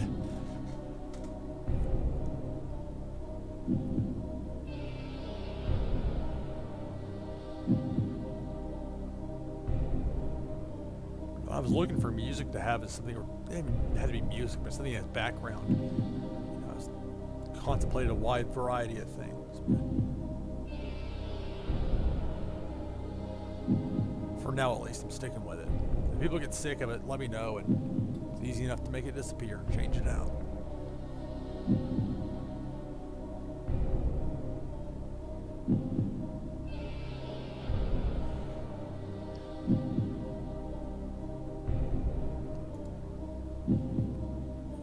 Another point, I don't have to sign everyone out there immediately.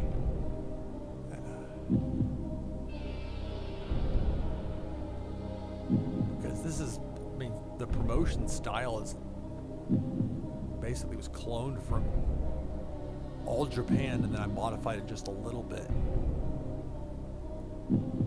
But it's still like, promos aren't any part of this. It's very much a sports style. What the in-ring is matters the most kind of promotion. One I would run if I were to ever have both the financial ability and the inclination. Although it's a lot easier. I've been around the business. I've been backstage at certain shows, and it's just, I mean, pro wrestling, it's its own unique thing.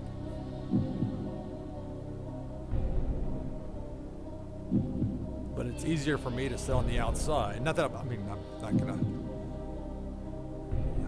no desire to be a wrestler. What they have to put themselves through physically, just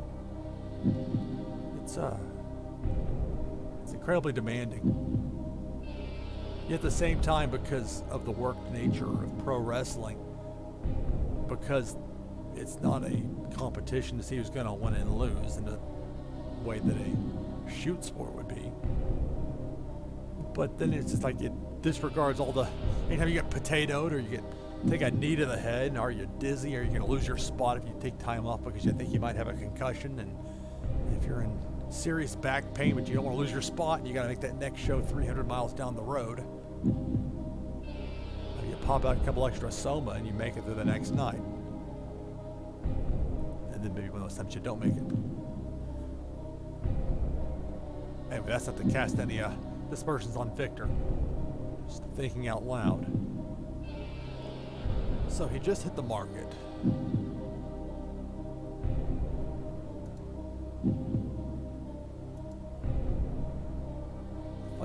there, although the safety's a bit low. So we're going to pass on Victor for now. I think Kozlov had said he was out of the business, right?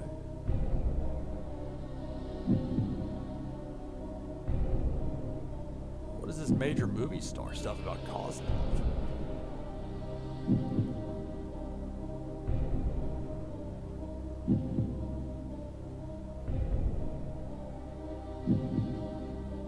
He's on hiatus. I don't know if Kozlov worked any more shows after he finished his run in New Japan Pro Wrestling.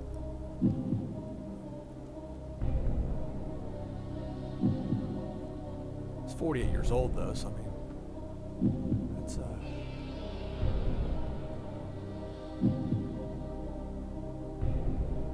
it's old enough where you're gonna feel those 15 years of taking bumps.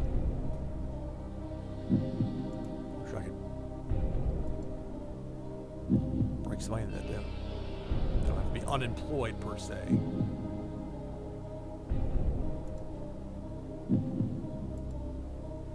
Let's already have a couple of AAA guys that I'm working with. We'll see if there's any others. Well, obviously I'm not going to get Kenny Omega, as much as he would be a definite help, a positive to add. I don't have the equivalent of a vice president spot with All Elite Wrestling to offer him, even if he were in a position to take it if he wanted to. Okay, I know I don't want to exit. Not the program, just trying to get out of this page. Let's see. For the title screen, it would hurt to save the game. My computer's on a battery backup, so I can always have some sort of a power blink. Now, granted, that would ruin a live stream, but it's one thing to lose the stream and have to restart it. It's another to lose an hour's worth of work or whatever because something slipped your mind. Broadcasters are with that.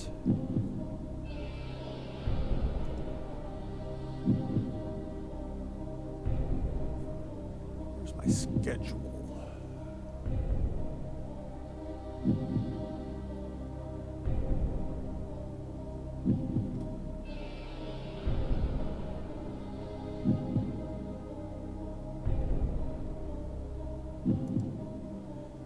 Let's see.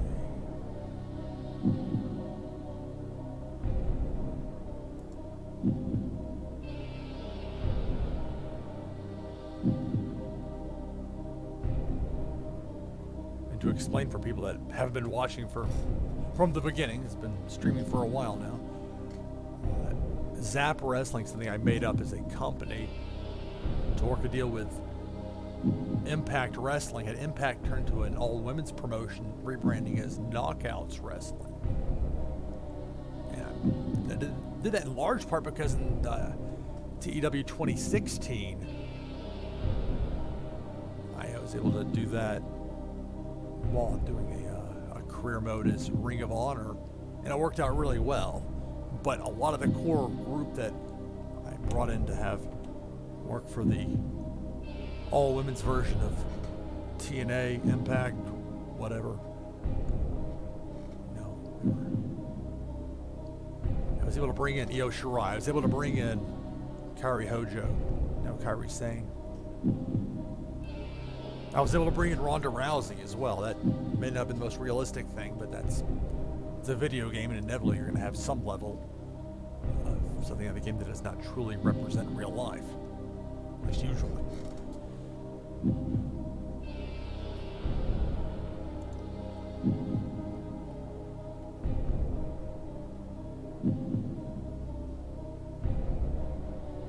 Looking out here where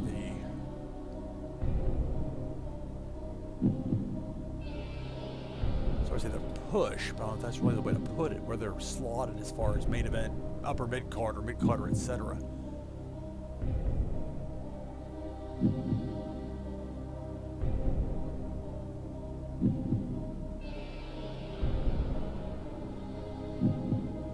All right, let's see.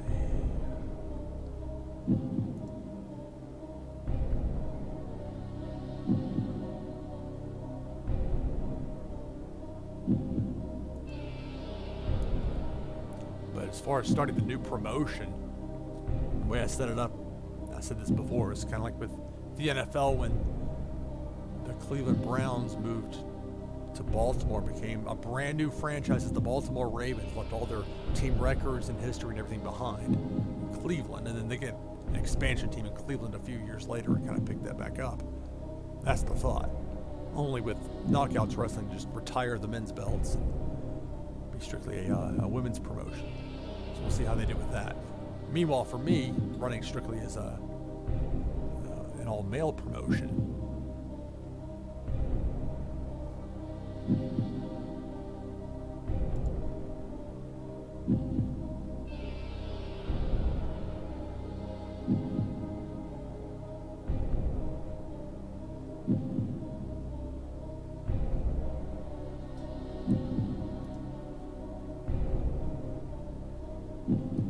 maybe it's because this particular page is not showing me. I'm used to, with 2016, being able to see like the little bit of a roster overview. Quick roster might not be the best thing.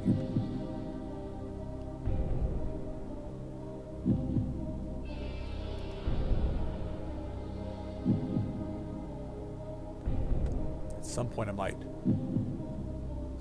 create some sort of a dojo or developmental territory to give guys the reps that you can only get in live matches.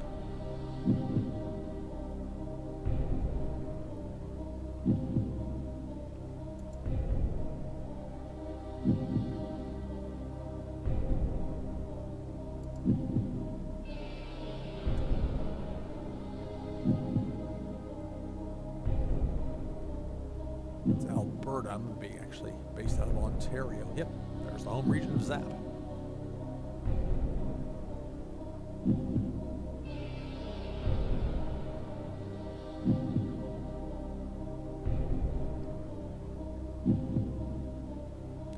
Okay, it's top of the hour, midnight Eastern, 11 Nashville time. Keep the stream going. I'm going to just take a few minutes of a break here. I don't want to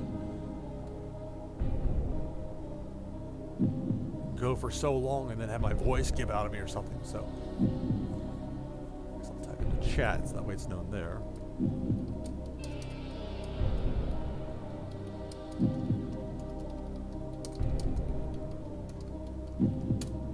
I'm taking a few minutes for a break. I'm going to mute my microphone. Have a sandwich or something that you particularly care about what I do during my break time, but I'll let's see, shall I leave it on this screen? No, I want to switch players, come on. Still waiting to know if this IWGP Conception is actually a real name for something. Or if that was just the name that... I mean, it's not a bad name. There's a lot worse ones you can pick.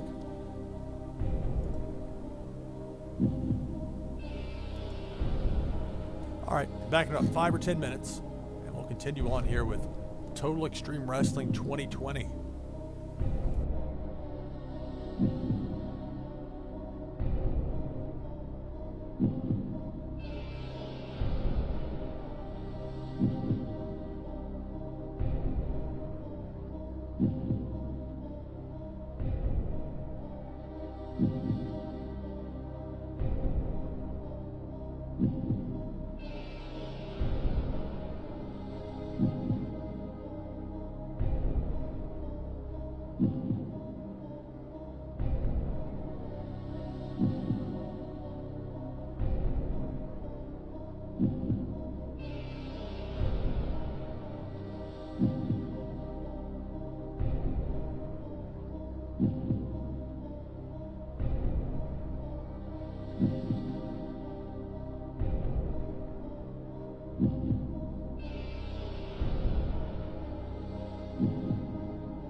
Okay, I'm back.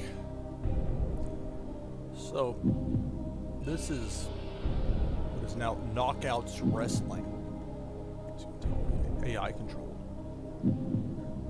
Somehow they're ranked 5th in the world. I didn't give them that 500,000, so...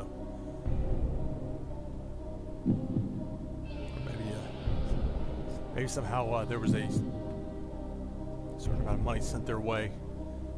It's part of this deal to get some of their talent. I don't know.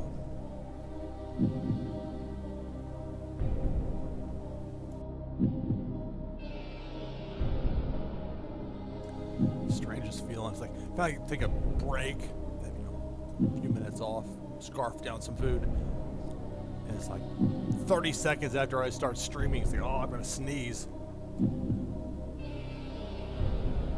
But then that passed, and it didn't happen. So anyway, I don't know if they're gonna have as their own, or I'm sure they'll figure that out.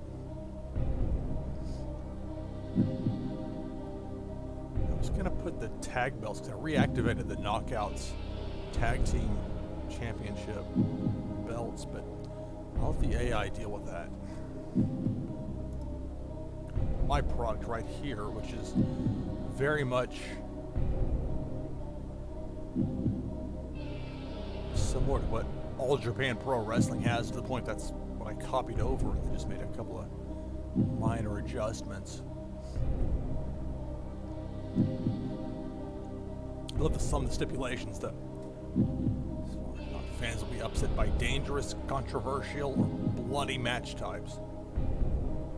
I'm still not sure what world-class scores, other than that I've got a pretty good idea. I mean, 95 would be a world-class score, but I don't know if the cap, if 80 is sub-world-class, or how that works.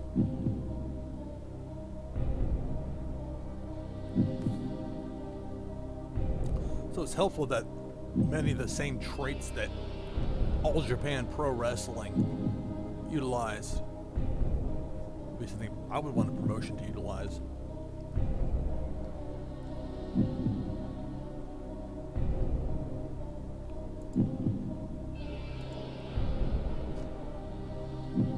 Absurdist entertainment, huh?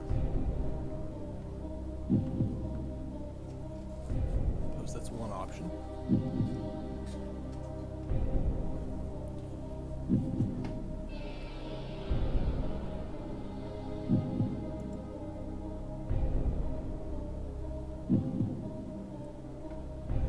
Southern Wrestling. Saw some interesting shows. Going to see the USWA at the Nashville Fairgrounds Sports Arena. 1993, 1994. Long time ago now.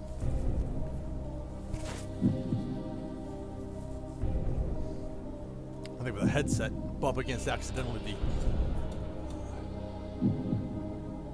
the microphone part of it. We're gonna have this thing jutting out of the side, focusing on what I'm looking on here. So obviously a wide range of what you might want to do, and if what you want isn't within this group, if you aren't just clamoring for PG-rated sports entertainment, there's nothing else that really strikes you. There's always a way you can customize existing templates to kind of fit what you want.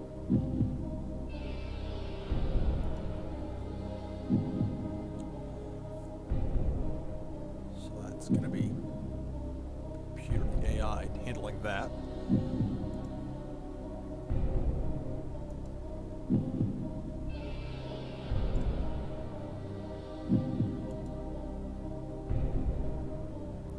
It's interesting to see it worded as such as perception.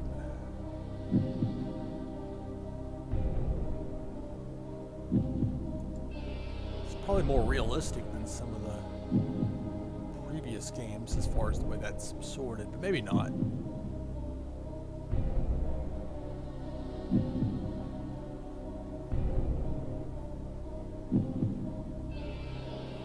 It'll make it very easy for you to be able to go through and quantify exactly how low or how high you're willing to go on multiple different traits, skills.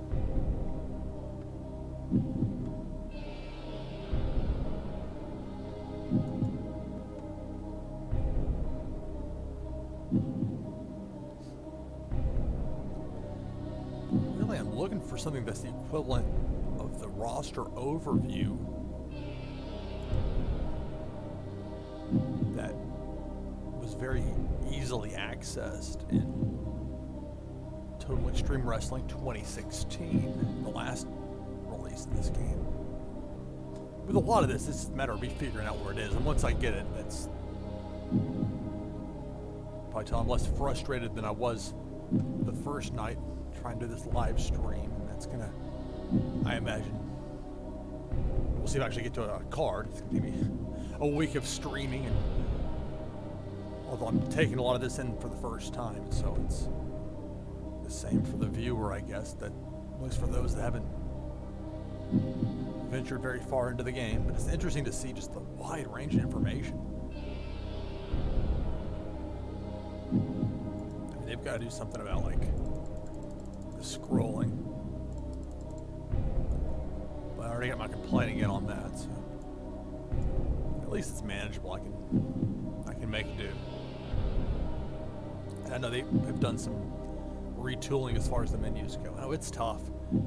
Trying to make a game this deep and make sure everything is the way you want it to be.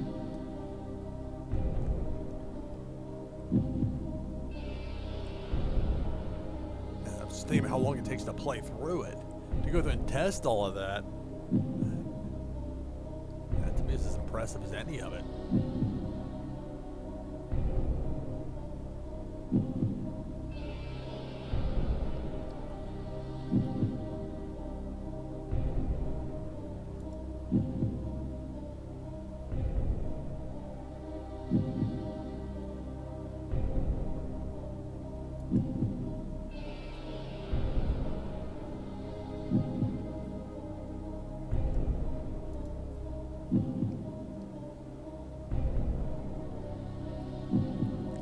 How long Brian Cage is going to be out. When I was negotiating with him, I was negotiating, maybe it was somebody else was looking at, but I was trying to find that information and it wasn't where I thought it would be, as in like right in front of me to click on, okay, out injured, okay, I look here, I don't know. That is one frustration with the interface, is there are a few, but one in particular is when there's a hyperlink or something, they expect you to click on the text, but there's no clear way to tell if that's something you're supposed to do.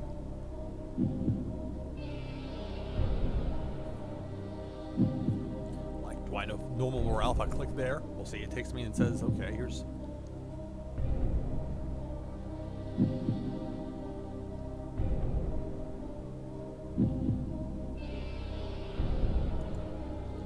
Maybe there's something I'm missing. Maybe they just don't have that as far as the ability to go through and...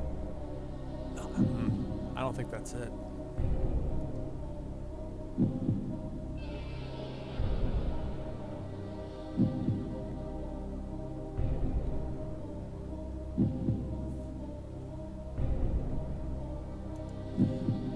It's better to hit save game before I start clicking on boxes where I'm not exactly sure what it means. Maybe there's a way to edit this listing here.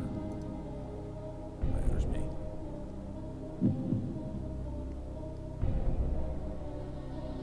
That's a notepad.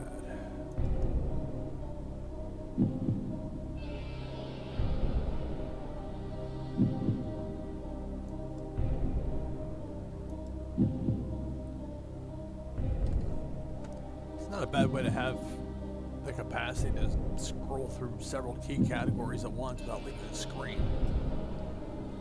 It's funny if I do plan to, well, you know, maybe it's meant to be. I should go ahead and have a little chat with Filthy Tom.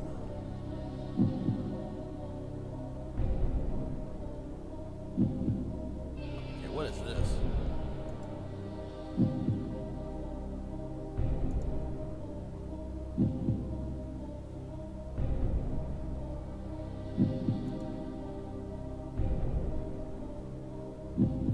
That is one of the negatives for me as far as having ZAP wrestling based in Canada, is that some wrestlers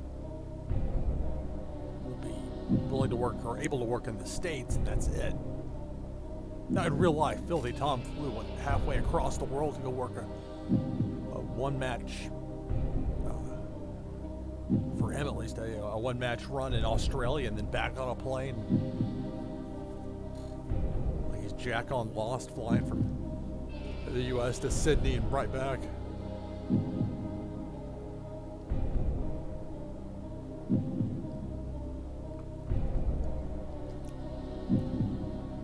But Philly Tom's great. That's one of the better things MLW was able to do, was when it looked like they might not be able to keep him, and then they did.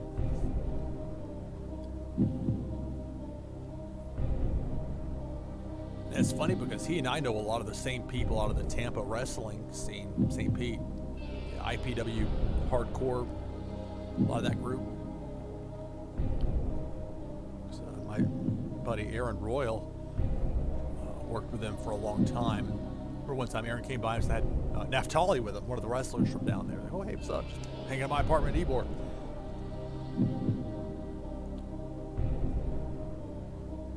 Tom did a lot of training down there. I think because I was gone by April of '06. And I think he may have gotten in there some point after that, or I don't know. Never ran into him down there, but that was a long time ago. All right, so I do want to try and negotiate. Oh, I already tried that. Sorry, Tom, I tried, buddy.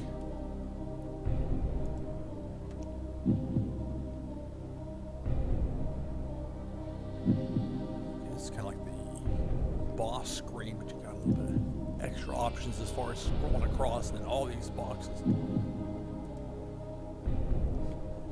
This is encouraging. Franchise players, and it's a bunch of scene missing.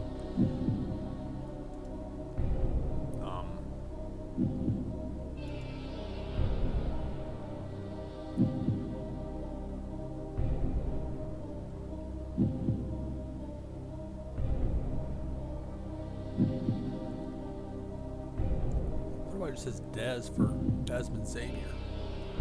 I mean, it's very fine print there, it does, I'm sure.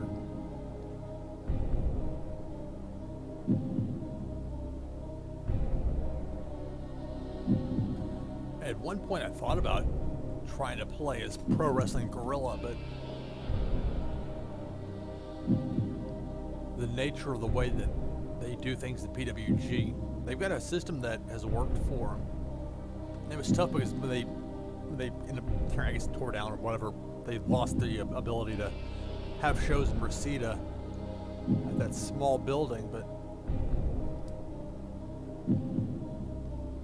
there's the Globe Theater in Los Angeles and all other possibilities, I'm sure, out there as well. But it's tough though if you have like a traditional venue and it's a special thing, and then you move elsewhere. You know, some of the people may make it, they may not. Even just a different place from a locale standpoint, some closer or further away. But ultimately, they don't run enough shows or the way that I would want to run a promotion enough to actually do it that way. It's been tricky for them, like anyone else, just with the signing frenzy by companies in North America, trying to lock down as much talent as possible.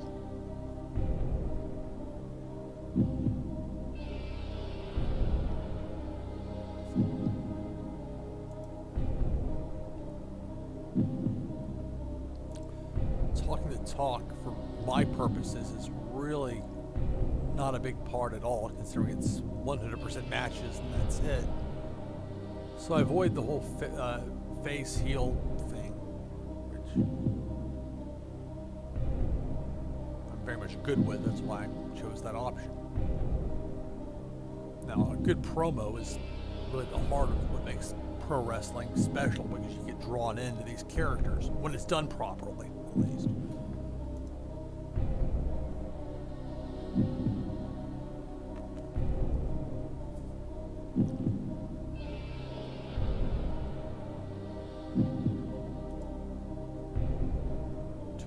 Old. I'm not sure how long he's going to be out, but he's someone that I'll probably put the belt on Elgin, the big belt, initially. imagine a Swan world title run turn out just fine. Now I've got to figure out with this injury. Like I was looking at this earlier, the injury information. I mean, I know it says out injured. I can read, but more importantly is when I possibly expect him to come back, even if they can't tell me in 18 days, which was never realistic. They would give you somebody who there's a spinal injury. He's out for 1 year, 2 months, 3 weeks, and you can guess that, but that to actually be accurate, it's just not really all that realistic. So let's see. Talk to him. Physical. Maybe this is the way to do it. Oh, this is like options for tell him to bulk up or cut down or just make a statement that can't be seen as a direct order, but passive aggressively encourages you to actually take part in that behavior.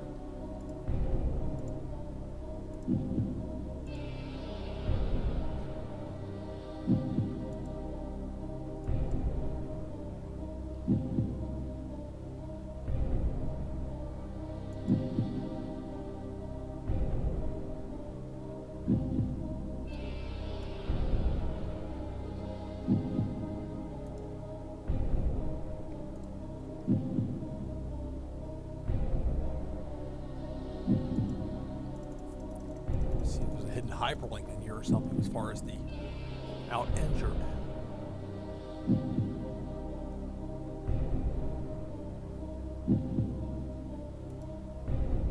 Oh, okay. This was if I wanted a quick jump to every wrestler in the database in there, I think.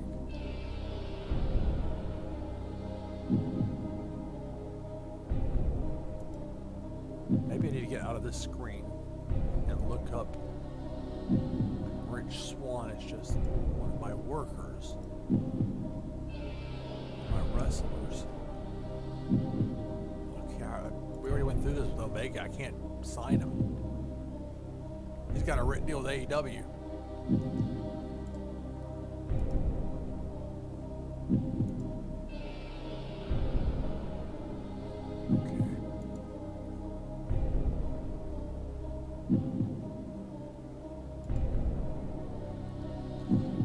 This section right here is similar to the 2016 version as far as email.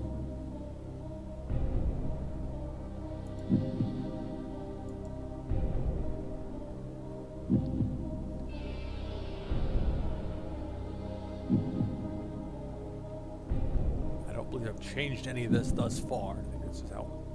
What is this 1 to 9? I guess there's more. You can really customize your email,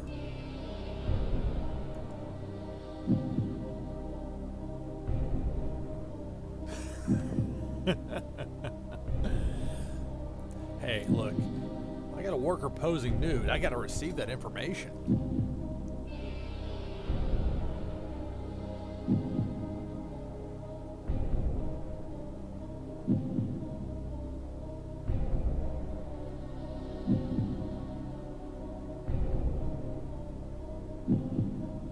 The notable character part of it.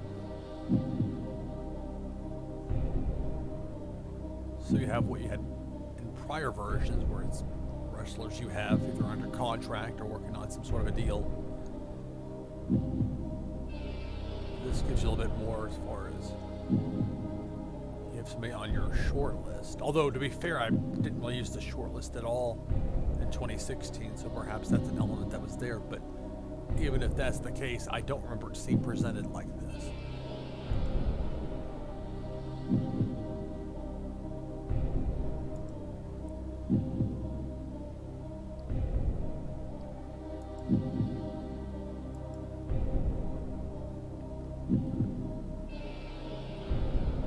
No need to change any of that. But it's nice to have an option if I wanted to, I have to say.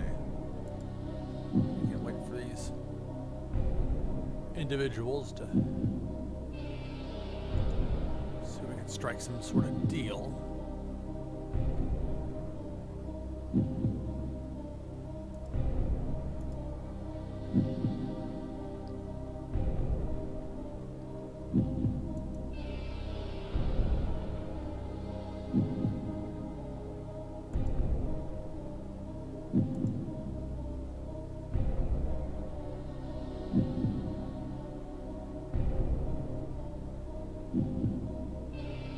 They're really curious about people's sexual orientation in this game. So I've worked a lot of gigs in a lot of places before. And anytime you get hired for something or brought in or whatever, you're going to get with the typical rote questions and answers, and you get the unexpected. But some of this I've never had thrown my way as far as. All right.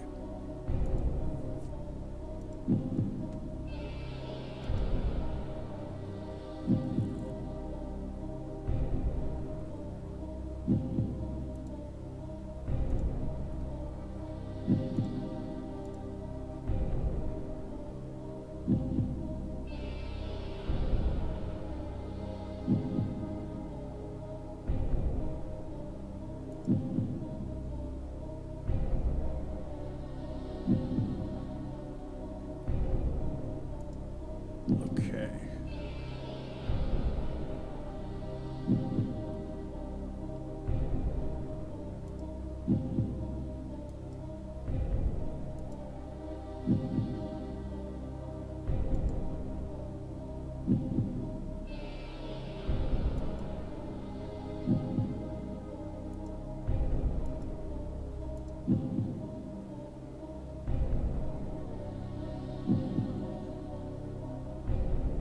Take it that the way that they display how somebody's getting a push, I think that might be, well, it certainly doesn't seem to be where I would have expected to be, whereas this is perception. But I'm not sure, pardon me, if that's,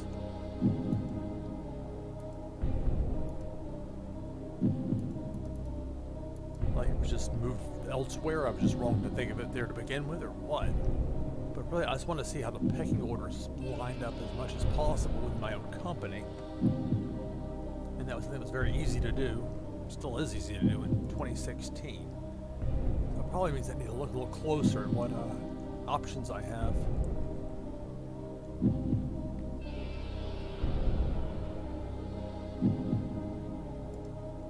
I showed this earlier. There's the 3 titles I have. Pretty straightforward. You got a world championship. I used the big gold belt. World tag. Used silver belts. And the sprint, which I, in canon, hired or purchased from Lucha Underground and then repurposed as my secondary singles championship, where the belt's defended on a weekly basis on television. If the champ's injured or can't make it, unless I decide there's a very good reason to not strip them of the title, or if they can have a weekend defense or something. Do like a one-off show.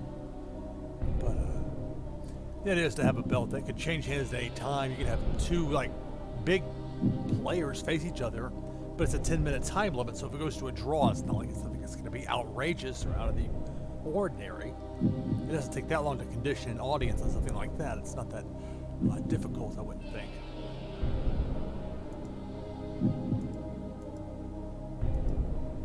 And some of this I probably went a bit aggressive on how, which I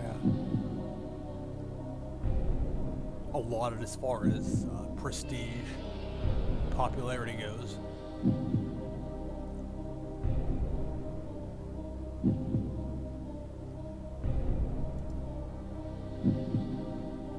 Okay, I can at least look at this and figure out, okay,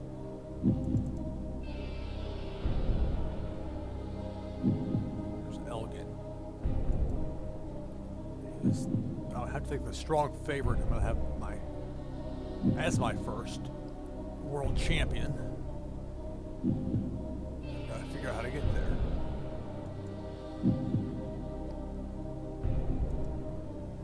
Right, so my first television show is going to be tomorrow, game-wise time. It's every Tuesday. It's pretty straightforward. Then what I imagine will be a quarterly pay-per-view schedule or cycle where it's a special thing. Not like now where it's every 3 weeks. It's just your latest WWE pay-per-view where the results 2 months from now won't even be remembered. At least not by the old man in charge. So, okay, I get the shows the way I want them, I think, as far as that goes. It's pretty straightforward. Product.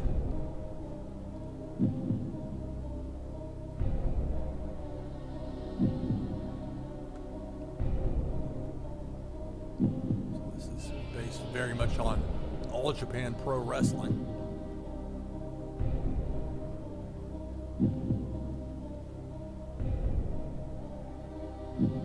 It seems like I must be missing where it is as far as the roster. I can look at this, but before this is contracts. Oh, there we go. What used to be roster overview. And I guess it makes, I'll just have to get used to it being a different name.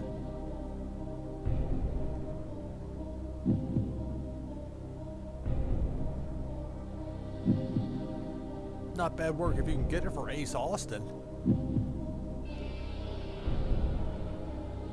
I mean, he's got 2 months left on it, so it's not like it's some sort of a monumental long-term burden.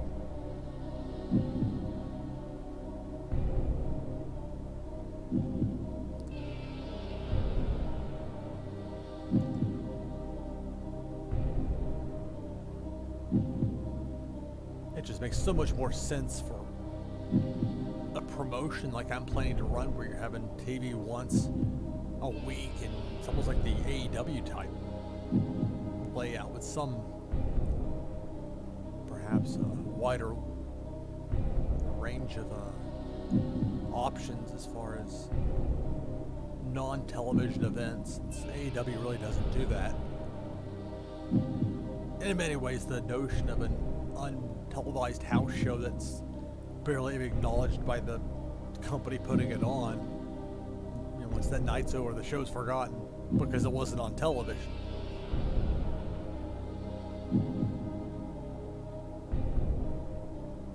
The fans now are smart enough to know.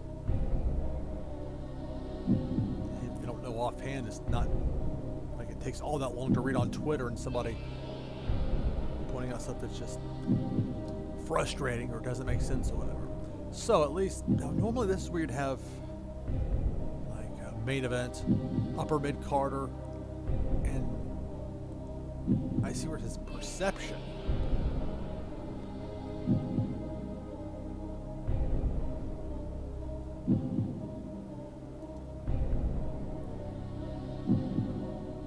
Okay, the guys in red have injuries, which would make sense.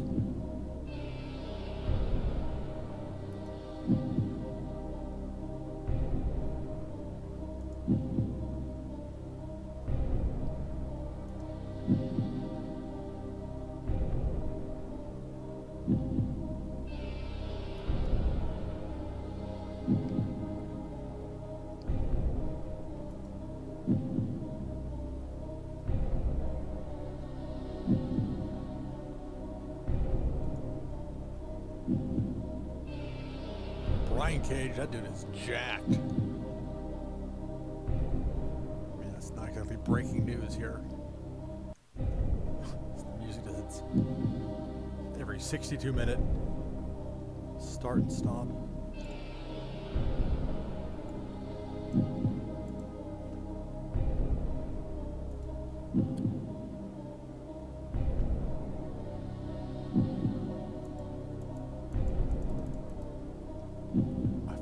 Overlooking something that should be obvious as far as physical or whatever the equivalent of that would be.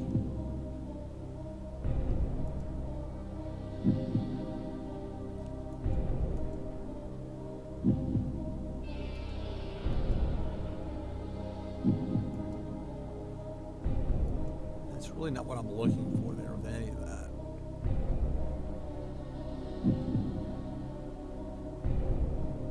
At least that's what I'm saying now, and maybe I'll think about it and have a change of heart. Perhaps once I actually start having shows, I can find ways to find information without just trying to, on the night of the show, just assume they'll go along with it or hope that they'll go along with it to have a more clear idea.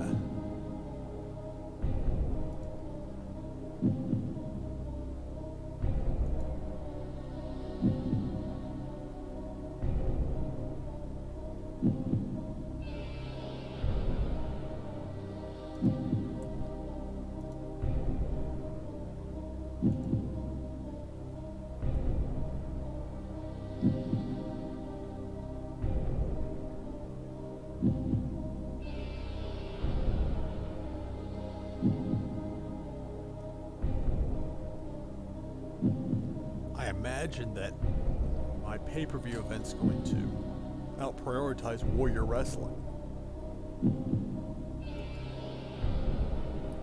Guess we'll see.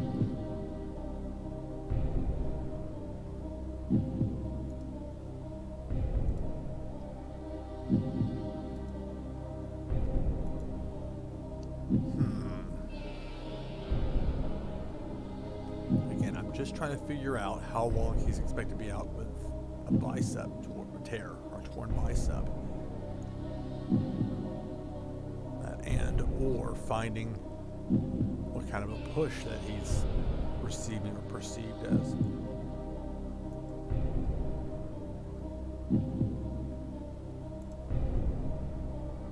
I'm glad they've kept this element in the game, the ability to track over time how a given individual's popularity might have gone up or down. Sometimes for obvious reasons, and sometimes for perhaps more subtle ones, but it's there.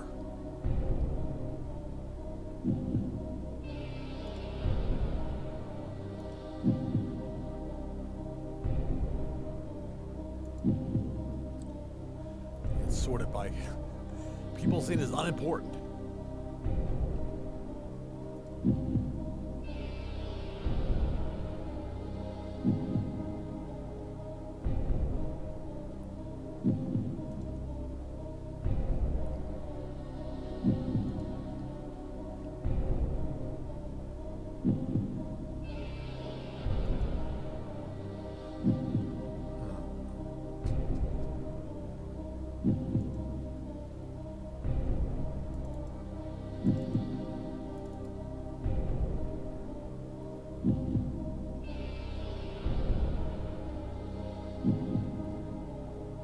You would think with a wrestler that's listed as out injured that it would be fairly straightforward to figure out, at least ballpark wise, how long to anticipate him being out.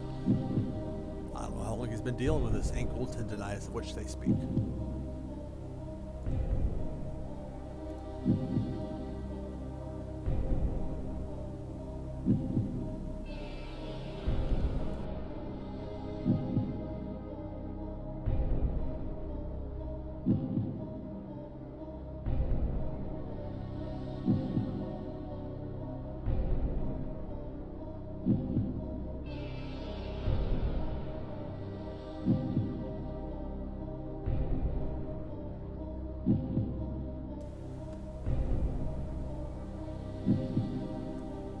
They just don't list it the way they used to as far as sorting wrestlers by what tier of a push they were going to get. I mean, there's perception, so maybe that's just...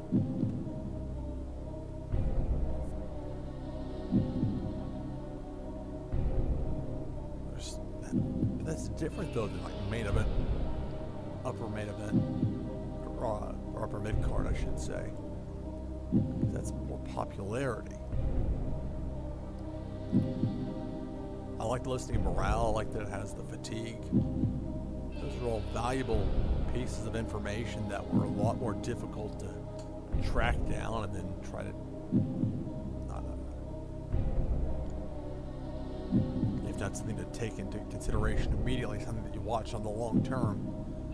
And it's tough if you've got a page you pull up that's got the information that you have, except for elements that would make you able to make a more informed decision.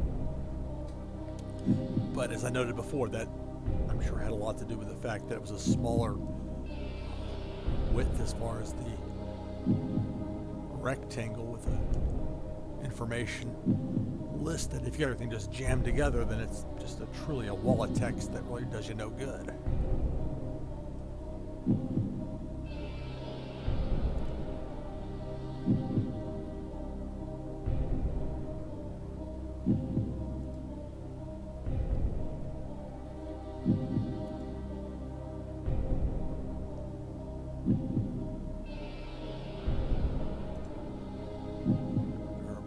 The 4 different broadcasting deals we reached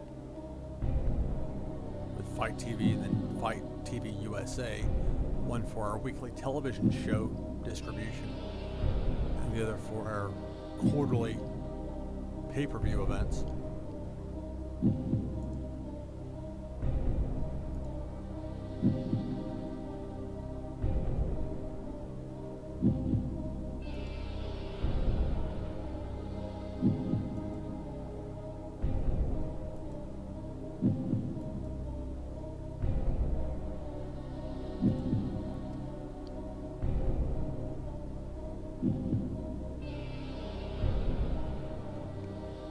Let's see. Roster.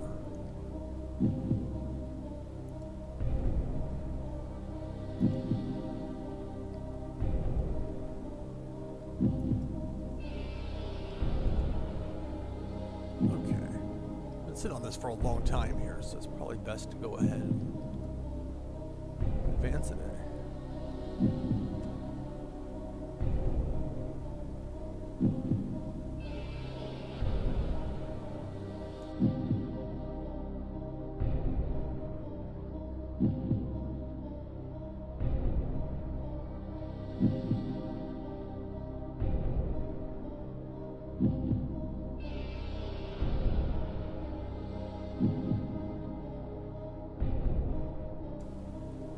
An example of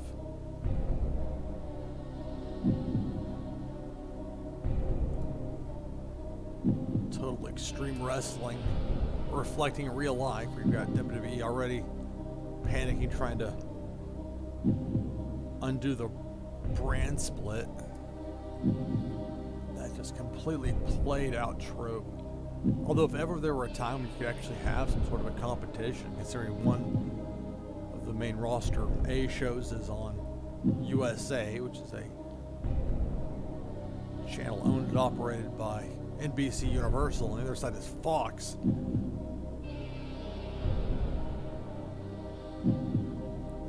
It behooves of both NBC and Fox for WWE to perform well for them. But with them also competing, I imagine neither side wants the other to gain some sort of particular advantage, especially if it's not them getting something similar. I'm sure that makes for some very awkward conversations at times, but that's WWE for you.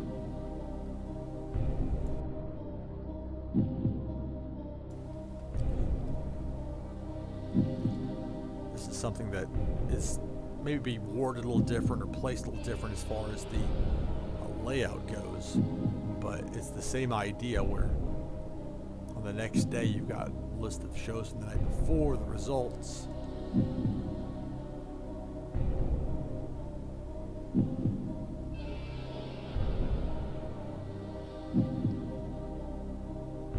That's the very just vanilla backstage segment with Asuka.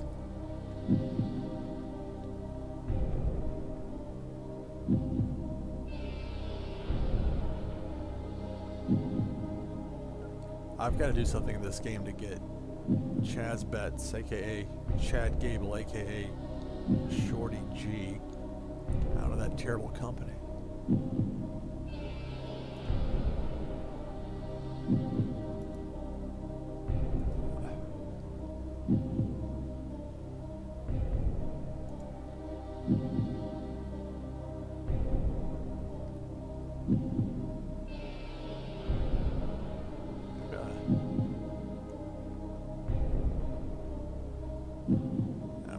stacked roster.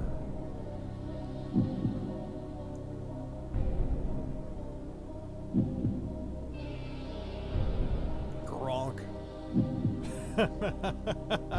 I missed that earlier. Oh, that's nice. I don't know if that would qualify him as a young lion. I mean, he's young compared to most pro wrestlers.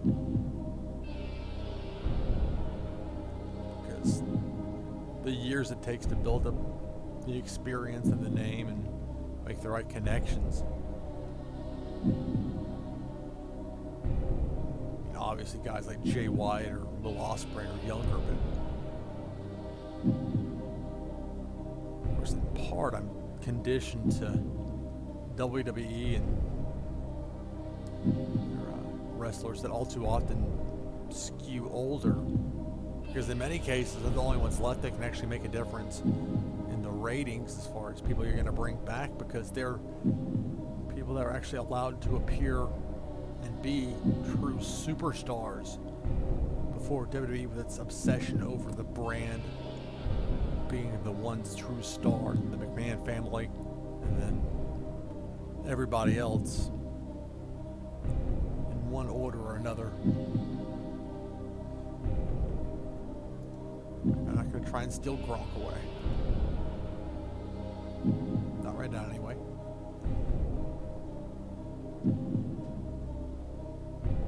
Diamante Azul and Bandito does not sound like a particularly standard tag team, I must say. Would love to get Danielson out of WWE, but I mean,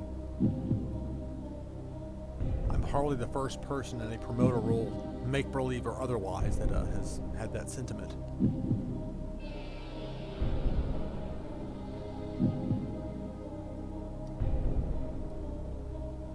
There's a lot of disbanding there in AAA.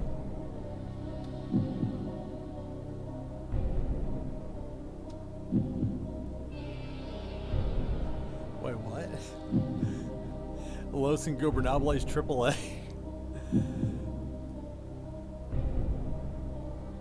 LA Park.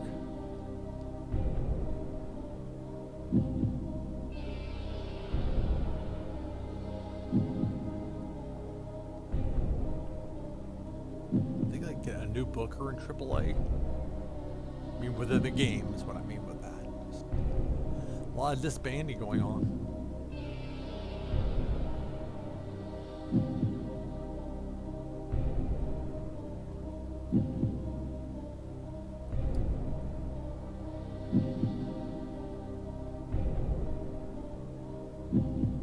Now, storyline or not, who's going to kick Dr. Wagner Jr. out of anything? Come on.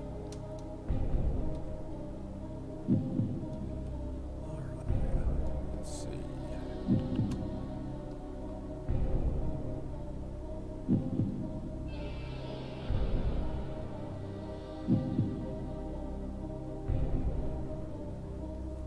For a second, I thought that was supposed to be being, like B-E-I-N-G, but with letters left out. Then nope, it's Los Strippers Big.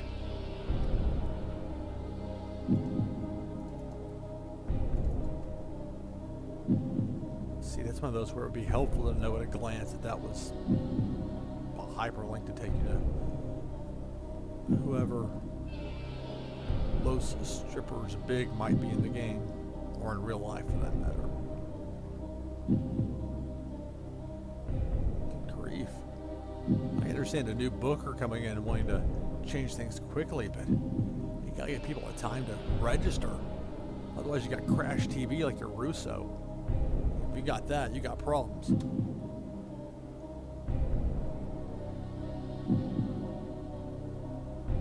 Kai and Kawamori.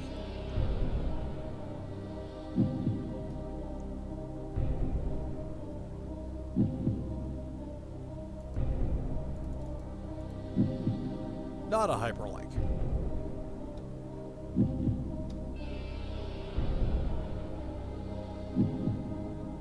Well, there's a shock. All Japan. With an excellent show. MVP. The person who should have won the Observer Awards, the 2019 MVP for Japan. The award's not the most outstanding performer. That would be Osprey, probably.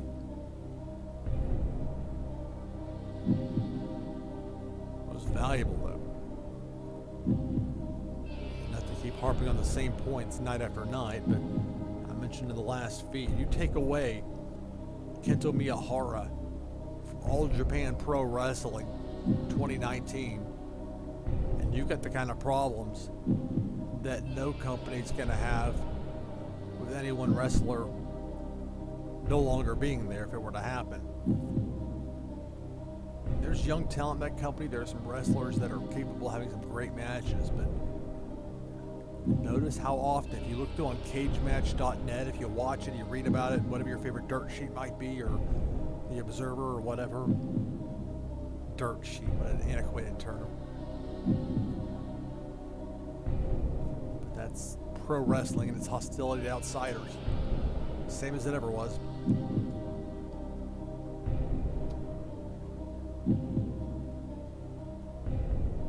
This is like one of those garbage accounts on Twitter that pretends to have wrestling news.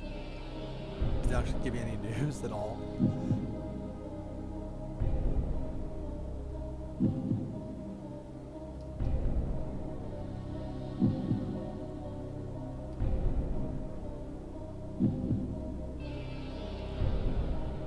A lot of stables being disbanded between AAA and Stardom.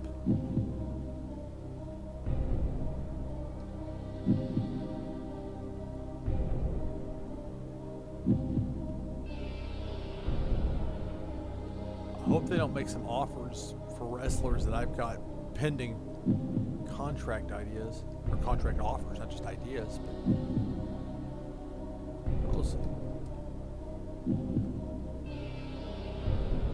There's a lot of words being used for little information. That's video game carny there for coming for some of your guys soon. If not yours, then one of your competitors, or a mid-major that they in turn try and fill their open spot with one of your guys.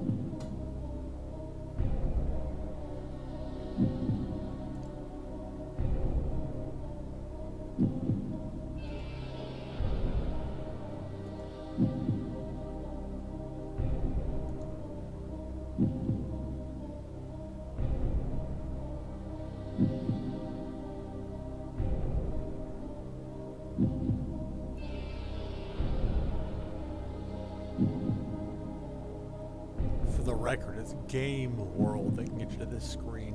I clicked on it by accident earlier, and I couldn't recall which one I hit because I didn't really even see where it hit, just hit by chance. So anyway, it's image right there.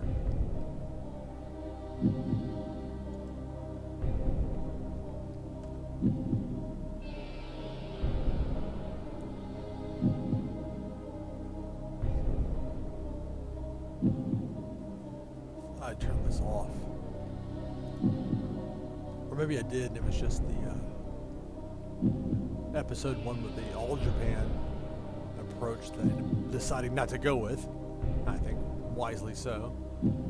But again, trying to find humor in death when pro wrestling has been so overwrought with people who lost their lives before their time.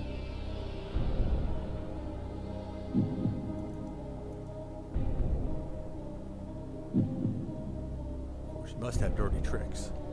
Pro wrestling, after all.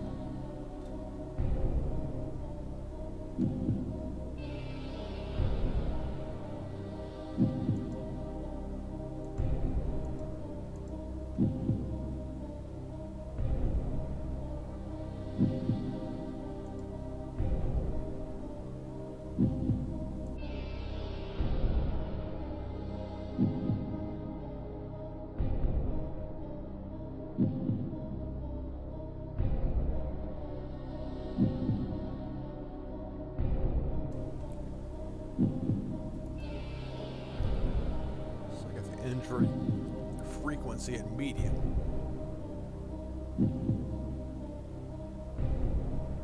I don't think I've changed anything with any of that.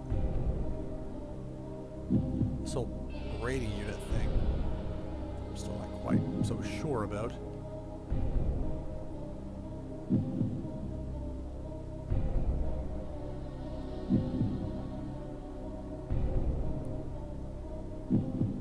Plus fast advanced emails. Well, that's like fast office emails. I wonder why this didn't load up in the beginning then.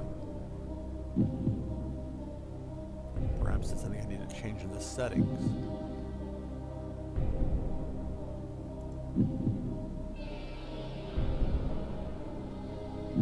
Oh no!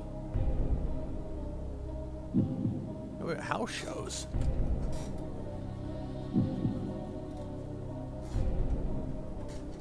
This isn't good. I hope I'm not gonna get dinged for this. This is house show business. I'll call setting that up.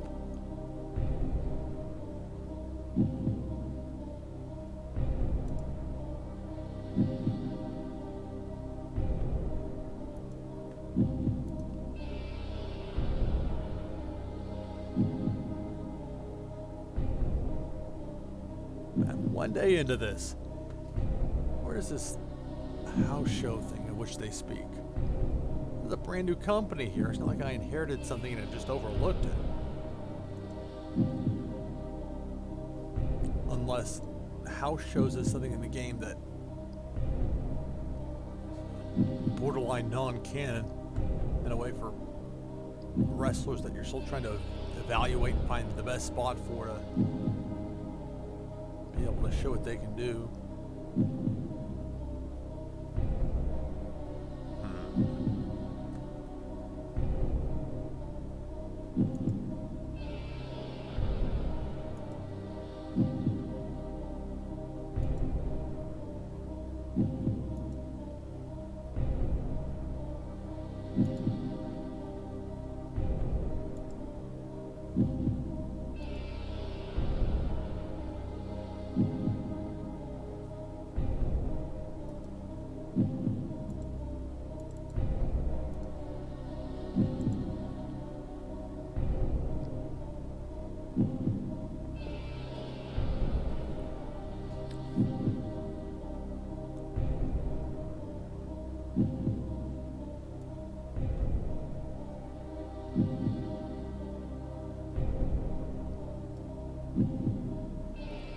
Yeah, I'm at a loss with this whole house show thing. I certainly don't remember setting up anything to do house shows. It didn't list it. Along with the events and the television taping.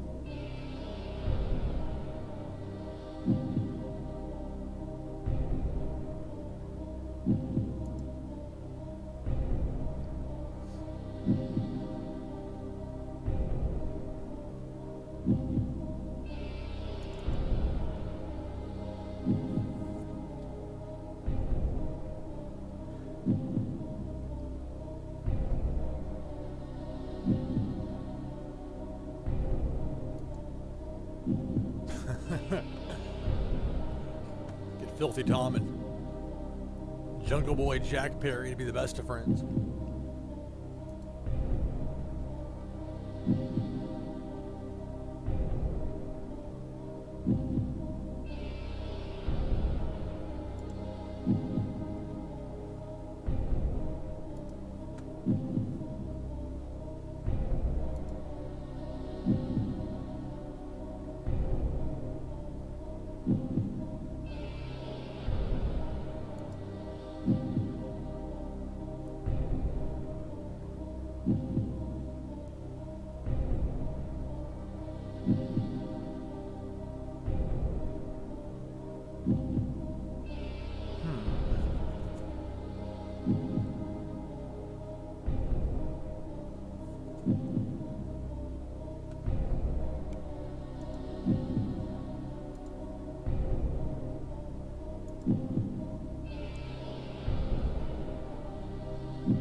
Previous games, you would get off of a screen where you did a search that had a very specific, I guess I always reset it, but it would typically just auto reset.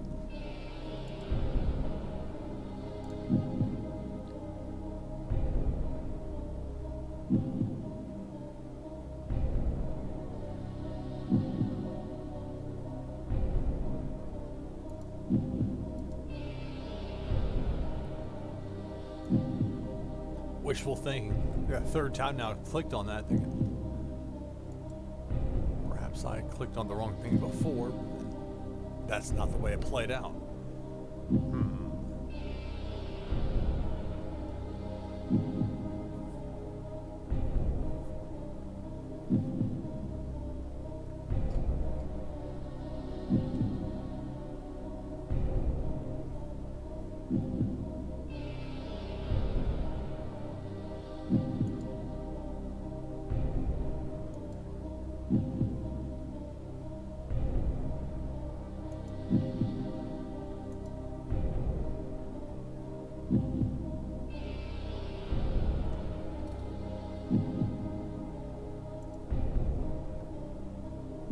Get some of that sponsorship money rolling in.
Is Willie Mack really the protege of Joey Ryan?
One bit of concern I have with this was what happened with this supposed house show that was canceled for having less than 12 wrestlers available. But I'm not sure if that was... I think that's over.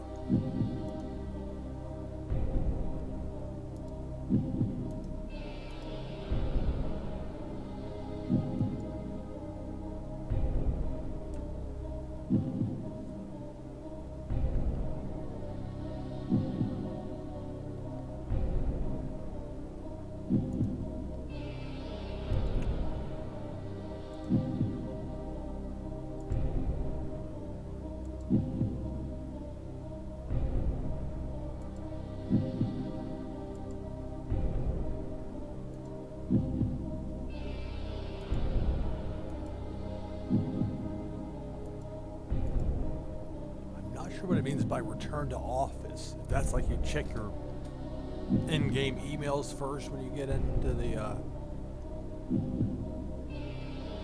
post-show part of it, as it were, when you run a show and then you get the results and you get to what's the end of that day. Bah, I don't think that's what they mean by return to office.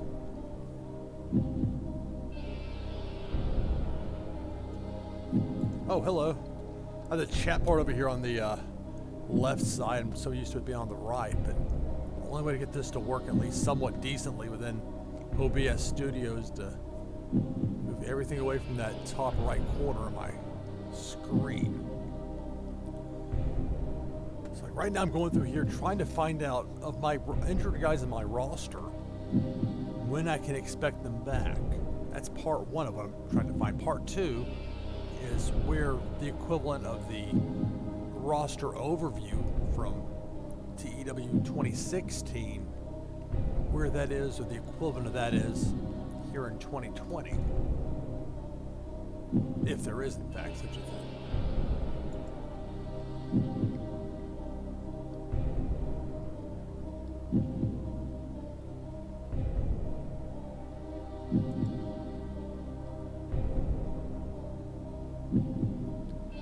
The general event world,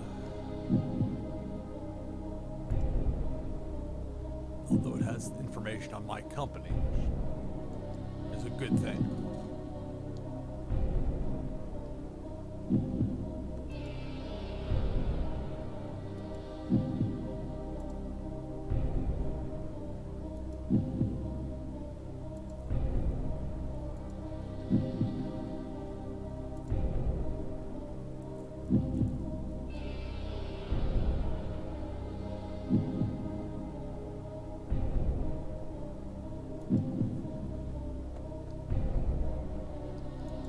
Okay, look at the roster.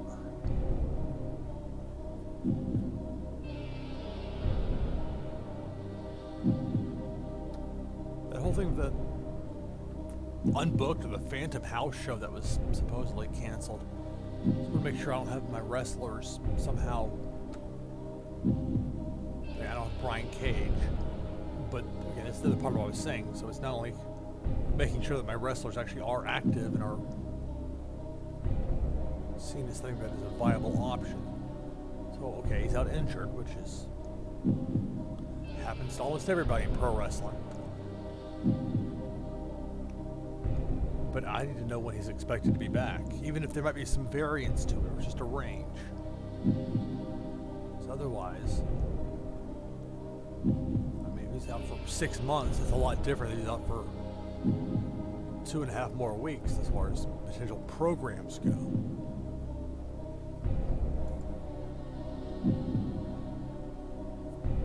Like, what is the push level for TJ Perkins or TJP? It's not just him, it's everybody. It used to be you could click on something in 2016, it would tell you straight away. Now, that's not to say it's missing altogether. There's a certain learning curve when you've got this many options. I mean, even on this screen, but some of these were just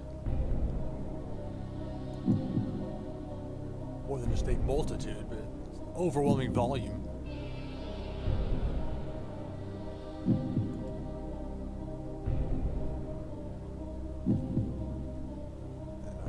Friendly tip to anybody who about to start playing: if you find yourself having your backstage rules criticized, which is what I ran into, all you gotta do,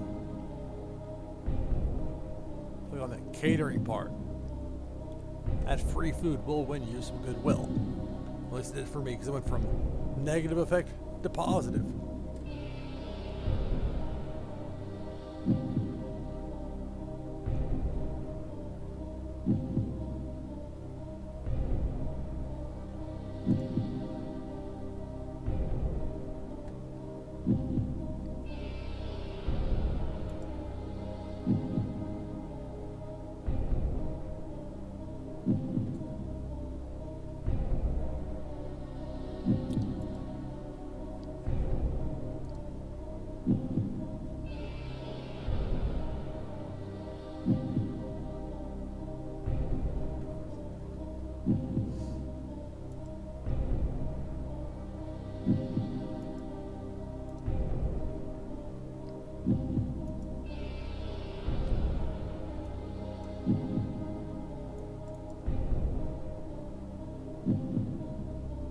Okay, yeah, we're at 28 on the active roster. So I'm not sure if that house show thing is the house show had to be canceled. They never definitively said it was ZAP Wrestling house show, which is a good thing because I have not at all commissioned or requested or anything along those lines at all as far as my product goes. Now, at some point, I might want to have a house show loop set up where I can try some things out on the road. Maybe it'll work out great. If it doesn't, then I know not to bring it forward to a larger venue, larger scale where there's that much more challenging to pull off.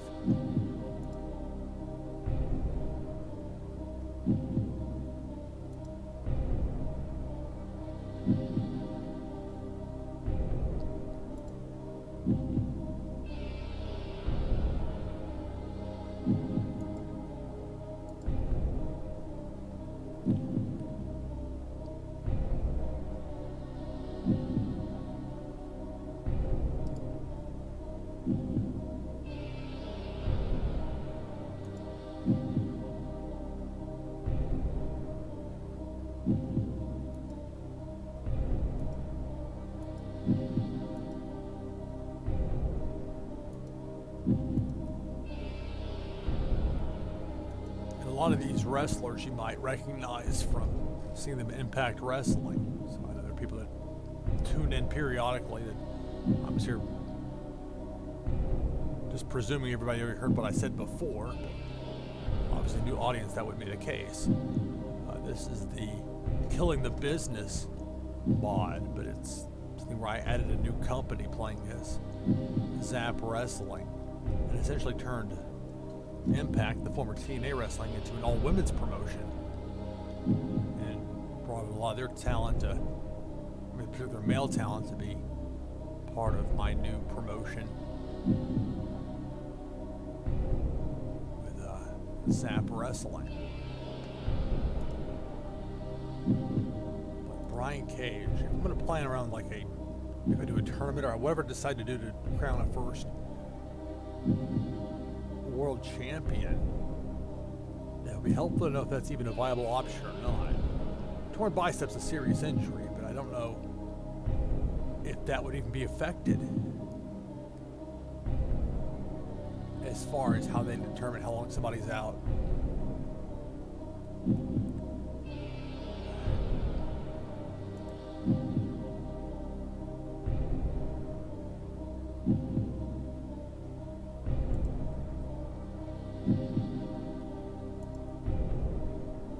This is less actually talking to the worker as opposed to dictating, or you ask questions about dictating ways to where you're strongly pushed to do things that the company wants you to do.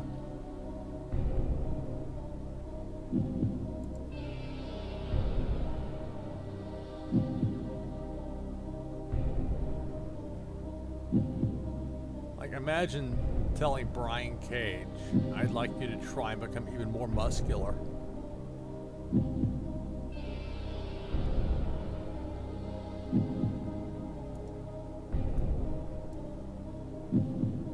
And the guy's already got a bicep tear in the game. But I should be able, I would think, to click on this somewhere in there, and it would take me to a screen to let me know about the injury. He's under contract with me. He's on my roster, nothing else. And I would need to know this information. You would think it was something that was rather easy to find in 2016. But that could just mean I'm not looking in the right place.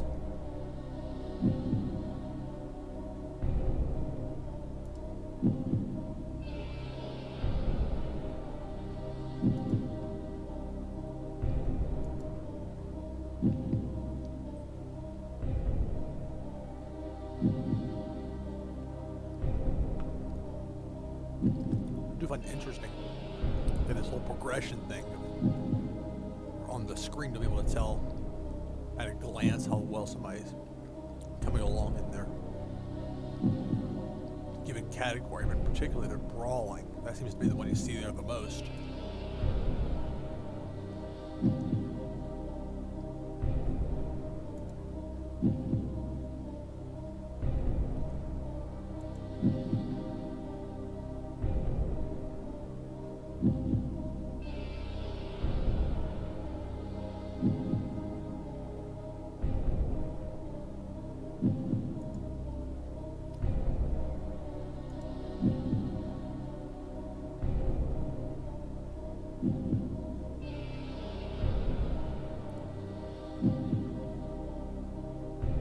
could team up Brian Cage and Michael Elgin like they teamed up in PWG.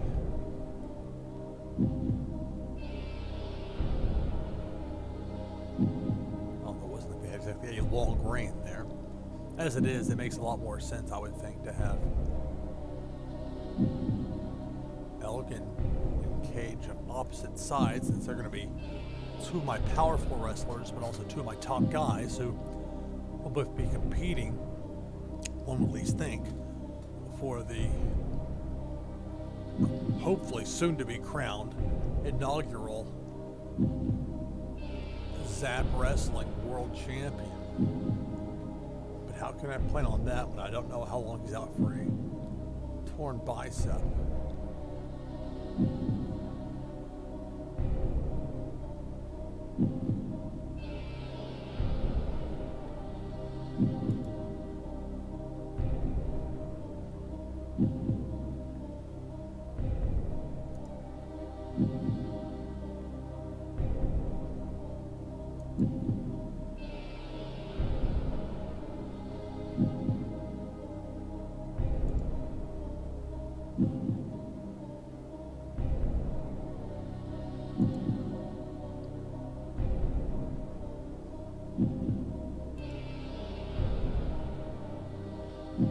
As it is with Cage, where it says that WW, that's Warrior Wrestling. That's the fundraiser,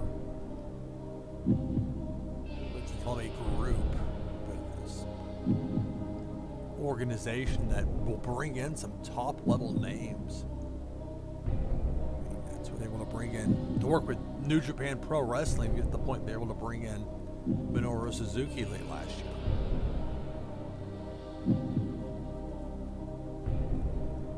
Anyway, I just want to know how long he's out with injury, if that's even something I can find here.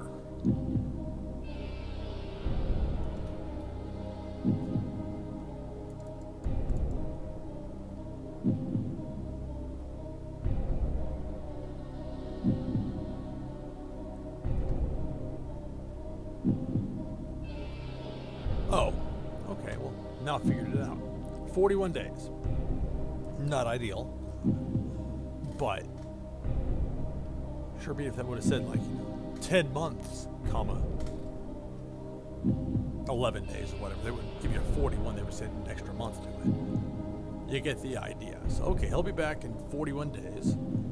Here I'm starting the very 1st of June 2020.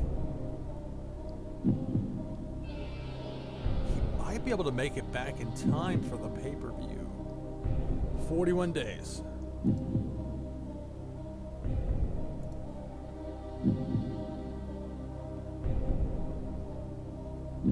But that's the sort of thing where, now that I know where to look to find somebody's injury information, this should move faster. There are incremental learning opportunities within this.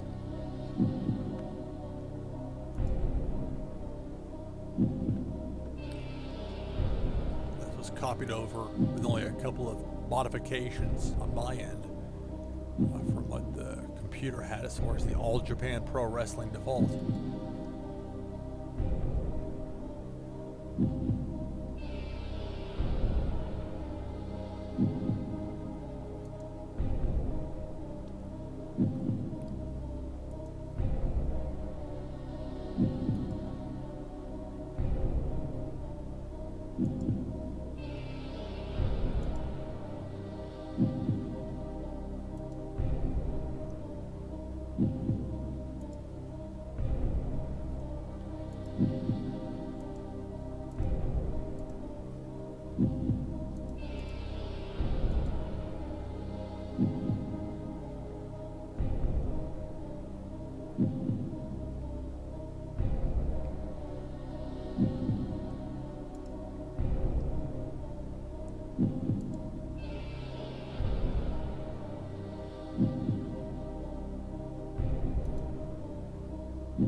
going to take some getting used to for the whole thing there that says contracts as opposed to roster overview.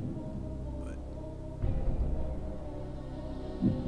essentially it's the same thing. It's just this is a bit more advanced than what roster overview would reveal to you in the 2016 version of the game.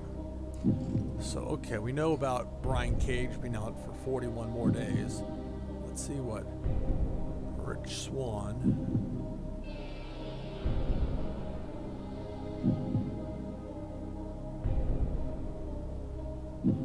I would like to think this means he's been out for a while and hopefully gets to return soon, because it's kind of strange to see this without any sort of headlines for someone that is out with tendonitis.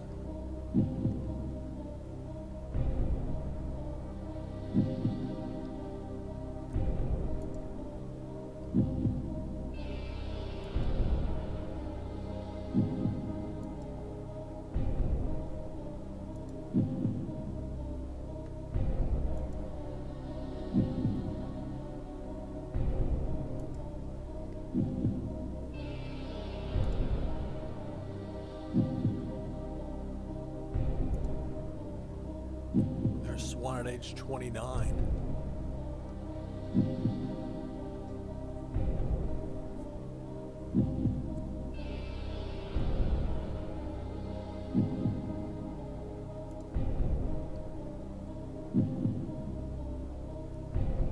As much as they can tell me about every single wrestler's sexual orientation, they can't tell me how long somebody's going to be out injured without having to find the exact block between a stack of 16 has the information. And we know some of it's not going to be the case as far as like top 25 matches isn't going to tell you as far as any of that goes with injury time.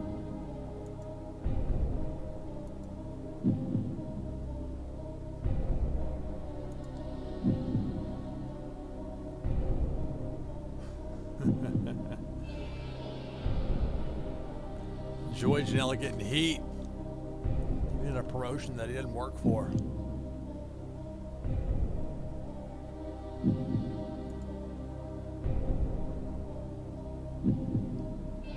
This is more than just a curiosity thing for me with Rich Swann, because they're a relatively notable team just because they actually have some experience, and I really don't have much of that from anyone else. But by the same token, they can have all the experience in the world, but if Swan can't go, that changes things.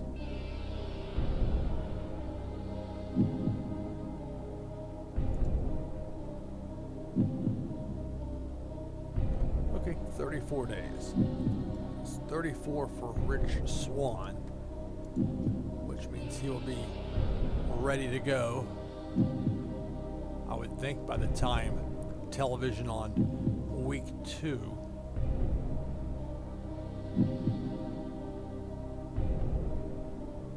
in July. I think that would be right. Cage with 41, I think it is.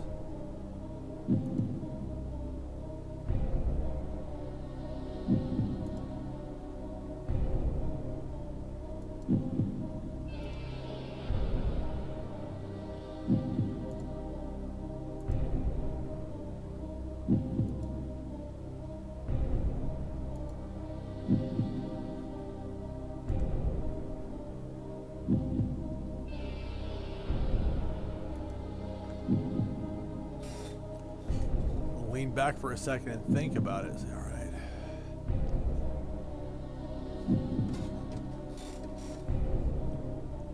Guess the best thing to do would be to look at the schedule. This isn't urgent for right now per se, but it is as when you take into consideration the build and time that'll be needed for that lead time.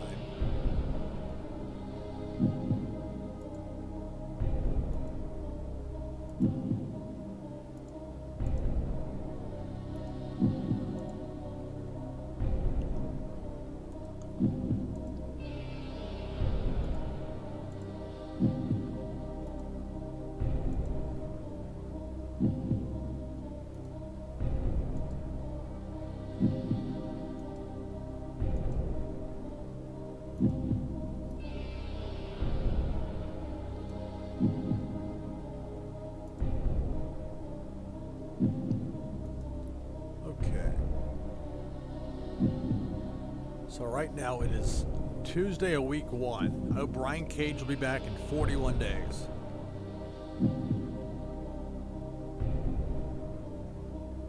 And there's no reason to think that I wouldn't have either Rich Swann or Brian Cage, as they should be back in time for the beginning. I mean, he's not working TV matches, but we got ways to get around that if need be. Just a relief to see that it's a smaller time frame versus get one that's like out of nowhere. Somebody's out for like a year. Not as much anymore because of the advancements in sports medicine, but something you got to deal with nonetheless if you're in that profession.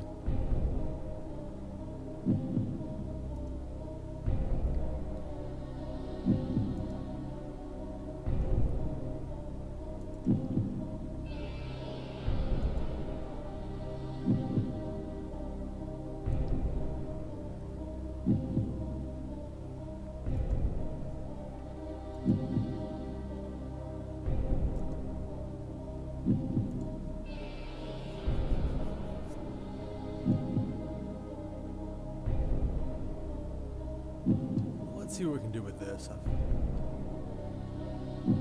It's been going for some time here. This thing is ZAP Wrestling, essentially taking over the male side as far as the wrestling goes, the talent. Although I left intentionally, I might add, left the team history and all that.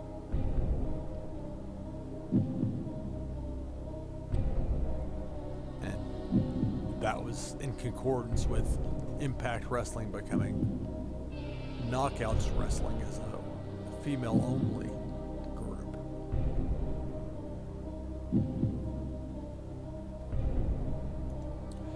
Okay.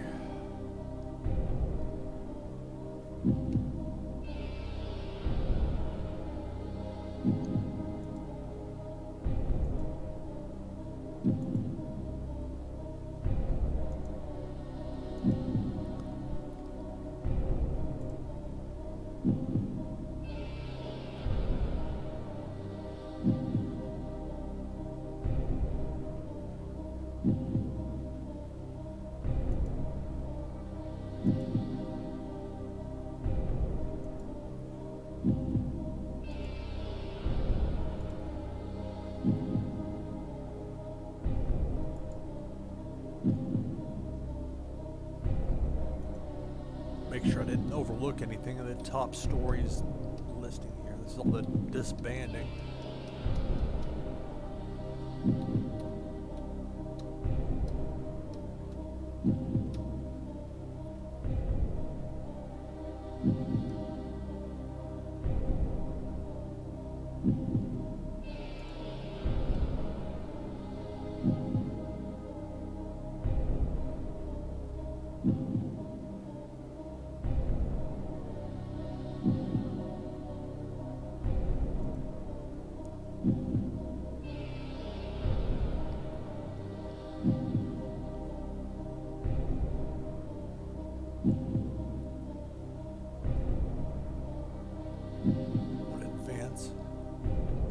At long last, make it to a actual booking.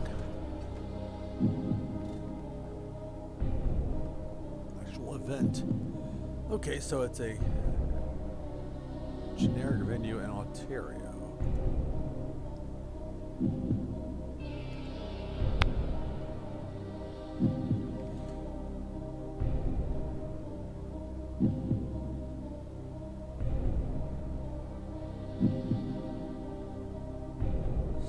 Ontario, and I think that's going to be,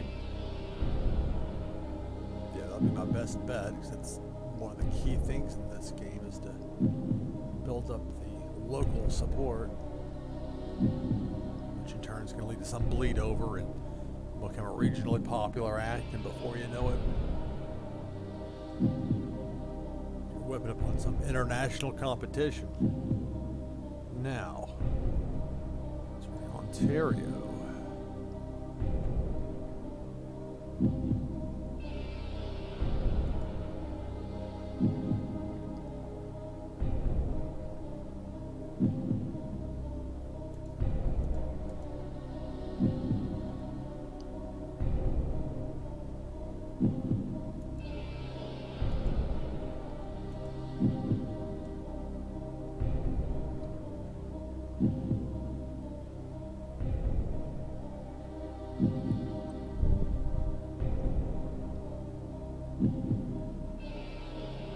Anticipation 3,797, which is a rather precise number for a general approximation.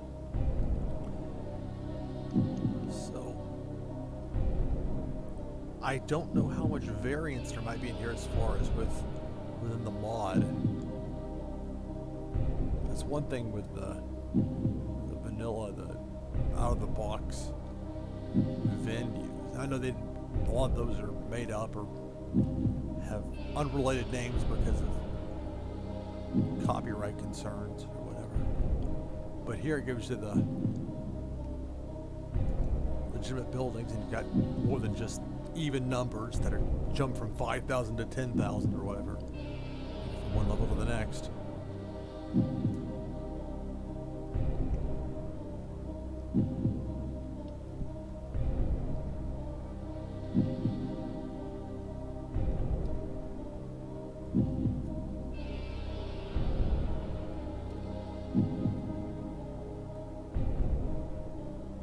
Normally I would just think roughly 5,000 seat capacity would be the best, but if I can find something like in the 4,500 range.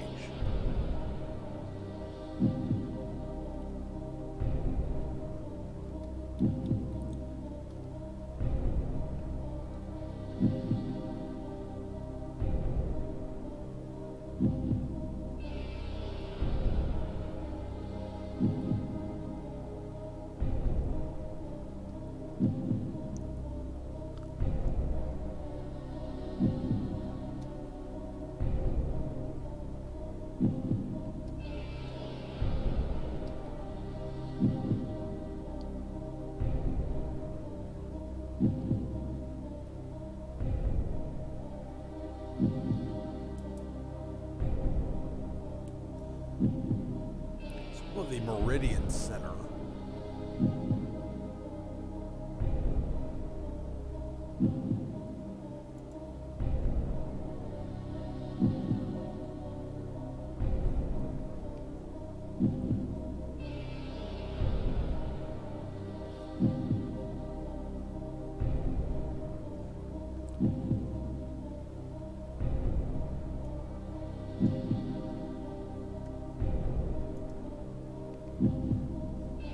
Take advantage of the locker room controls when you can. It'd be very frustrating to put together a card and realize you forgot this part. You have to go back and either choose to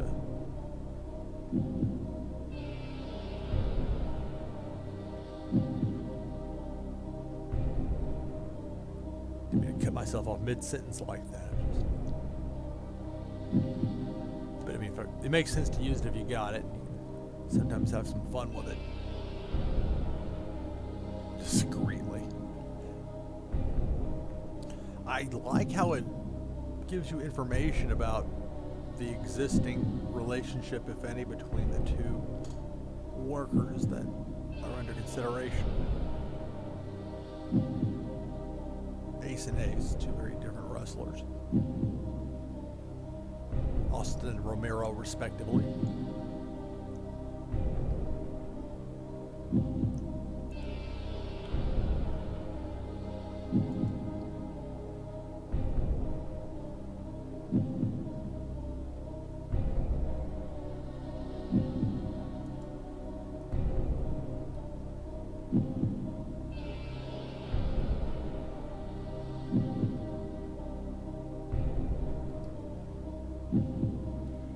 Seems to vary between, let's say, positive and fairly high chance.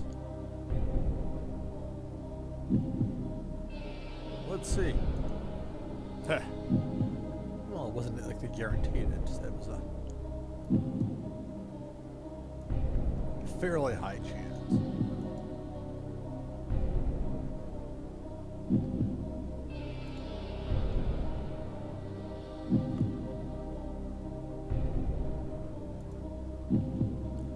So I have a 2-hour show that is 100% matches. I need to set the broadcasters. I think that's what I have to do.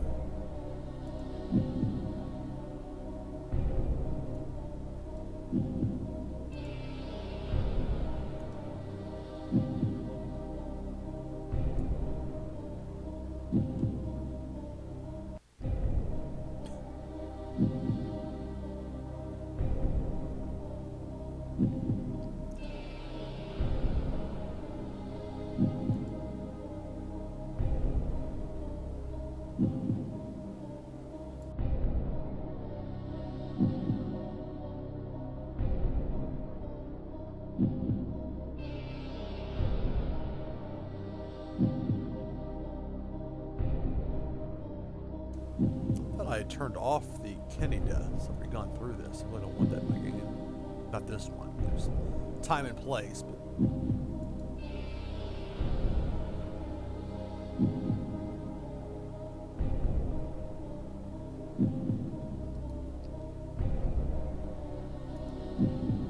uh-oh, runtime error.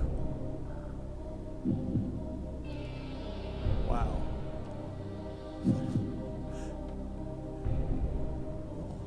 So much for that.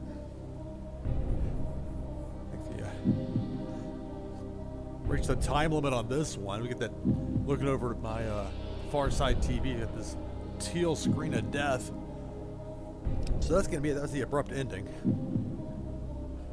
I have to wait for episode number 3 to see me start to put that card together, but hopefully it was worth it for at least a bit of an in-depth look. And some of the frustrations as well, trying to find injury information. And I was about to get into the quote-unquote fun part as far as making sure I had the proper broadcasting crew. Anyway, not to end it on a bummer, but sitting there with the teal screen's not going away, so that's going to end it for this broadcast. Lou Pickney plays Total Extreme Wrestling 2020. I'll do my best tomorrow, as in probably Monday afternoon, Central Daylight Time, Nashville time, Chicago time.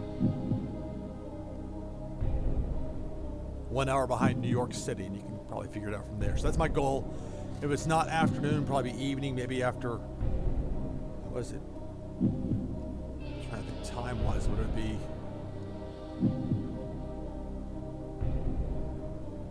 There's Raw, Monday Night Raw. No, I'm not going to watch that show.